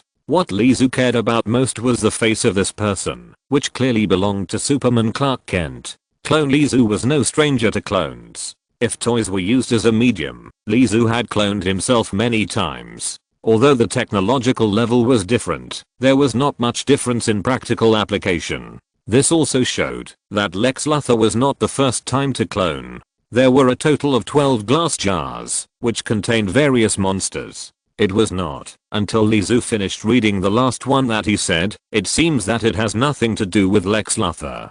The person in the headset said, "I found out that Superboy had killed something and brought it back to the Lex Industrial Research Laboratory. You connect the computer and I will remotely investigate the information." Lizu really didn't have much ability in computers, but it was still easy to make a miniature laptop. After a few minutes, found it, but it's not the tyrant, it's an alien creature. Lizu looked at the strange monster corpse on the screen that looked like a dragon in a fantasy novel and was sure that they were looking in the wrong direction and someone else had killed the tyrant. "Someone is approaching, but I have lost the view of the camera outside the room. Be careful," the voice in the headset reminded. Buzz click as soon as the voice fell, the door was opened. The two people who came in were one big and one small. The big one was bald and wore a black suit, and the small one wore a black windbreaker, revealing the red S logo on his chest. Lex Luthor and Superboy. Lex Luthor, who opened the door, also stared at Lizu. He had never thought that his secret laboratory would be invaded so easily, and the other party was standing here openly. Lex Luthor frowned. "Connor, catch him." Okay. Superboy rubbed his fists and looked at Lizu with a smile on his face. The air shook with a puff. Superboy had already rushed in front of Lizu and raised his hand to punch him. Before his fist hit him, the airwave had already spread to his face. Lizu leaned back and dodged Superboy's fist in a hurry. At the same time, he pulled back his right hand and clenched his 5 fingers. His right arm instantly turned into a hateful green arm with barbs. His fist smashed down and hit Superboy's side face after he punched. With a loud bang, Superboy smashed through the floor and fell to the next floor. But Lizu exposed his identity as soon as he made a move. Lex Luthor guessed Lizu's identity almost immediately. "Toyman, why are you here?" "I lost something." Lizu shook his right arm, and the extremely uncoordinated right arm that was almost leaning on the ground with his fist slowly shrank and turned back. "So you came to me to look for it?" Lex Luthor had a blank expression on his face. The red alarm light suddenly flashed. Lex Luthor glared at Lizu again, but ignored him for the time being. Instead, he immediately took out his communicator and asked, "What's going on?" "Something was stolen from us." "Stolen?" Lex Luthor looked at Lizu, but Lizu waved his hand innocently. "What?" he continued to ask. The voice on the other end of the phone should be a woman. Lizu immediately thought of Lex Luthor's female assistant, who is now the nominal chairman of Lex Group. The body that Connor brought back. The communication ended. Although the red alarm light was flashing, Lex Luthor didn't care. He knew that the sudden arrival of the toy man in front of him was also suspicious. Seeing Lex Luthor hang up the phone, Lizu asked, "What body was that?" Lex shook his head. An alien creature. But compared to that, the toy man. I think you should explain it well, so as not to get punched. Superboy, who was smashed through several floors, slowly floated up, staring at Lizu with anger in his eyes. Luthor, is this your son? Look at his eyes. He looks just like you. Lizu was still thinking of teasing. I have Superman's genes. I'm Superman's son. Superboy shouted. Lizu nodded in agreement. Yes, you don't look like Luthor, just by looking at your hairstyle. Thank you 1,318,155,540 for the 100 starting coins reward. Thank you Mirror World for the 200 starting coins reward. And thank you Names must be taken seriously for the 100 starting coins reward. If you're listening to this novel on a channel other than Fanfic World, it means they downloaded and uploaded it without effort. We cordially invite you to visit our channel, Mundo Fanfic Novelos. There you'll find the original version of this story and you can explore many other novels of various genres. We're waiting for you to immerse yourself in a world of incredible novels. Chapter 345, Bring the Goods, Superman. Superboy turned his head and looked at Lex Luthor. Luthor didn't say anything, as if he acquiesced to Lizu's words. Would he be Lex Luthor's child? Of course not. He is a clone of Superman.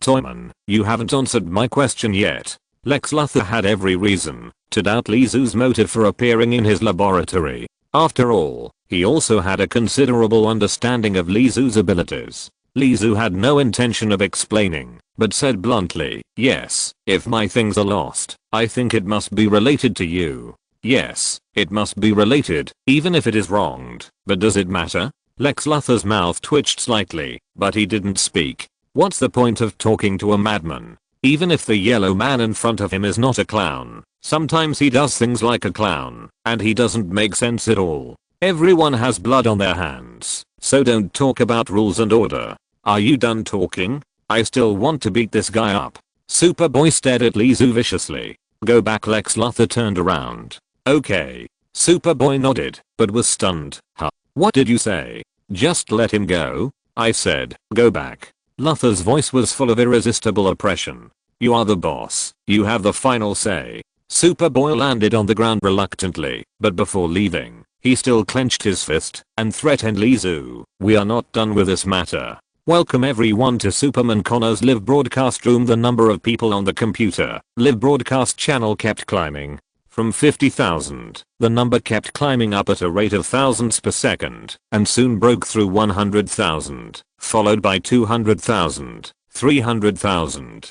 The reason was that Superboy opened a live broadcast room today. Superheroes broadcast live and chat in real time, instead of just watching the few pictures captured by the small cameras of the media. So when Connor started broadcasting, hundreds of thousands of people gathered to watch Superboy's live broadcast. Superboy Connor grabbed a large cardboard box and flew in front of the camera. He looked more like Peter Pan than a Kryptonian with a body of steel. He was all smiles at this time, as if he had found a treasure. Look at this. Haha. I believe everyone has heard of Gotham Phantom. On the live communication interface, netizens left comments to communicate. Gotham Phantom? Superboy has seen it. Connor's smile froze. Superboy, he hated this name very much. He should be Superman. I've heard of Gotham Phantom. I heard that it is a new urban legend in Gotham City after Batman. Batman? The madman who wants to destroy the world? In addition to those who know, of course there are more people who don't know about it. What is Gotham Phantom? Even with supervision and nerve reaction ability, it is not an easy thing for Connor to read thousands of comments in an instant. After pausing for about a minute, Connor said, today I will unbox the Gotham Phantom for you. First, let's open it with thermal vision. The red thermal vision swept across the box, leaving clear cutting marks. Unboxing with thermal vision is definitely an operation that no one in the world has ever seen. After all, when Superman fights the enemy on weekdays, even if he uses thermal vision, there are few ordinary people around. Gifts are constantly being swiped. Well, a box. Connor first took out an unopened box with Gotham Phantom X Ninja Turtles written on it. There is also a comic book. Oh, it's the origin story of Gotham Phantom. But before we look at Gotham Phantom, we have to take a look at the original. The barrage was scrolling wildly at this time. What? It turned out to be an unboxing live broadcast. Super Kid is also here to make money. Gotham Phantom? Hahaha, it's said to be Phantom. If it was really seen, it should have been published in the news long ago. Let's go. A kid with superpowers who doesn't save the world, but comes to do such boring things. It's a waste of time to watch him unbox. Connor's smile was a little stiff. Superboy's not very famous, but as a small Superman, Superman's popularity also makes him popular in traffic that others cannot ignore. There are more people coming, but behind the screen and on the keyboard, people will not be as awed by Superboy as they are face to face. Even if the person who is unboxing the live broadcast today is Darkseid, this group of people will still scold him. But anyway, Connor opened the box with a stiff smile and took out the toys in the carton. A turtle standing upright, carrying 2 swords, and wearing a blue headband. Connor took out 4 turtles one by one. This strange appearance, coupled with the weapons on its body and the ninja-like headband, really gives people a strong sense of freshness. Let's take a look at the story, the origin. A few minutes later, when Superboy carefully read the story of each turtle, someone was already frantically asking where to buy comics. The toys are exclusively authorized by Gotham Toyman, and the handmade toys will be released at the same time as the comic books. The live broadcast ended, a total of 45 minutes. Superboy breathed a sigh of relief and slumped in the computer chair. He tilted his head and looked at the bald figure sitting behind the computer. Didn't you say you would publicly acknowledge my identity? Why did you suddenly ask me to do a live unboxing? And you directly said that the toys came from the Toyman. Toyman, even if he is only famous within Gotham, don't forget that this is the internet age. As long as someone wants to investigate the Toyman, they can easily find a lot of information. At least some major things cannot be concealed. I expected too much from you. Lex Luthor stood up and said, you should do better. What I give you is not just those things of Superman. Tomorrow, I will publicly acknowledge your identity. Don't let me down then. Luthor turned and left. Just as he walked out of the door, Lizu stood there leaning against the wall, obviously waiting for a long time. The first time he saw Luthor come out, Lizu asked, did you find it? No news. Lex Luthor lost an alien organism of great research value, and Lizu lost the tyrant and a bunch of toys. There seems to be no connection between the two, but the two perceptive people have already regarded it as an abnormal situation, and made the worst guess. Luthor kept moving, opened the car door and got in. Lizu said from behind the car, the live streaming is quite efficient today. Don't forget what you promised me. Lizu grinned. Of course I won't forget it. You've caught quite a few, haven't you? If you don't need them, you can give them to me. Impossible. Luthor refused decisively. The car quickly disappeared from Lizu's sight. Lizu looked back at the building and left quickly. Gotham. The big iron door of the factory under the name of Penguin slowly opened with a heavy sound. Squeak. The rusty door hinge turned, and the sound was as unpleasant as grinding teeth. Pa. The person who came in fanned the dust raised by the door. Ahem. Pa. We've been parked here for too long.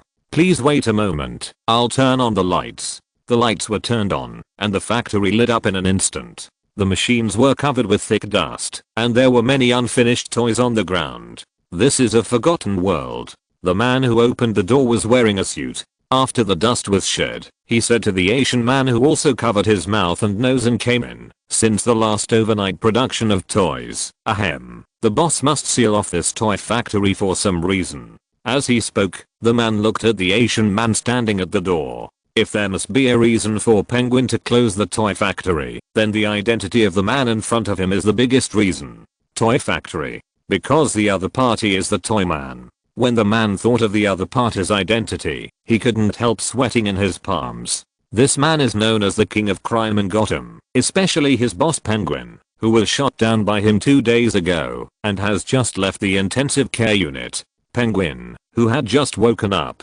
immediately sent him to serve the toy man. How long will it take to start work? Lizu looked around the factory. The life-size toys of the Justice League were produced here.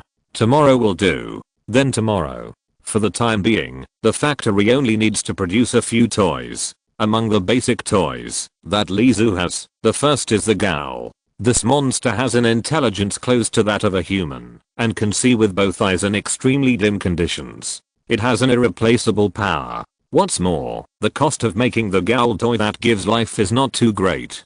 The second is the Deep Diver, who has a stronger physical fitness than the Gowl. On the ground, he can easily tear up a strong man with his bare hands, and will not be seriously injured by a small caliber pistol. If he enters the sea, his combat power is close to that of the Atlantean. Then there are the biological weapons, the lickers. Ordinary lickers must be controlled by bees. They have extremely strong combat power, and their exposed heads can withstand the continuous spray of large caliber shotguns. They can also climb walls easily like Gowls, and their thermal energy sensing and hooked tongues make them perfect assassination weapons. Next is the Assassin of the Assassin's League, which has strong concealment. Each of them has a combat power close to the top combat power of humans. Compared with fighting, the biggest role of assassins is concealment and investigation. Among the powerful combat toys, there is a mass-produced tyrant, but large caliber weapons can still tear its skin. The top one is the Abomination, which ignores most large caliber weapons on the earth, has planetary jumping ability, and has great power. The latest Ninja Turtles, the combination of ninjas and frontal warriors, plus a turtle shell, give the turtles a strong raiding ability, but in Lizu's eyes, maybe the turtles are just toys with gimmicks. This time, Lizu asked the penguin to get the toy factory, and what he wanted to produce was the Ninja Turtles toys. The fundamental reason is that Superboy's behavior of bringing goods is very successful. Selling toys on the internet is much faster than Lizu's physical store, but these toys will not have any magical aspects, just simple plastic toys. Under the stars and stripes, the leader of this country, Lex Luthor, chose to stand under the Lex Tower and hold a press conference. Before Luthor began to read the prepared manuscript, people guessed the purpose of Luthor's event through Superboy standing next to him. New Metropolis will become our new City of Hope. Sure enough, Lex Luthor soon got to the point. In the new City of Hope, we also have our own new Superman. Although he is still young, he will grow up with this city. Connor flew up at the right time, turned 2 circles in the air flexibly, and landed steadily. He put his right hand on his chest and bowed to greet him very gentlemanly. The imagined cheers did not come. First, the activities of the Cyborg Superman have been very active recently. People's sympathy for the behavior of the Cyborg Superman makes them more willing to support the Cyborg Superman. Second, Lex Luthor's identity. No one would not know what he had done in the past. A bastard who always likes to go against Superman. He only sat in this position through capital operation after Superman's death. I know what you are thinking. In the past, Lex Luthor and Superman were irreconcilable. But after losing Superman, I'm also the one who most hopes that Superman will reappear. There was still no response. Everyone just whispered and guessed Lex Luthor's true intention. A voice suddenly fell from the sky. So, why don't you tell me his identity, Luthor? It's Superman. Cyborg Superman. Look, Superman is coming. People raised their heads and looked at the figure falling from the sky. He held the sun on his shoulders, and the red cape fluttering and the wind fluttered gently in the sun. Half flesh and blood, half a mechanical body. Cyborg Superman. Lex Luthor squinted and looked up at the other party. No matter how others recognize you, Luthor said, but I know that you are not Superman. Why can't I be Superman? Cyborg Superman slowly fell down, while staying suspended in the air, at the same level as Lex Luthor standing on the podium. Because I'm Lex Luthor, no one knows Superman better than me. Cyborg Superman did not explain. He was always confident like Superman. So, you used my genes to create him? Superboy. What? Superboy was actually created with Superman's genes. So that's why I was wondering why they look so much alike. Lex Luthor, you're damned. Someone was already cursing. Creating clones violates human ethics, and this is a question that has been debated endlessly. When Cyborg Superman appeared, Lex had a hunch that the press conference he held this time might be ineffective. I admit, Luthor said, Connor is indeed a clone of Superman, but he will do better than Superman, and this city needs him. There was an uproar at the scene. The abuse began to appear and intensified. I've died once, so I can understand Lex Luthor's idea. Cyborg Superman lowered his hands and signaled for silence. I've said before that I once got help from a kind race. They used technology to revive me, but I found that's not enough. I love this planet. Besides me protecting this planet, I also need you to join me. Someone said bravely, but Superman, we don't have the power. Remember what I said just now? Cyborg Superman smiled and said, I got help from a kind race. Their technology is very advanced and can give ordinary people powerful power. As long as you have this power, you will protect your relatives and loved ones. The crime in the world will be reduced because of your participation. The world will get better and better. How to do it? A young man wearing a yellow cap raised his hand and asked. It's very simple. Please come here. Cyborg Superman invited. Lex Luthor keenly sensed that something was wrong, but he also knew that no matter what he said now, he would not be recognized. So when Cyborg Superman attracted everyone's attention, he took Connor away from the podium quickly. Chapter 346 Curfew. Mugcap. The woman standing next to the young man turned her head and looked at her boyfriend worriedly. Although Cyborg promised that he could gain powerful strength and would not hurt Mugcap, the woman just felt uneasy. After all, the world has always been saved by Superman alone. Why does it suddenly need the power of ordinary people now? There are many people who have similar ideas to her, but more people are willing to believe in Cyborg. In the past, Lex Luthor created a clone of Superman, and in the future, Cyborg fell from the sky. They already knew who to choose. Now they just want to wait and see what will happen to Mugcap. She also wanted to persuade, now that Cyborg and Superboy are here, New Metropolis is more prosperous than before. Mugcap, don't you have to? No need to say it. Mugcap interrupted his girlfriend's dissuasion, took off his baseball cap, and trotted to the podium. Standing in front of the microphone stand and looking down, Maka actually felt the so-called superiority at that moment. No, this feeling was not the superiority of the strong bullying the weak. Maka believed that he had the same perspective as the Cyborg at this moment. He would have superhuman power and also understand responsibility better. Maka. The woman looked at him worriedly in the crowd, her fingers unconsciously clenched, her nails piercing the flesh of her palm. The Cyborg walked in front of Maka. His terrifying half-mechanical body carried a strong and righteous aura that could not be questioned. He asked, "What's your name?" Maka. Maka answered, trying to calm down his nervousness. "I will give you the power to protect others now, Maka." The Cyborg took out a transparent ball that looked like a light bulb and gently placed it on Maka's forehead. When the little light bulb touched Maka's forehead, it strangely merged into it, with the tail sinking in and the head exposed outside. At the same time, the little light bulb lit up, as if it was powered on. The brightness was not too high, but it was magical. The audience looked at Maka with concern.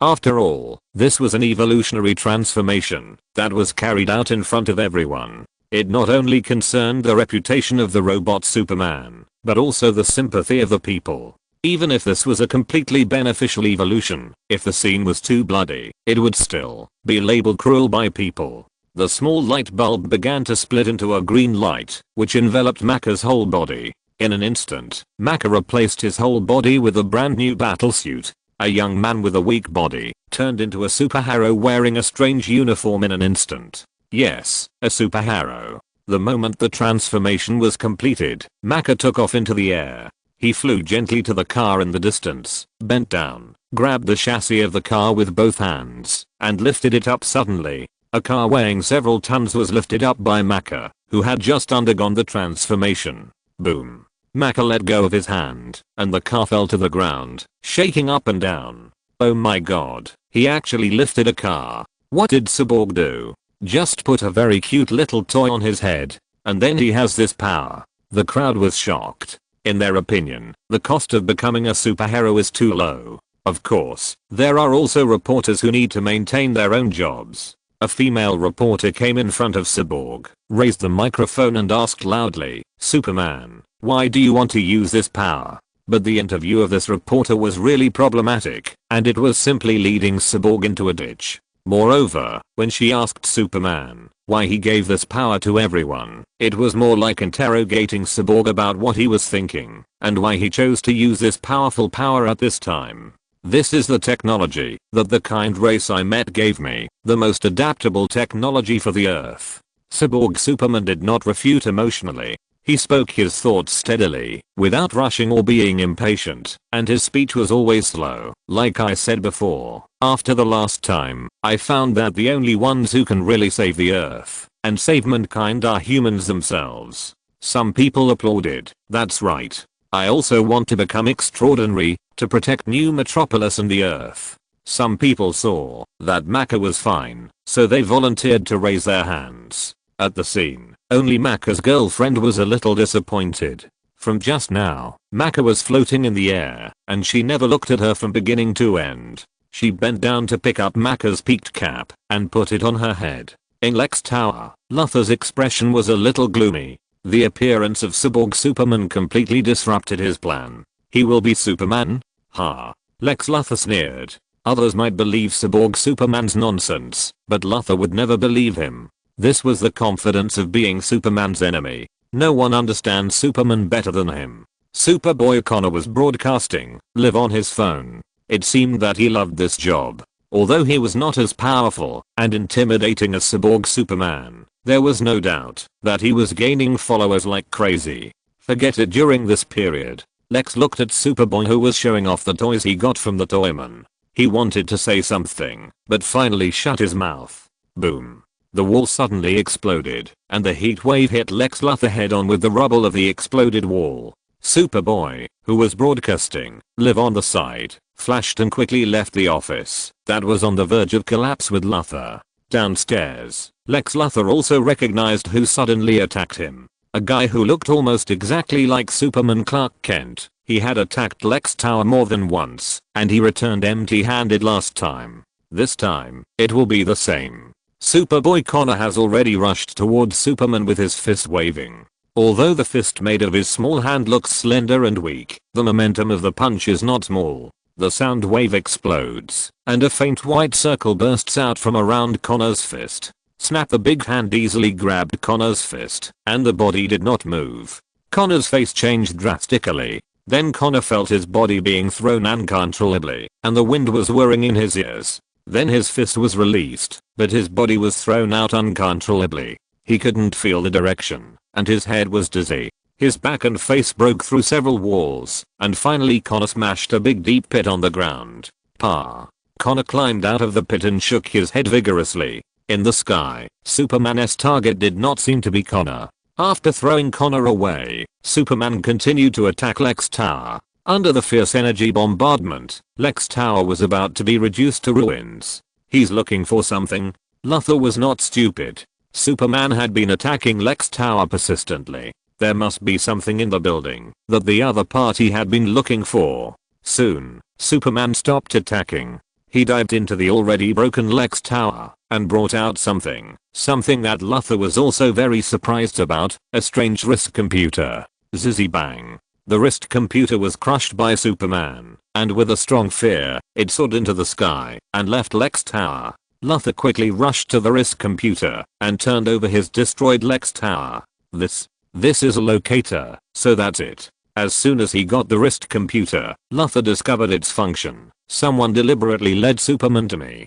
Who could it be? Lex Luthor squinted his eyes and his head was spinning rapidly, but soon a phone call came in, and the number of men recruited by the mechanical Superman was increasing, and it was already a little out of control. It seems that I can only fix this machine first to find out who is behind this. At night in New Metropolis, not far from the ruined Lex building, there is a high-rise hotel. The huge floor-to-ceiling windows offer a panoramic view of the lights and nightlife below. The night lights are on, and the lights of cars and streets on the road combine into a bright world. The yellow warm lights and white lights intersect, which is a charming scenery unique to a prosperous city. A beam of light suddenly flashed from a distance and flew to the outside of Lizu's window. After it stopped, it was discovered that it was a member of the Superman Legion under the Cyborg Superman. After the other party took a look at Lizu, he immediately turned around and flew elsewhere. What is this? A superhero who can fly like a human? But Lizu's excellent eyesight can find that there are dense numbers of them outside, like locusts entering the country. Shadow appeared at the right time. Cyborg is forming his own Superman Corps. These things also belong to the Corps? Yes. Shadow saw Lizu turned his head and looked at him. So he said, Cyborg is implementing a curfew through the Superman core. What's the purpose? Lizu asked. Since Cyborg made such a big fuss, there must be a purpose. Control, but I prefer to guess that Cyborg is imposing a curfew to avoid accidents and resistance. He seems to be afraid of something. You have a close relationship with the world's #1 detective. Why do you still have to guess to solve the case now? Lizu asked back. Shadow didn't care, boldly infer and carefully verify. Of course, the two did not plan to talk about this for too long. What are you going to do? Shadow asked Lizu. Me. Lizu walked back to the bed, leaned over and fell on the bed, and said, of course I will obey the order and implement the curfew. As long as I don't go out, there will be no trouble, right? In the evening of the new metropolis, Shanna walked on the street. A few days passed, and the cyborg was indeed not lying. He turned many ordinary people into superheroes. They could go to the sky and into the earth, ignore bullets, and realize their dreams of justice. Thinking of this, Shanna thought of her boyfriend. The other party was also full of passion and was indignant that the bad guys in the world could do whatever they wanted while ordinary people could only survive in the cracks. So after listening to the cyborg's speech, they chose to join without hesitation. My cat is in the tree, in the tree. A little girl cried anxiously under the tree. The next moment, a green light flashed, and the kitten was handed back to the girl.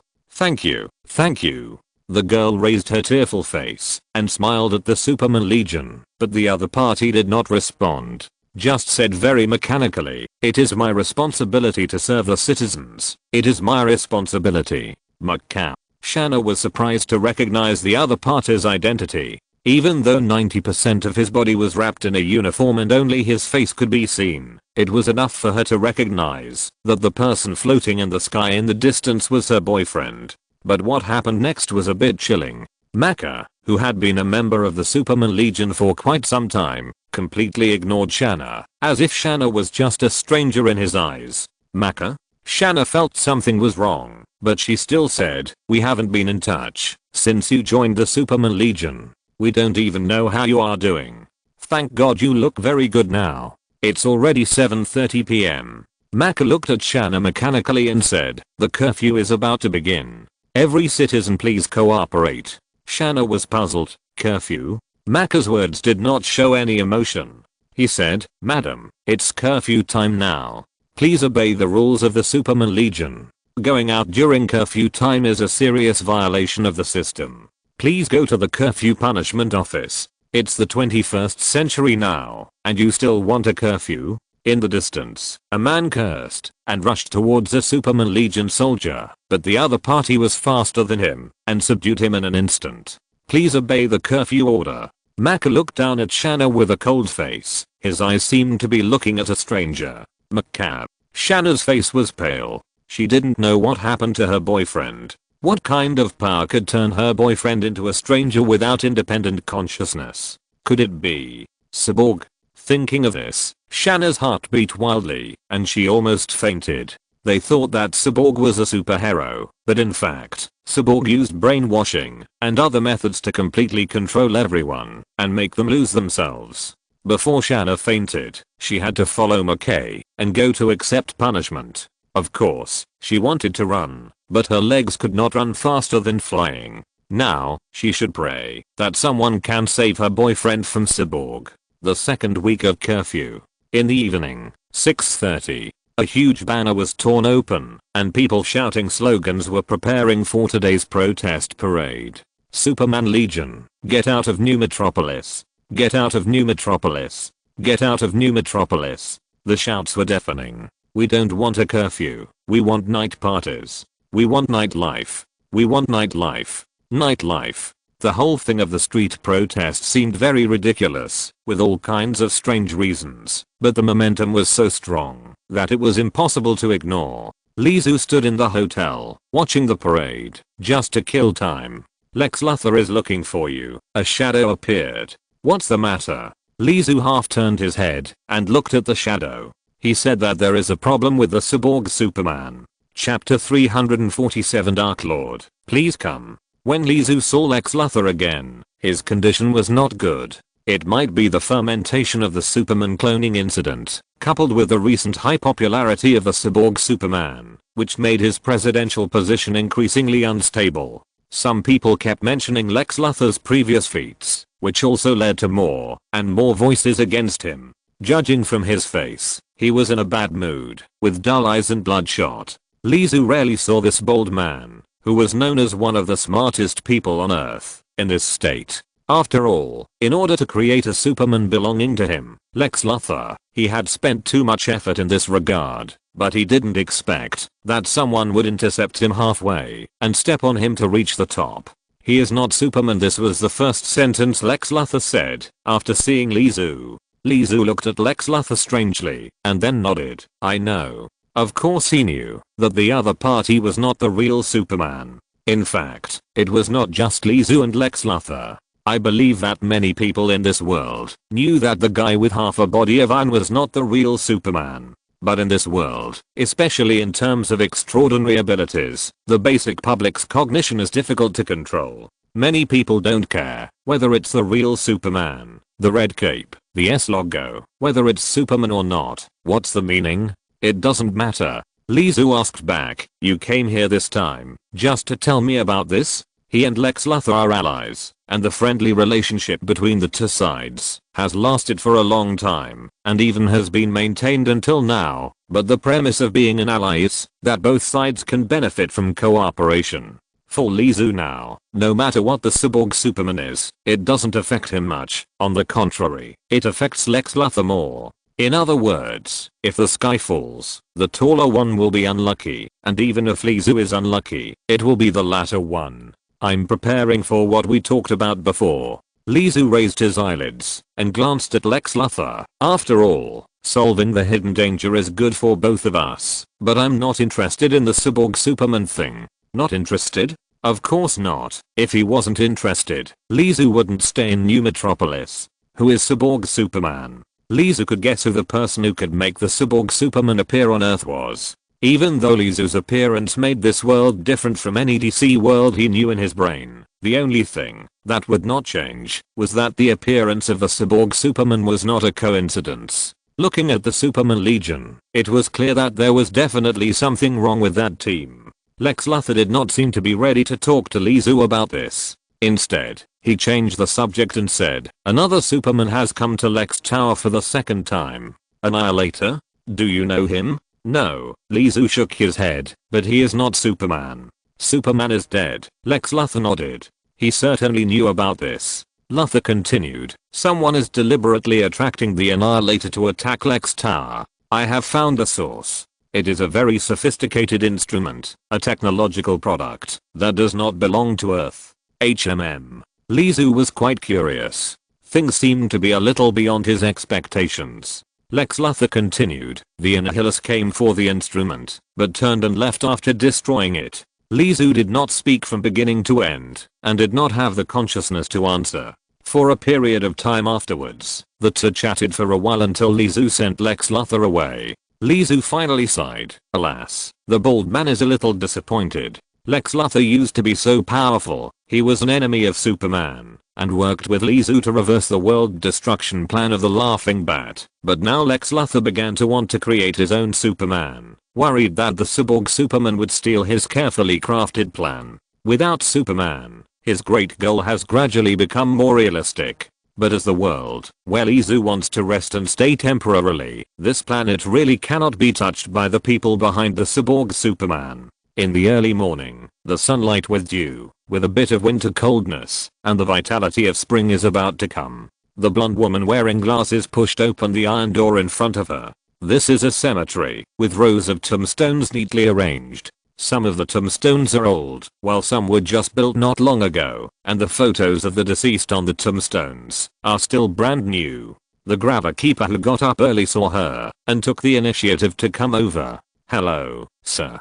I want to ask if anyone came here last night, the one wearing a red cape. She was a little hesitant when she spoke, not knowing how to describe it. You mean Superman? He was here last night. The grabber keeper nodded and said, he suddenly appeared, and then stood there motionless all night, and then left before dawn. Can you take me over to see it? She asked. "Come this way." The gravekeeper took the blonde woman to a tombstone and said he was very sad at the time and didn't speak from beginning to end. The name of the owner of the tombstone was Terry Henshaw. She nodded to the gravekeeper. "Thank you." The blonde woman stood in front of the tombstone for a while, then turned and left. Terry Henshaw's identity is very easy to verify, not to mention that half of her information is written on the tombstone. The crew of the Excalibur spaceship, but when they were performing their mission in the universe, an accident occurred, and at that time, there was almost no superpower on Earth to save them. The spaceship fell into the atmosphere and turned into a pile of burning scrap metal. All the crew members, including Terry Henshaw, were dead. There was nothing in the cemetery. Why did Carl stand here all night? The answer seemed to come out easily, because the person who flew into the universe with Terry Henshaw was also her husband Hank Henshaw, who also suffered and was dead. He is not Carl, he is Hank Henshaw. The answer seemed to be easily revealed with a poke. The demonstration has reached a fever pitch, but the Superman Legion still strictly abides by the rules, never resisting, and will not harm ordinary citizens.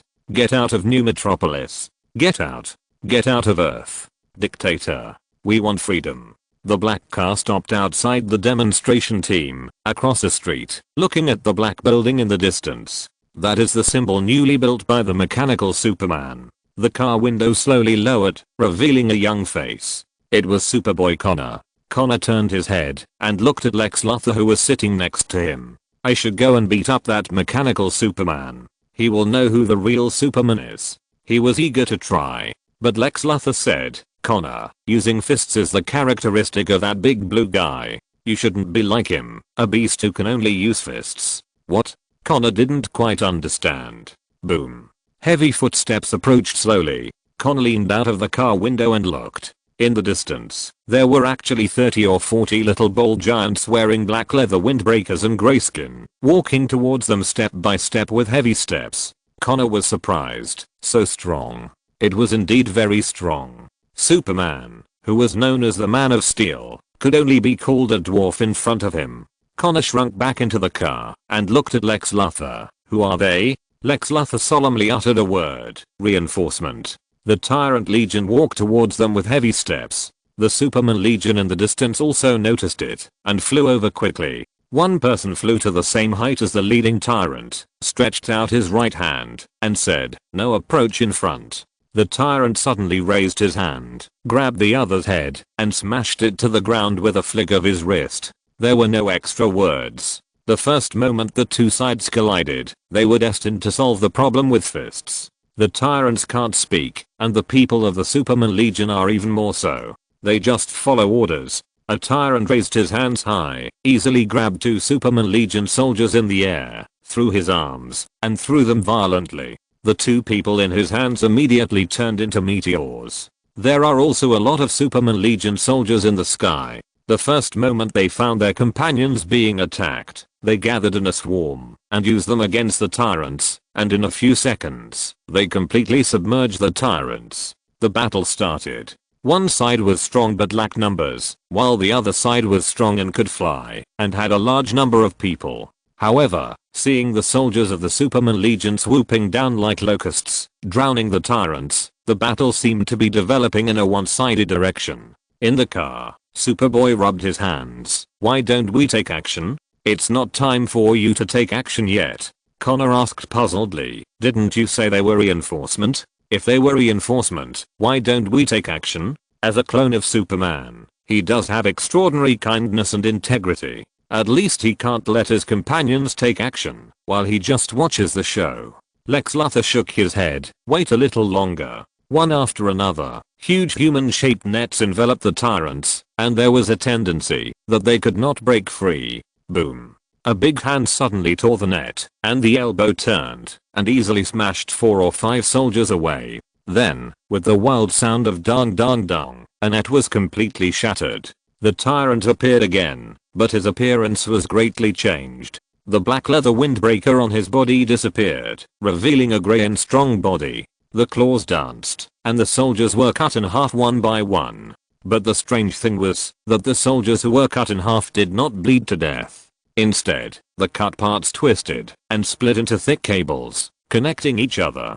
The battle started here, and the people who were marching and demonstrating naturally saw it with their own eyes. They fled in fear. The whole street became extremely noisy. Boom. The completely liberated tyrant grabbed the head of a Superman Legion soldier and threw it away, smashing it on the front of the car that Luthor and the other two were holding. The front of the car instantly sank. Looking at the tyrant again, he was connected by his body. The strange Superman Legion soldiers joined forces and transformed into a strange hand cannon, smashing his head. Bang, the headless body fell to the ground, and a tyrant died. And this was just the beginning. The battle intensified. Lex Luthor seemed to see what Connor was thinking and said, "Don't go out. It's not the right time yet. Since they are with us, we shouldn't watch them get killed. I order you." However, Connor didn't want to listen to Luthor's orders at all. He pushed open the car door and jumped down. "Hey, does anyone want to taste Superman's fist?" His shouting immediately attracted the attention of more than a dozen people. They turned into arrows and swooped down from the air, heading straight for Connor. Connor suddenly raised his altitude and flew into the air. Looking at the soldiers of the Superman Legion who were chasing him, he actually rushed back and punched the soldier on the left in the face. At the same time, his body curled up, turned quickly, kicked out with both feet, and hit another soldier in the chest. Then he rotated his body horizontally and rolled 3 times. Kicked his right leg horizontally, and chopped down with his heel with force. It was so powerful that it was impossible to avoid it. With his thin body and flexible flying ability, Connor was like a butterfly that could kill with one strike. He won the victory in a very short time. With Connor's participation in the battle, the balance of victory had tilted towards them. The cruel tyrants mercilessly tore the bodies of each super soldier, breaking their parts and scattering them all over the ground. More and more soldiers of the Superman Legion were eliminated, and more soldiers came from afar. For a time, the power of the mechanical supermen in the entire new metropolis was drained. Who? Superboy panted heavily. This battle took a lot of his energy, but looking at the corpses all over the ground, he was still a little excited. He finally won the battle. Suddenly, the broken limbs on the ground twisted. One limb after another quickly squirmed, connected to each other, and drew a big circle. Sure enough, Lex Luthor in the car stared, and he quickly took out his portable computer and typed on the keyboard with both hands, looking for his own information. The energy wave frequency of the mother box. Almost at that moment, he was sure of this. All the limbs of the Superman Legion soldiers were connected together, forming a gate made of flesh and blood and mechanical strange welding. The gate flashed with strong light. At the same time, the cyborg Superman flew over. When the meteorite from outer space flew over and hit the Excalibur, only corpses and despair were left. Hank Henshaw lost almost everything in that accident. The new god with his hands behind his back looked down at him. In the final analysis, "You are too weak." Cyborg Superman looked up at the aperture, and a war planet had appeared in his field of vision. The huge portal connected the two planets. The Dark Lord Darkseid. Hank Henshaw had never heard of this name before, but the other party had the power to save his life at will, and gave him a promise. The Earth will become better, and bastards like the Laughing Bat will never appear again. Cyborg Superman lowered his head and looked at Connor and Lex Luthor in the car.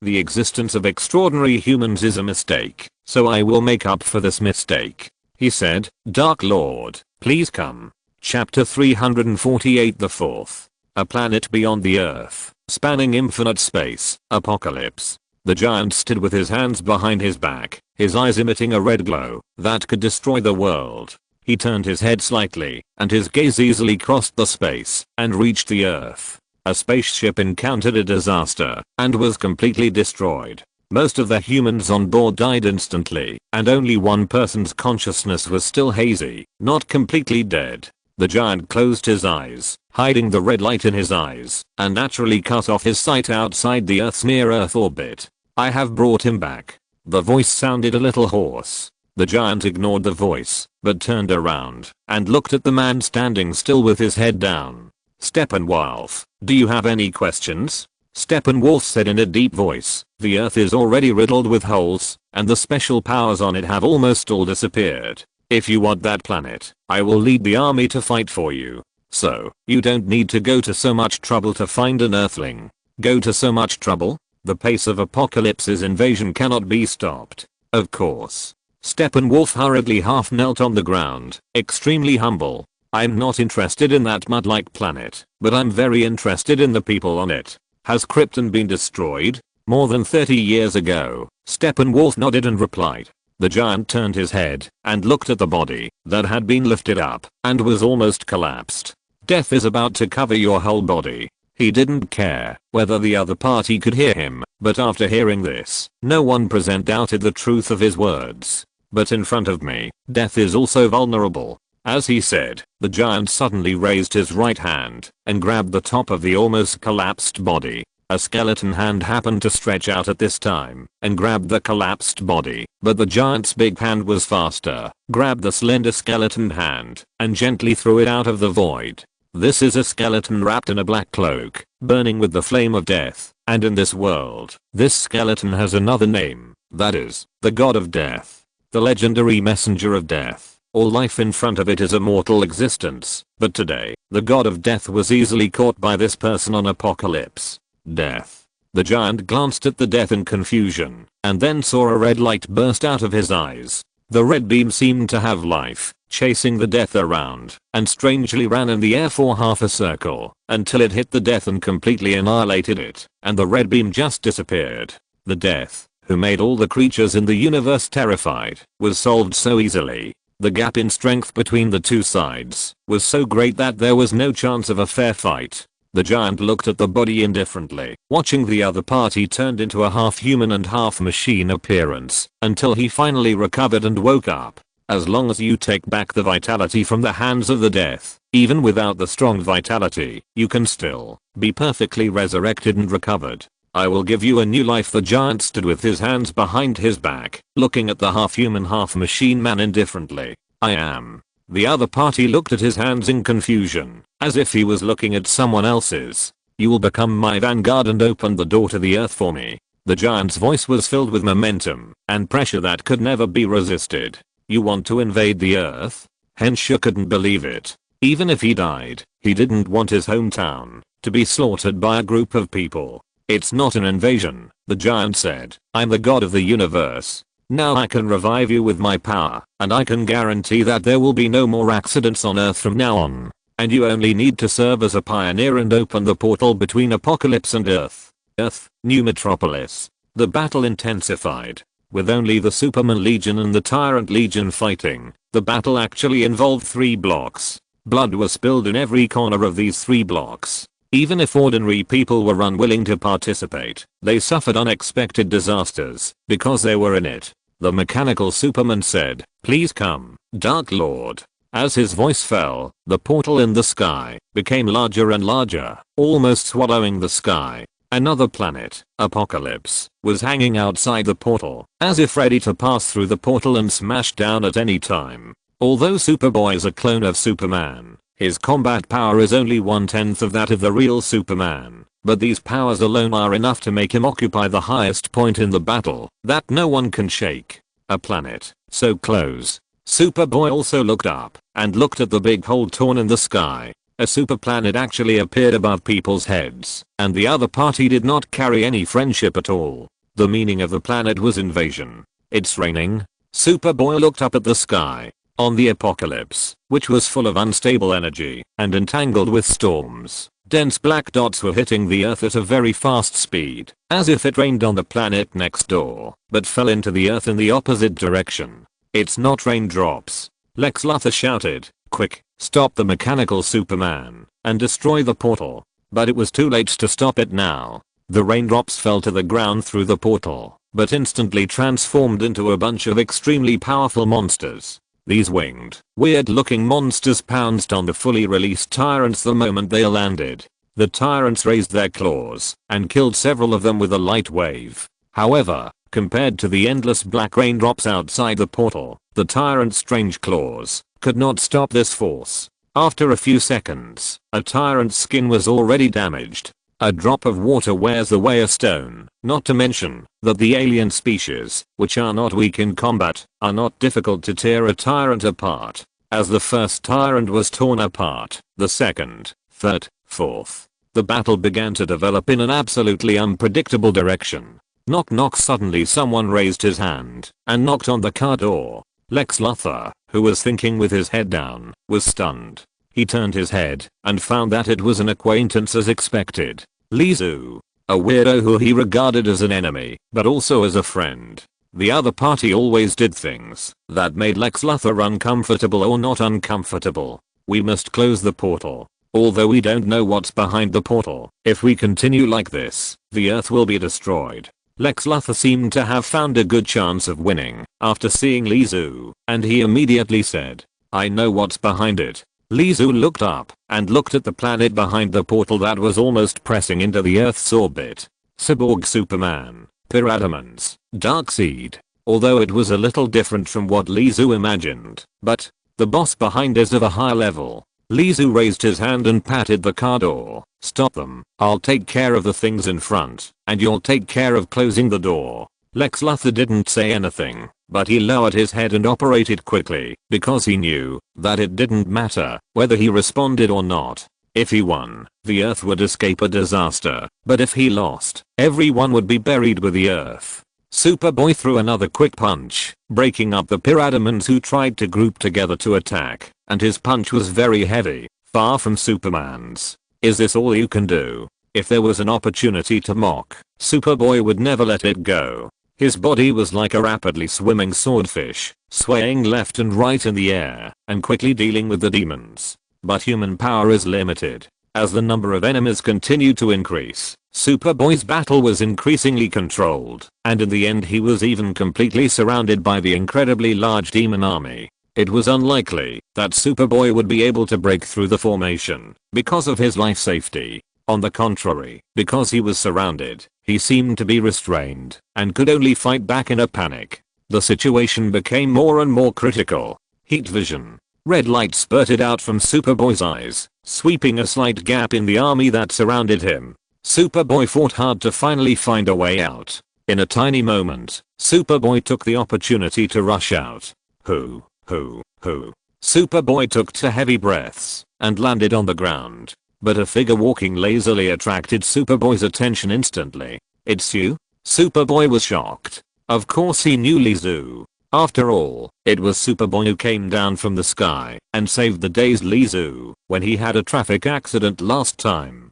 Boom. Superboy punched the ground, and the airwave was rampant. The demons were like locusts floating up and down with the water waves, pushed by the airwave and rolled very far. "Run." Superboy said solemnly, "In the current situation, I can't even protect myself, so you'd better run to the shelter." Lex Luthor in the distance almost vomited blood when he heard this. He was so looking forward to Lizu coming down to help, but Superboy drove Lizu away. On Apocalypse, Darkseid stood with his hands behind his back, who is willing to be the first to charge. Behind him stood his subordinates with various strange appearances. The one on the far left was an old woman with grey hair. The second was a strong little giant carrying a giant axe. The third was a green giant, and the fourth was a strong creature. Steppenwolf, who was standing by, was about to move when he heard Darkseid's words. He might be able to take advantage of this opportunity to show his face on the weak Earth, which would allow him to get a number with Darkseid and thus secure his position.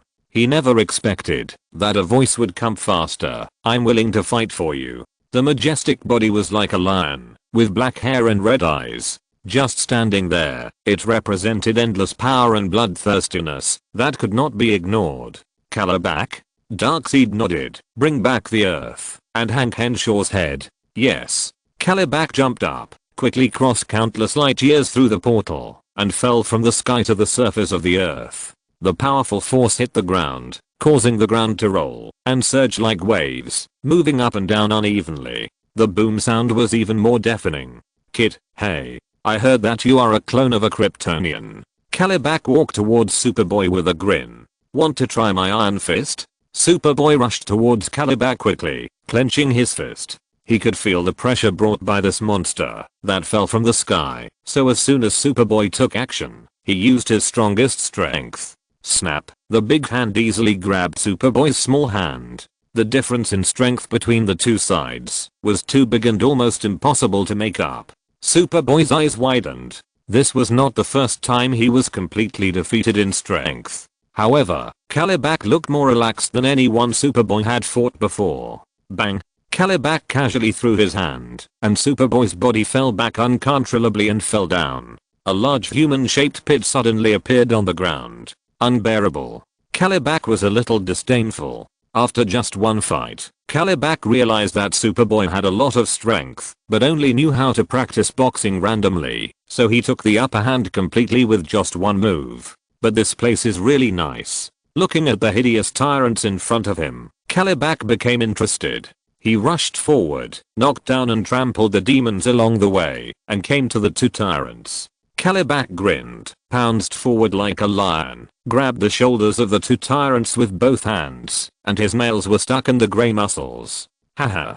He laughed wildly, accompanied by the force of his fingers, and heard the sound of crash, and the parts flowed all over the ground. He easily tore apart the two completely liberated tyrants. Strong, very strong. Superboy struggled to climb out of the pit and shook his head. How many people suppressed him to fight? Annihilator is 1. Cyborg is 1. Now, Caliban is also 1. But if we really talk about the strength and combat effectiveness, Caliban can rank first in his heart. Wait. Connor, who had just climbed up, suddenly shouted loudly. The man he had just rescued actually walked towards Caliban step by step. Don't go over there. Connor forced himself to fly towards Lizu. You are just an ordinary person. If this monster touches you lightly, you will die.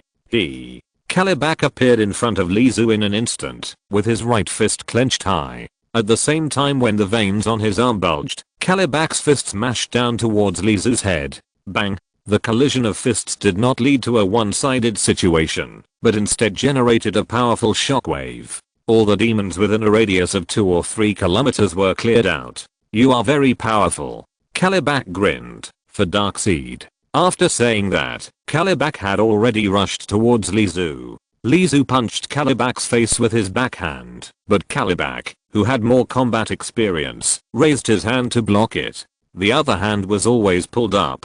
Lizu's hands were controlled, and he was far behind Caliban in physical strength and intensity. The only part he could move was his head.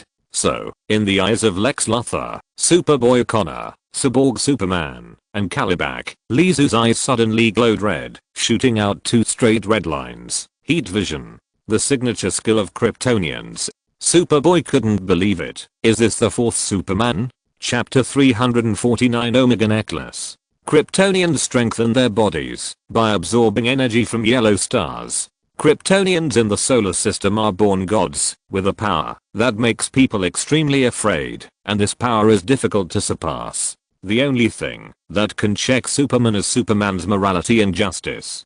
Kryptonite. That can't be a decisive weapon, and more often it can only be a psychological comfort.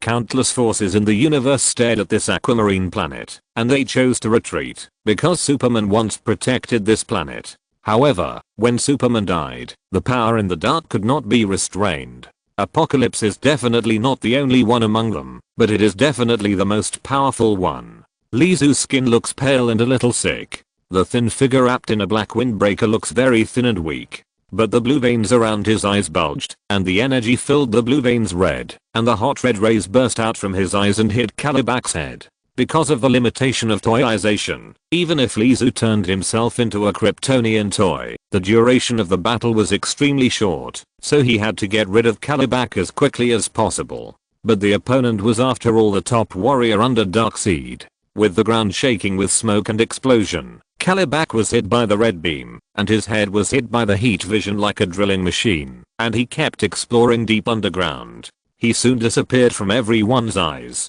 The original place was replaced by a huge pit. The figure in black clothes flew over the huge pit, and the heat vision continued to pour into the huge pit without stopping. As mentioned before, after Lizu turned into a toy, he would consume the energy in his body when he used his strength. Although the heat vision consumed the energy that Kryptonians drew from the sun, it did not hinder the consumption of his own energy. The huge consumption of energy finally made Lizu unable to bear it and stopped. He fell to the ground, not far from the edge of the pit, and rested slightly with a slight breath. His eyes were still warily staring at the pit filled with smoke and dust. He knew who the opponent was, and that was why he knew that he would never win this battle so easily. Ha. With a roar of laughter, a strong lion with golden flames all over his body jumped out of the huge pit, and after jumping to the highest point, he drew a perfect mechanical arc with the power of breaking the sound barrier and attacked Lizu with an elbow. Lizu did not retreat but advanced, stomped his feet on the ground, and his body rose up and rushed straight towards Kalibak, holding up his left arm in front of him. The booming explosion and the strong wind generated by the airwave once again erupted with the two of them as the center. Lex Luthor, who was sitting in the car, hurriedly sat firmly. Squeak, his car shook and was actually shaken by the airwave, and the whole car almost flipped over. "Are you okay?" Superboy landed beside the car and held the car with one hand. Lex Luthor looked at Connor, who had saved him, and looked smug, as if waiting for praise. His right eye twitched, and he swallowed the words that were about to come out of his throat, and then said coldly, "I gave you the best things. You shouldn't be a spectator in this battle." Connor's face rose. He helped Lex Luthor, but he didn't expect that the other party would still scold him coldly. Is there no praise in Lex Luthor's vocabulary? Sure enough, I shouldn't come to help you. Connor was unhappy. I never need help from anyone. Lex Luthor's expression remained unchanged, and he said, "Maybe I should consider the next plan and experiment." Connor curled his lips. "Be tough," and he stood up and flew away, meeting the Cyborg Superman. He was not going to let go of the Cyborg Superman who had caused such a big thing, and at this time, the Cyborg Superman seemed to have some problems with his head and was roaring in pain. This was a rare opportunity. It's time to take action. In the sky, Lizu was hit by Kalibak's punch and flew away. His body was like a heavy bomb, piercing into the ground. The asphalt road that had just been built was swept by the huge impact force. The ground began to rapidly raise waves like the waves of the sea, with the place where Lizu fell as the center. The huge force rolled the asphalt ground in all directions at a speed visible to the naked eye. The position where Lex Luthor was also swept up. The car was handsomely lifted into the sky, and it took off at high speed but felt unsafe. It was not like riding an aircraft. This feeling that made people's calves sore was hard to understand. Luthor still had a cold face. That's right, even if he had no confidence in his current situation, he would not scream for help like the little girl. The car flew several meters into the sky, but did not land. Instead, it stayed in the air. Connor? Luthor imagined who might have saved him. After thinking about it, it could only be Superboy Connor. But when he turned his head, he unexpectedly saw the familiar red cape. Superman. He was a little dazed, as if everything had returned to the summer before. No matter how big the dispute between him and Superman was, as long as he was in danger, Superman would save him regardless of the past. At least Connor is not like that big blue guy. Lex Luthor smiled. As long as Connor did not come to save him, it meant that the other party was rational enough, whether this rationality was in anger or other reasons.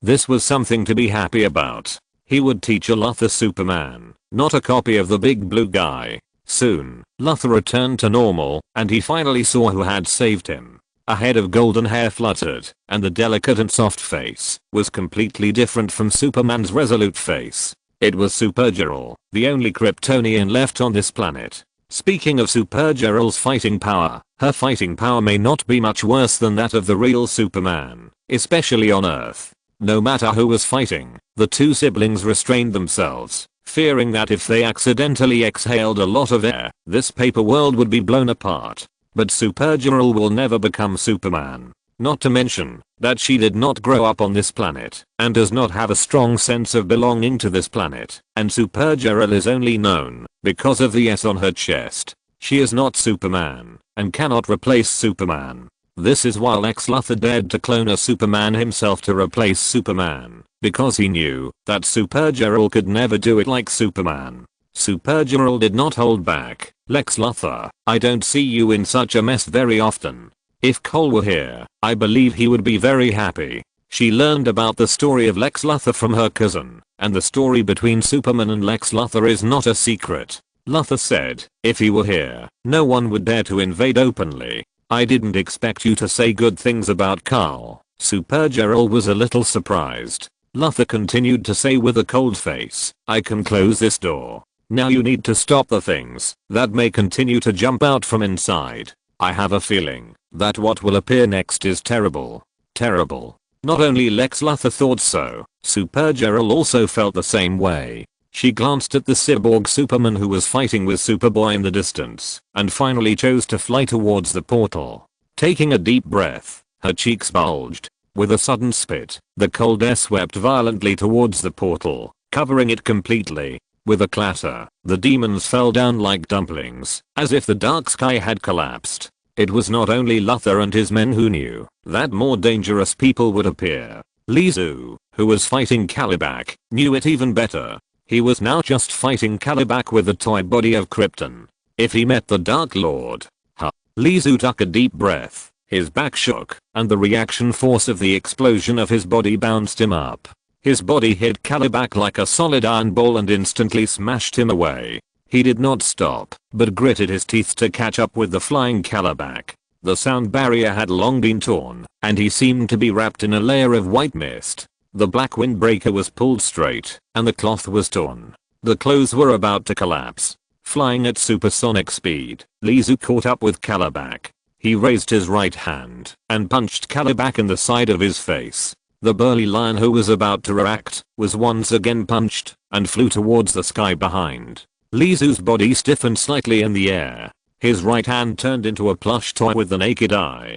The toyization backfired until it climbed to the shoulder position and stopped. It's time to count down, Lizu muttered in his heart, but he didn't plan to stop. Instead, he accelerated his speed and rushed towards the flying Kalibak. At the moment before catching up, he clenched the 5 fingers of his left fist and punched Kalibak in the face. There was blood splattering. There were teeth. After Kalibak flew backwards for a very long distance, a boom sound was heard in the air. The person who was punched also exceeded the speed of sound. The right leg began to turn into a stuffed toy, and the backlash continued. Lizu continued to chase forward. Kalibak, who was flying backwards, had a mouthful of blood and his eyes were blurred. He seemed to have noticed Lizu's miserable condition and laughed wildly, but he didn't know that, because of this loud laughter, he spit out more blood. This time, Lizu flew above Kalibak and punched him down. The fist that tore through the sound barrier also produced flames due to the intense friction with the air. The right arm, which was originally the most ordinary puppet, and the right leg, that was turning into a puppet, began to burn. Bang! The ground shook. A pause, and then, erupted. Like a volcanic eruption, the powerful force swept around, and Kalibak lay in the pit with his arms and legs spread out. Lizu landed lightly on the ground, fighting on one leg, with toys for his right hand and right leg.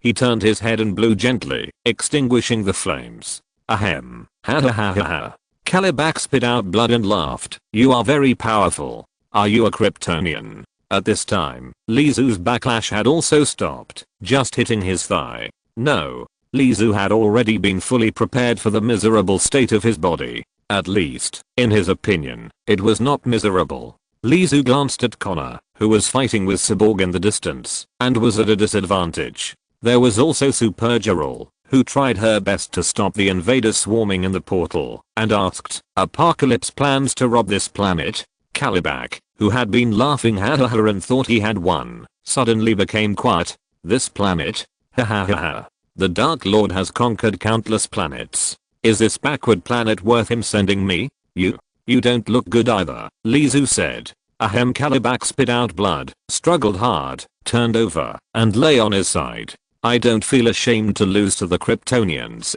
As expected, only Kryptonians are worthy of the Dark Lord's favor. What did you say? Lizu felt that something was wrong. Kalibak's words sounded like he was not coming to invade the Earth, but rather to invade the Kryptonians. However, Superman was dead, and his remains were sent into the sun by Lizu himself. Wait. Lizu looked at Supergirl, who was fighting hard. There was more than one authentic Kryptonian on this planet. At the same time, a red ray suddenly flew out of the portal. Supergirl turned and dodged immediately. As if it had life, the red ray turned around and hit Supergirl's back while being dodged by Supergirl. The ray was very fast. Almost at the same time as Supergirl made a dodge, it had already turned and hit Supergirl. Omega Ray. Success. Lex Luthor's voice came from a distance, and the portal in the sky began to shrink. The red ray that could turn seemed to have heard this sentence.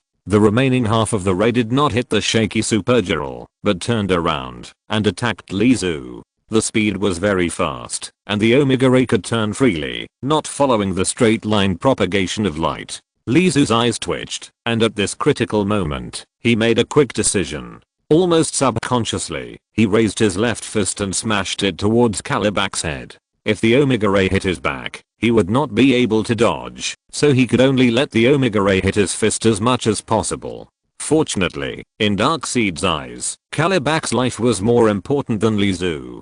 The moment Lizu's fist was about to hit the Omega Ray, Kalibak got up and rushed towards Supergirl, but Lizu was unable to stop him because his fist had indeed collided with the Omega Ray. Obliterate. Obliterate. The strong willpower came, and Lizu's consciousness instantly went back, as if he had seen the despair of being in the deep sea of the underground shipwreck, and facing the mountain of his own corpse. The toyization ability was fully activated. It was impossible to hit it head on, and it was impossible to dodge it, so he could only weaken its power as much as possible. The Omega Ray, which was only as long as an arm, was transformed by Lizu with all his strength. The powerful Omega Ray was actually transformed into a toy bit by bit. But compared to the slow transformation of Omega into a toy, the speed at which Lizu himself turned into a toy can be said to be visible to the naked eye. In just one encounter, his body, except for the part above the neck and his left arm, turned into a toy puppet. But the transformation of the Omega Ray was only 1/10 of the way through. Close it! Lex Luthor shouted, and the portal in the sky shrank instantly. At that moment, the Omega Ray seemed to have lost its consciousness and was actually somewhat unstable. The consumption was weakened by dozens of times. Lizu's left arm had already shown signs of turning into a toy. He gritted his teeth, sped up, and finally turned the Omega Ray into a toy before it completely turned into a toy. Bang! The big toy dog fell to the ground, with a red lightning rope wrapped around it. Thank you book friend 201902181551221111 for the 200 starting coins reward. Chapter 350. The head is stuffed into. A second before the portal closed, Kalibak rushed towards Supergirl, who was hit by the Omega Ray, clamped her under his armpit with his right arm, and blasted his body towards the portal like a solid cannonball. At this time, Lizu had become a toy puppet and fell to the ground. Superboy Connor and Cyborg were fighting fiercely and had no time to withdraw his hands to deal with it. Lex Luthor, who was hiding in the car, could only watch Supergirl being taken away by the other party. In the sky, Superboy hugged Cyborg's steel arm with both hands, and his body spun like a gyroscope, tearing off Cyborg's arm violently. Cyborg had no expression on his face, and it was visible to the naked eye that his steel arm grew a new one. Cyborg looked up at the calm sky. As the portal closed, the alien army that was about to rush into this world disappeared like a mirage.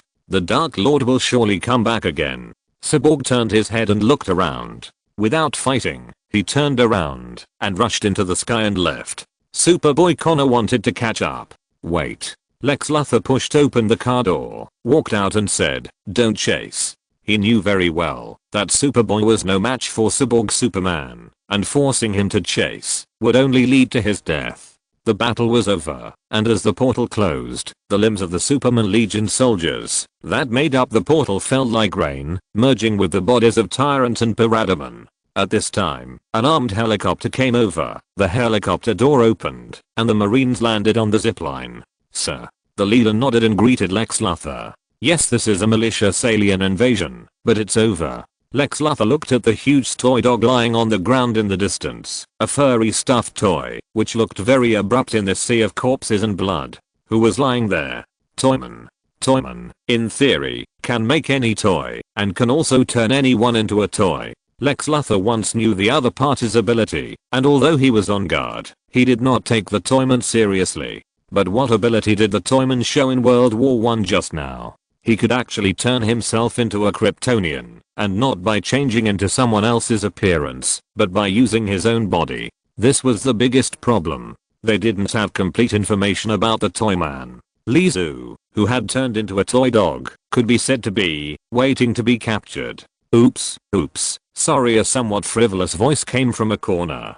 Lex Luthor turned his head, and the Marines quickly raised their guns and turned around. Even Connor, who was frowning at the sea of corpses on the ground, turned his head. He had black hair, pale skin, heavy eye bags on his face, and bloodshot eyes. There was always a smile on his lips.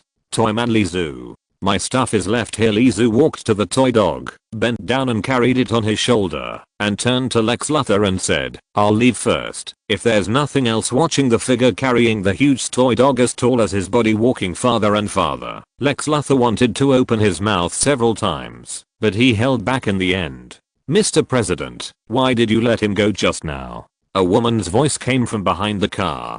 The fat woman, Amanda Waller, ignored the blood and flesh on the ground, walked to Lex Luthor and asked, is that real or a toy? It doesn't matter. Lex Luthor retracted his gaze and said, there are more things to deal with now, Ms. Waller. If the toy man that appeared just now was the real Lizu, then taking action at this time would only anger the other party. Lex Luthor would never do something that would be thankless, not to mention that his current identity would not allow it. If it was fake, it would be a pity to let the other party go, but it was just a pity. There was not much conflict between him and the toy man. On the contrary, there was cooperation between the two sides, although the toy man was not indispensable in the subsequent plan. Lex Luthor asked, Madam, I think you can use these things now to improve that thing more quickly, right? He pointed to the tyrant's body on the ground. Don't worry, Amanda Waller nodded her head, although it was very difficult for her bloated body to make this move, and it looked very funny. Outside the new metropolis, in a remote motel, a small pickup truck crookedly pressed 2 parking spaces and stopped. Boy, park properly. Just then, a bald strong man wearing a leather jacket and revealing iron-like biceps came over. He took a look at the toy dog that Lizu was carrying and grinned. It turns out to be a little baby. You know, your car is blocking the road. Lizu turned his head back, then turned his head to look to the sides, and finally raised his finger to point at his nose in confusion. Are you talking about me? The strong man said in a muffled voice. I'm talking about you. Drive the car away. I have something else to do. Wait until tomorrow. Tomorrow morning. Okay. At this time, Lizu looked really pitiful and easy to talk to. Ha ha ha ha. His attitude made the strong man laugh, but he only laughed twice, and the strong man's face turned cold. Then I will put your head in your ass. Oh, really? Lizu's mouth corners pulled wider and wider, and finally pulled out a smile that was big enough to show his upper and lower gums. 10 seconds later, the screams resounded throughout the motel. The door of the motel opened, and Lizu walked in with a toy dog. He looked around. The first floor was a restaurant and bar. Many people were watching TV. Although this place was not too close to the new metropolis, where the battle took place, it was also within the scope of the new metropolis. Moreover, the 4th Superman appeared in the world, which was enough to set off an uproar. Although no one had taken a picture of the 4th Superman's appearance, just guessing was enough to make people excited and drink 2 more glasses of beer. The fact that the mechanical Superman was actually a bastard greatly increased people's after dinner talk. But at this time, not many people were actually watching TV. They looked at Lizu, who pushed the door open and carried a toy dog in his arms in surprise. No one could miss the scream just now. I want a room to rest. Lizu walked straight to the bar and patted the table. Okay. The motel owner nodded, subconsciously took the money, and handed over the key. It was not until the other party went upstairs that the motel owner came to his senses. The man just now hadn't registered yet. Bang! The door of the hotel was opened again, but it was a young man with a scared face. He pointed his fingers in the direction of the parking lot outside the door and said tremblingly, ham. His head was stuffed into his ass. End of this chapter. Thank you very much for reaching the end. Don't forget to like. Looking for more exclusive content and immediate access? Subscribe to our Patreon. Remember, every like, subscription, or donation encourages us to continue. Thanks to everyone. See you in the next video.